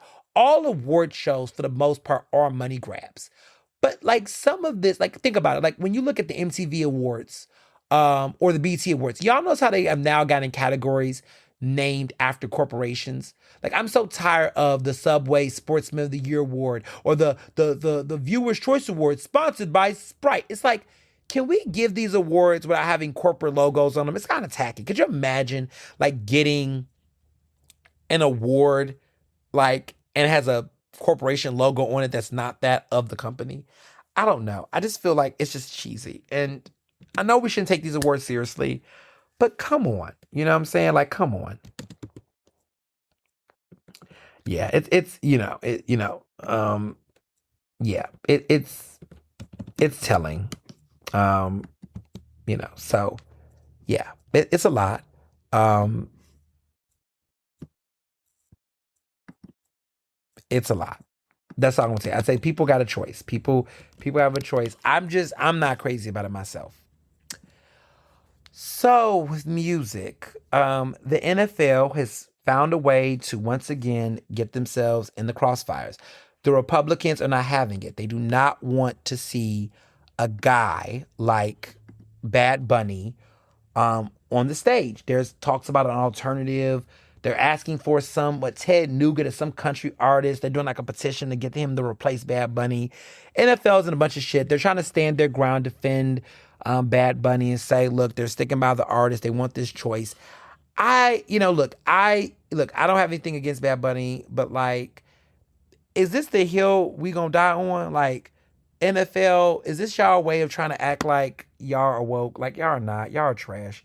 And honestly, like, the thing is that what a waste of resources, energy, and controversy to participate on a racist stage by a racist entity in this way. Look, I know y'all like y'all little birds and y'all eagles and all that shit. I get it, whatever. But like, it's just, to me, it's like NFL, y'all know y'all fan base. Y'all know what type of people are the people that's gonna watch Bad Bunny Super Bowl performance. Are some of them people are football fans, right? I'm not saying they're not, right? It's America's pastime, whatever they want to call it. But there are a lot of people that's going to watch it just for Bad Bunny. And the NFL knows this.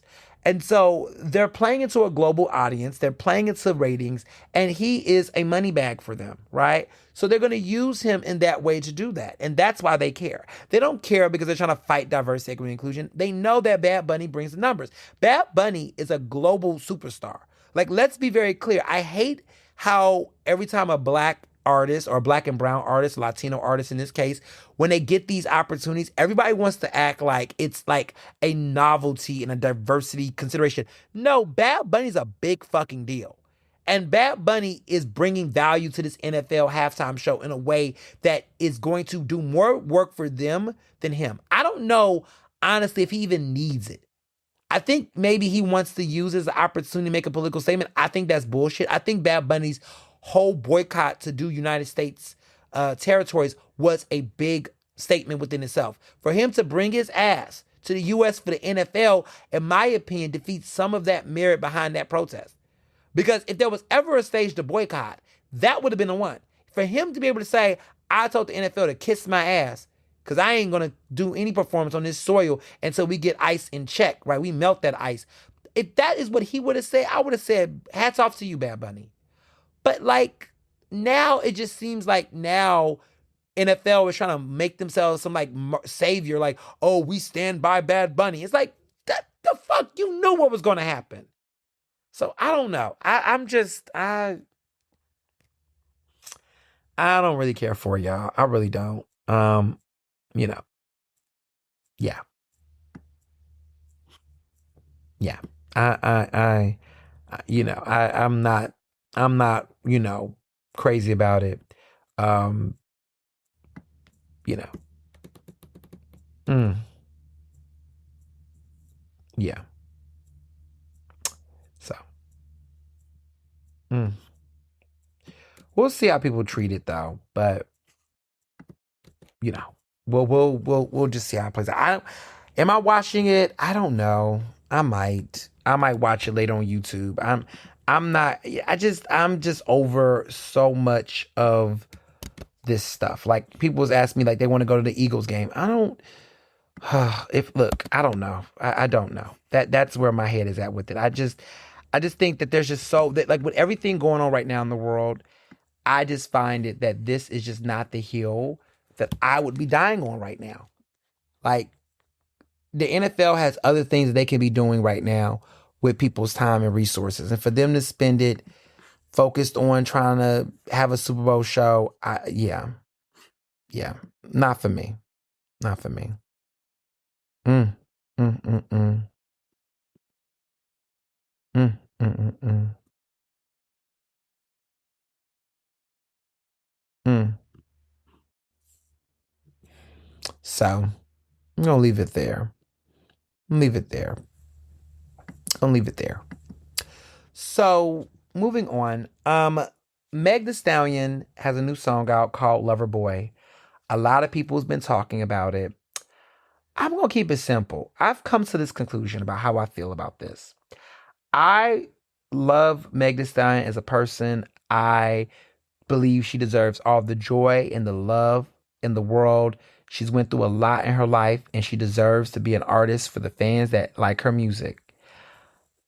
That being said, I'm not crazy about her music like that. I think my artistic lens on the music is more so that I think she has a problem leaning fully into any of her concepts. She has talent, but the problem is her talent is watered down by tropes and situations that that I find ends up impacting what she can do more of. Like I just feel like she doesn't fully commit to an aesthetic fully. Like there's always a part of her that leans into certain musical tropes from her past eras, and she can't fully commit to a direction either way. So like, okay, you have this Lover Girl era, but why does the music video look like something you would have did in the previous era? Like I can't tell the difference on her commitment to her artistry. Like regardless, I think the song is okay. I don't think the song is bad. I just feel like I don't know. I just feel like it's always like a trend. It's on a trend. And it's kind of like, okay, I feel like we've heard this before. I feel like we've seen this before. And it's just one of those things where I get it. She wants to have fun and joy. And she can have that, right? And that's right for her. But as a music listener, I'm not necessarily vested into the art more so than her overall joy. So I'm happy she's happy. I'm happy that she's found a good man in her life that she's in love with. And that's great. Personally, I'm like, girl, just take a break. Just don't even put the music down. Like, just don't even worry about the music. Just go enjoy your man. We don't gotta you don't gotta get anything to us right now. Just put it, just relax and enjoy. You don't have to put on fuss. We don't need, we get it. My man, my man, my man. You know what I mean? It just is what it is, right? So there is a lot of talk about Kevin Federline and that book. I did read some of the book. I didn't read all of it because it got redundant. He's not. I mean, clearly, I don't think he wrote this himself. To be honest, I don't think he wrote this book. I think he had like a ghostwriter in my opinion. I don't think he wrote this book. But what I will say is that it was very interesting doing this interview. Like looking at him do these massive media interviews. He was on Piers Morgan. This man, he just wants to be in the conversation, y'all. What the kids say, pay him no mind. Pay him no mind. Um, like pay him no mind. Um, you know, um, because it's just one of those things that you just have to recognize. He clearly is the child support that ran up. Those young men, those boys, okay, are now 18. They're grown. The child support, the alimony, all that's in dried up. He looking for a new meal ticket. That's what it's giving. He's looking for a meal ticket. So enjoy. You know, I don't think the book is saying anything that we need to know. I just feel like he's just begging for attention. He wants attention. He can have it, but we're gonna move on. That's just where I feel about it. Um, like even Brittany not even talking about him anymore. Period. And also, speaking of relationships we don't care about, it's official. Katy Perry is dating the former Prime Minister of Canada, Justin Trudeau. Talk about a fall from grace. Like Justin Trudeau used to be that dude, and now he's just a big disappointment. But he's with Katy Perry. Katy wants to be relevant again. She's trying to have a moment. Okay, girl, we see you. Next. And that's all. Next on that. Um, Holly Bailey just dropped a new album. It's called Love or something like it. It's cute. What? It's cute.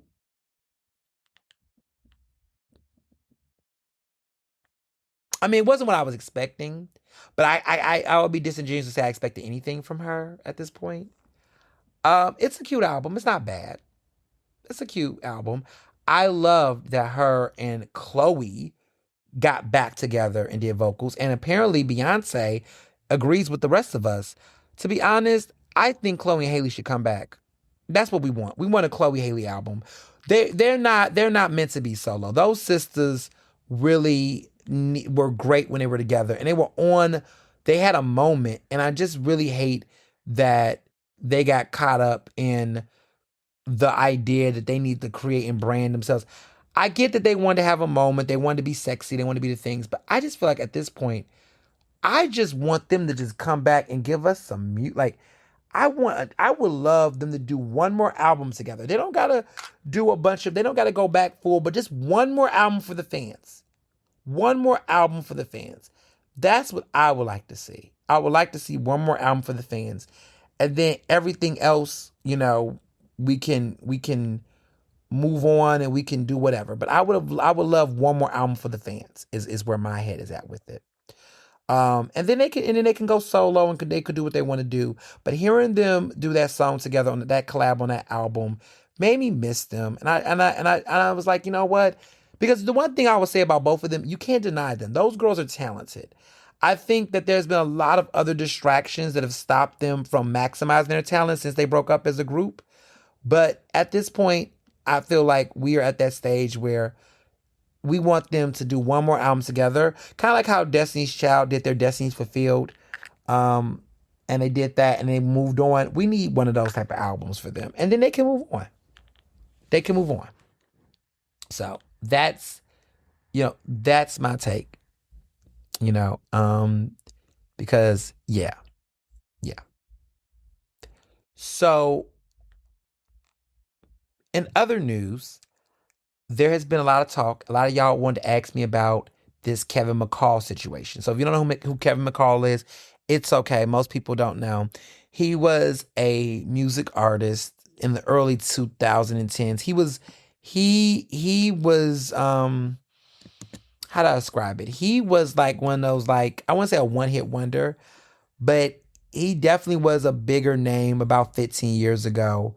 Um when I was like in college, like my freshman year in college, he was known for his work with Chris Brown. They had a relationship, in music. In 2010, he performed with Tiger and Brown on Deuces. He was on a song Strip. He did a song Naked, his own single Naked, that he did with Big Sean featured. Um, but that was his, he had a moment. And I wasn't really listening to Chris Brown like that. But he also dated Eva Marcel. Eva used to be Eva Pigford when she was Pigford was her name. That's how I remember her from America's Next Top Model. Now she's Eva Marcel, but she's also Eva Marcel Sterling, because remember she went on that show. She was married to the lawyer Sterling. But I remember her as Eva Pigford when she was first on America's Next Top Model, when she won. She won the third cycle. She's one of the early OGs. But she was that girl back in the day. I just remember that whole era when she was competing on America's Next Top Model, and she was like 20 years old when she was on that show, and you know, she was dope. She was dope. Um, but anywho, he was, had a little moment. He had a little moment back in the day. Kevin McCall, and his biggest claim to fame was working with Chris Brown. That was his whole. He was in a couple of songs with Chris Brown. That was really what kind of like, made him big. He was on Yeah, Yeah, Yeah. He was on all that. But eventually that relationship did not, pair well. They ended up having a feud over the years. And now it's gotten to the point where he argues that he has not gotten any money from Chris Brown for the work that he contributed to several Chris Brown songs. And it's gotten so bad to the point that he has claimed recently that, he's on EBT, and said that he's on EBT despite writing several hits for Chris Brown. And, look, when you lay down with dogs, you get fleas. That's just what it boils down to. Breezy Bowl is 20 years old. It grossed over $241 million. In August, it generated $96.8 million. Y'all love the abusers. He sold 1.7 million tickets. So over 1.5 million of you all went to support this man 20 years later. So, look. Well, Kevin McCall broke down in tears in an interview, showing his EBT card that might actually expire because of SNAP benefits on November 1st. And said he wrote all these songs for Chris Brown, even though Chris Brown made 90 million. Now, there's a lot of stuff going on. You know what I'm saying? I think there's just been an ongoing beef. Some of the songs that he wrote that McCall did was Deuces, No BS, Strip, all, different songs, a lot of issues. And they had fights. There was physical violence and threats over the years. But Chris Brown said, quote, "Remember this, you can't walk across a burnt bridge. And you know what's funnier than a troll? A broke one." All right, Chris, you take your own advice. Because you be whining about why nobody lets you come on award shows. But all I will say is the situation is very unfortunate, but there's a certain part in my mind that you decide to work with a man like that. Just saying. Just saying. These are choices. So, before wrapping up, I gotta say that show Love Cabin. I ain't gonna get too much into the details, but that show is nasty as fuck. So I've been watching it on Zeus, and it is a very, I get uncomfortable. And look, I'm not a prude, but I get a little uncomfortable watching this show because so much of the show is, it is a love. It's like, I get it. They're gonna meet, they're gonna date. But Ray J as the host is probably one of the most creepiest hosts I've seen on TV in a long time. This man got them switching partners, people they're dating, having kissing them.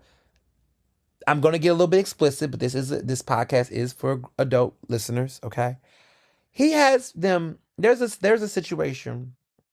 Mind you, it's all consensual, so they have the right to say no. Just want to be clear. But he had a situation where he had them on the first week kiss each other, on the spot, who's the better kisser. But then turned around and had them kiss somebody else. I was like, ooh, what? Then he had a situation where he had one of the women compare the men's sizes and basically have her put her hands in their, growing area to fill them up, to figure out who had the bigger one and to name it on this show.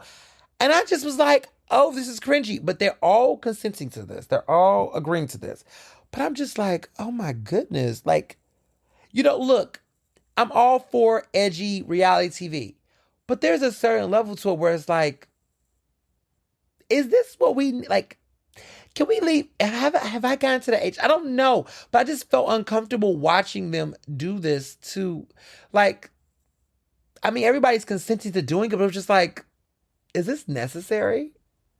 Like, no wonder why people are not dating like they used to. No wonder why people don't have a sense of understanding on how to court people. Like, like what is this? Like, I don't. Oh, goodness. Like, oh my. I don't know. I just feel like dating has become a dead art. Like people just have lost the meaning of it all. But I digress. Interesting show. Weird show nonetheless. So moving on, a lot of you all have asked me about this Southern Fried Rice show that Keke Palmer is doing. I mean, I'm not personally crazy about the show. I haven't watched any of it really. I think I tried to watch like a snippet or whatever. Look, the concept for me isn't, I'm not really personally fond of the concept. Basically, this Asian girl is immersed in black culture. She lives in a household with a bunch of, I guess she's adopted, or have black friends or whatever, but she finds herself going to an HBCU to have this black experience because, she's immersed in black culture and that's what she can relate to. And, she's meeting cute guys, and she's like this exotic, different experience, even though she's finding herself comfortable hanging out with different people. And the name of the show is Southern Fried Rice. First of all, the title is cringy. Keke Palmer this is on her channel, Key TV or whatever it is. And there's been a lot of backlash. The writer of the show is black. Everyone's been criticizing it. But then people are like trying to defend Keke because we love her. But I have to say this. I do have to say this. I gotta say this. I'm sorry. I have to say this. Keke knew what she was doing when she did this show. Keke's been in showbiz for I don't know how fucking long, over 20 years, her entire life. What I've noticed is that Keke is a showbiz person to the point where I'm a little disappointed in her show business, meaning that she has gotten so detached. There's a sense of Keke that I feel like we're starting to see the problem of a young person or a person whose life has been showbiz, because they're always going to think about careerism. Like there's not a sense of, I don't really know at this point who Keke Palmer really is. And I think that's why she struggles to have like certain aspects of her career be successful. Like Keke is successful, but Keke, I think, has not been able to land in a certain way that I think she would like, right? She hasn't won any major industry awards. She hasn't gotten an Oscar. She hasn't been an Oscar-nominated actress.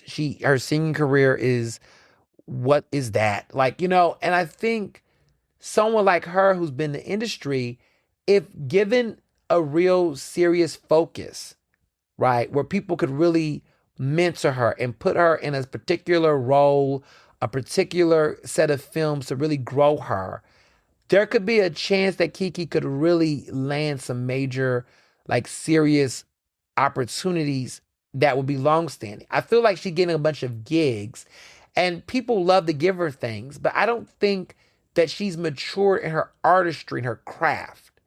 And that's just the observation that I've noticed. Like, I mean, I think about my career. Like, I have purposely have really evolved my impact in journalism in ways that a lot of my peers who might have more money than me, but don't necessarily have the full depth of what my career has been able to achieve at my age. Like at 34 years old, there are times I look at myself and say, damn, I really did that.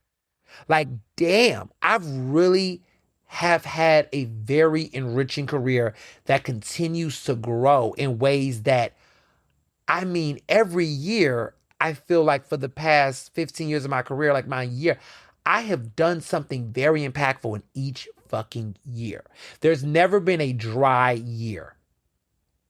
Every year, I can tell you a major milestone, opportunity, growth, expansion in some way that has been way beyond some of the people. There's been people in the industry that's been around for 30 something years, 25 years, and have not touched or achieved some of the things that I've done. I'm not even talking about the awards. The awards are one thing, but just the cultural impact, the political impact, the social impact.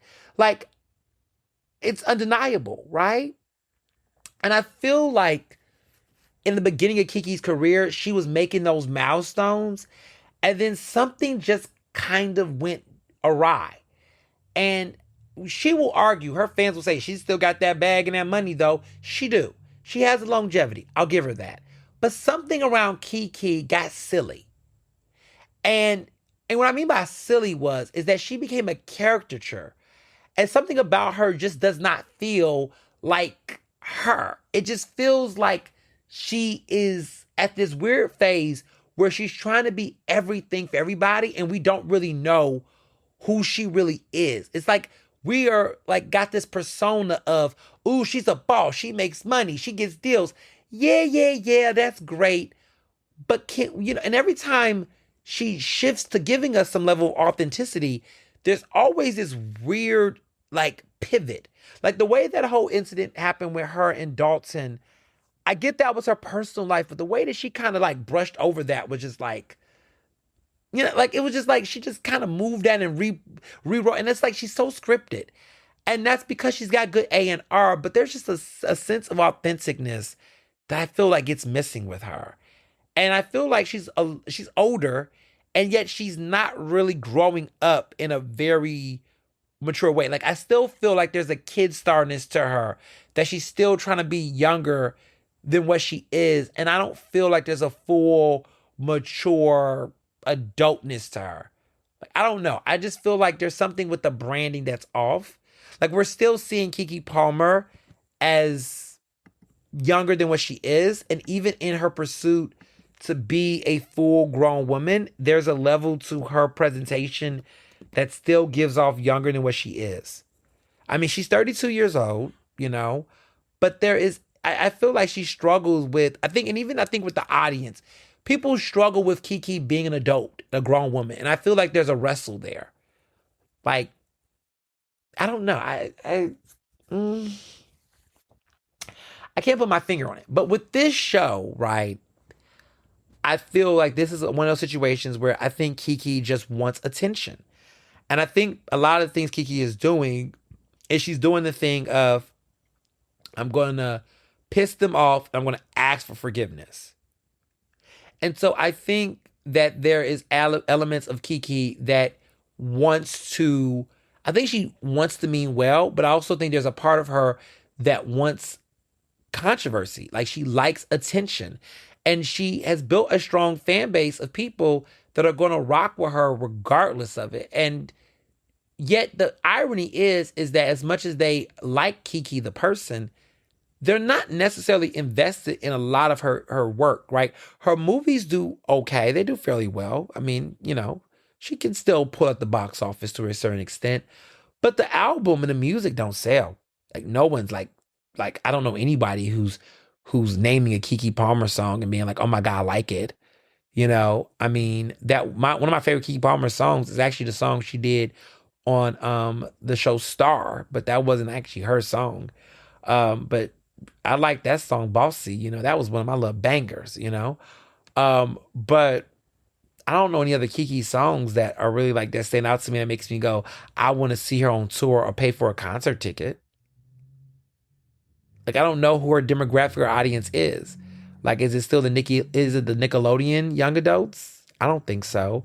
Any grown adults, I mean, her contemporaries that's doing R&B music, she has talent, but I feel like it's so guarded and it's a little cheesy, and I feel like, I don't know, I think there needs to be a brand reshift, because I feel like she's trying to be everything for everybody, and it's like a performance of it, and I wish she would just kind of hone in on what she really wants to do. Like, do you want to be a movie star? You have some aspects of that. Do you want an Oscar? What role can we put Keke Palmer in to get her that? Because who's really showing that is Teyana Taylor. I got to give it to Teyana Taylor. Teyana Taylor is trying to get in a serious actress conversation. She is doing the right roles. She is doing the right branding reshifts. She's hanging out in the right circles. She's putting herself in the right places. And Keke and Teyana are almost like the same in a way where they both came up in a very like young Hollywood, young world. They both are prodigies in their own right. Let's not play with Teyana Taylor. She was with the greats. Okay, she did Ring the Alarm choreography with the likes of Beyonce. She had Janet Jackson telling her to stay in the business. Like, we ain't gonna play with Tiana Taylor, okay? But I would say that studying Tiana Taylor's career and Tiana Taylor is 34. She'll be 35 in December. So we're around the same age. We're all around the same age, you know? I feel like Tiana is going in a direction where, like, she's in the show All's Fair, that Hulu show. Glenn Close, Naomi Watts, Kim Kardashian. Like, Tiana Taylor is trying to put herself in some serious conversation. She's trying to be taken serious as an actress. And I think that is so smart, because for so long, Tiana kept trying to play with music, and the music isn't really musicking, right? And she realized that. But she says, look, I have more to bring to the table. Let me see what this acting is looking like. And the acting is going places. It's going places. She is doing really good. She might get an Oscar nomination this year. And if she do, I'm going to sit there and I'm going to go, congratulations, Tiana. But now I'm looking at the likes of a Keke Palmer. Keke, what do you want? She's won an Emmy, but it was like a daytime Emmy. Not that that's a bad thing. But I'm looking at Keke like, Keke, what do you want? Do you want an Oscar? Do you want to be a serious actress? What route do you want to go? Because trying to be this hypernet isn't landing. Like, for me, in my career, I have done multiple different things, right? But when I started, I had a good mentor tell me, you could do all things, but you can't do them all at once. I said, I hear that. They said, if you want to be a good broadcast journalist, you're going to have to really invest that time. If you want to be a good writer, you're going to have to invest that time. I spent a good chunk of my career in college. I did a lot of broadcasting. I did a lot of writing, right? When I graduated, I focused a lot on writing. I really wanted to hone my skills as a writer. I'm a very good writer, a good-ass writer, to be honest, right? Once I got to a point where writing, was good, it was solid, I felt comfortable enough to try to explore my interest in broadcast. So I wanted to do, radio again. I wanted to do audio because I love the art of it. Like, I love the fact that you all can hear me explain things, that I can, convey messages through the way in which the inflection of my voice changes. Like, I love that kind of technique. I love the power of audio journalism. I love broadcast. I love the art of doing it, because there's fun things you can do in this medium that you can't do with writing. But I did, right? So I've invested a lot of energy now into doing audio. I do podcasts, I do radio. And so a good chunk of my career right now is doing that, right? I do like writing, and I still do write casually, but now my interest is in the broadcast field. I'm tapping into a new era of really tapping into broadcasting. And it's been beautiful. It's been great. So I am saying that you can do all these different things, but give yourself chapters. I think that's why Beyonce struggled with acting. Beyonce really wanted to do it all at the same time. She wanted to do a fashion brand. She wanted to do music. She wanted to be an actress. And she just never gave herself the full focus. I think Gaga, what made Gaga a great actress, she is a good actress, Gaga is. I mean, she's an Oscar-nominated actress, is that she did take some serious time away from music to really get involved in acting. And as a result of that, she got really good. I would say the same could be said for Tiana Taylor. Like, Tiana Taylor has been falling off of music. She do a little bit here and there, but she's really been focusing on the acting, and it's been doing well for her. Beyonce never did that. And I think that's why it never landed the way that she wanted it to land. One could say the same about Jennifer Hudson. Jennifer Hudson, that performance was more musical than acting, even though the acting was solid. But I think that was more singing and musical for her. But she has invested in acting for a while, and she went back to her singing roots. And I think now she wants to fully invest in daytime. I don't think her daytime skills are that good. But she's trying to figure it out. Queen Latifah is a wonderful example. Will Smith. When Will Smith decided he wanted to take on acting, people forget he was a stellar rapper. Queen Latifah, a stellar rapper. But when she found her love for acting, she really invested in it. And now these are both Oscar nominated actors, right? Will Smith is now a Grammy winning rapper, an Oscar winning actor. Queen Latifah, a Grammy winning rapper, an Oscar nominated actress who has also won Golden Globes and got an Emmy nominations and everything else. But that's when you have to invest that time in that field. People won't respect you unless you do. And so that's how I look at my career. Like, people at first thought me doing a podcast and doing radio was a joke. They was like, we don't know about this. But because I invested so much of my time to really perfect my craft, it's not an uncommon thing for me to lean into that. So I think Kiki needs some discipline. I think a lot of people need to give her that space creatively to do that. But it takes time. So that's my thoughts on that. So in concluding, this week we're gonna get into spooky season. Halloween's coming up. We're in the final days up until the November 4th elections. There's gonna be a lot of interesting developments in the news this week. Stay tuned. And as always, be well and be best. Ernestly Speaking is recorded in Philadelphia, Pennsylvania, and can be found on Apple Podcasts, Google Podcasts. To stay up to date with the latest on the show, follow me on Facebook, Twitter, and Instagram at Mr. Ernest Owens. Use the hashtag Ernestly Speaking to tell me what you thought about this episode, and check out my website at ernestowens.com.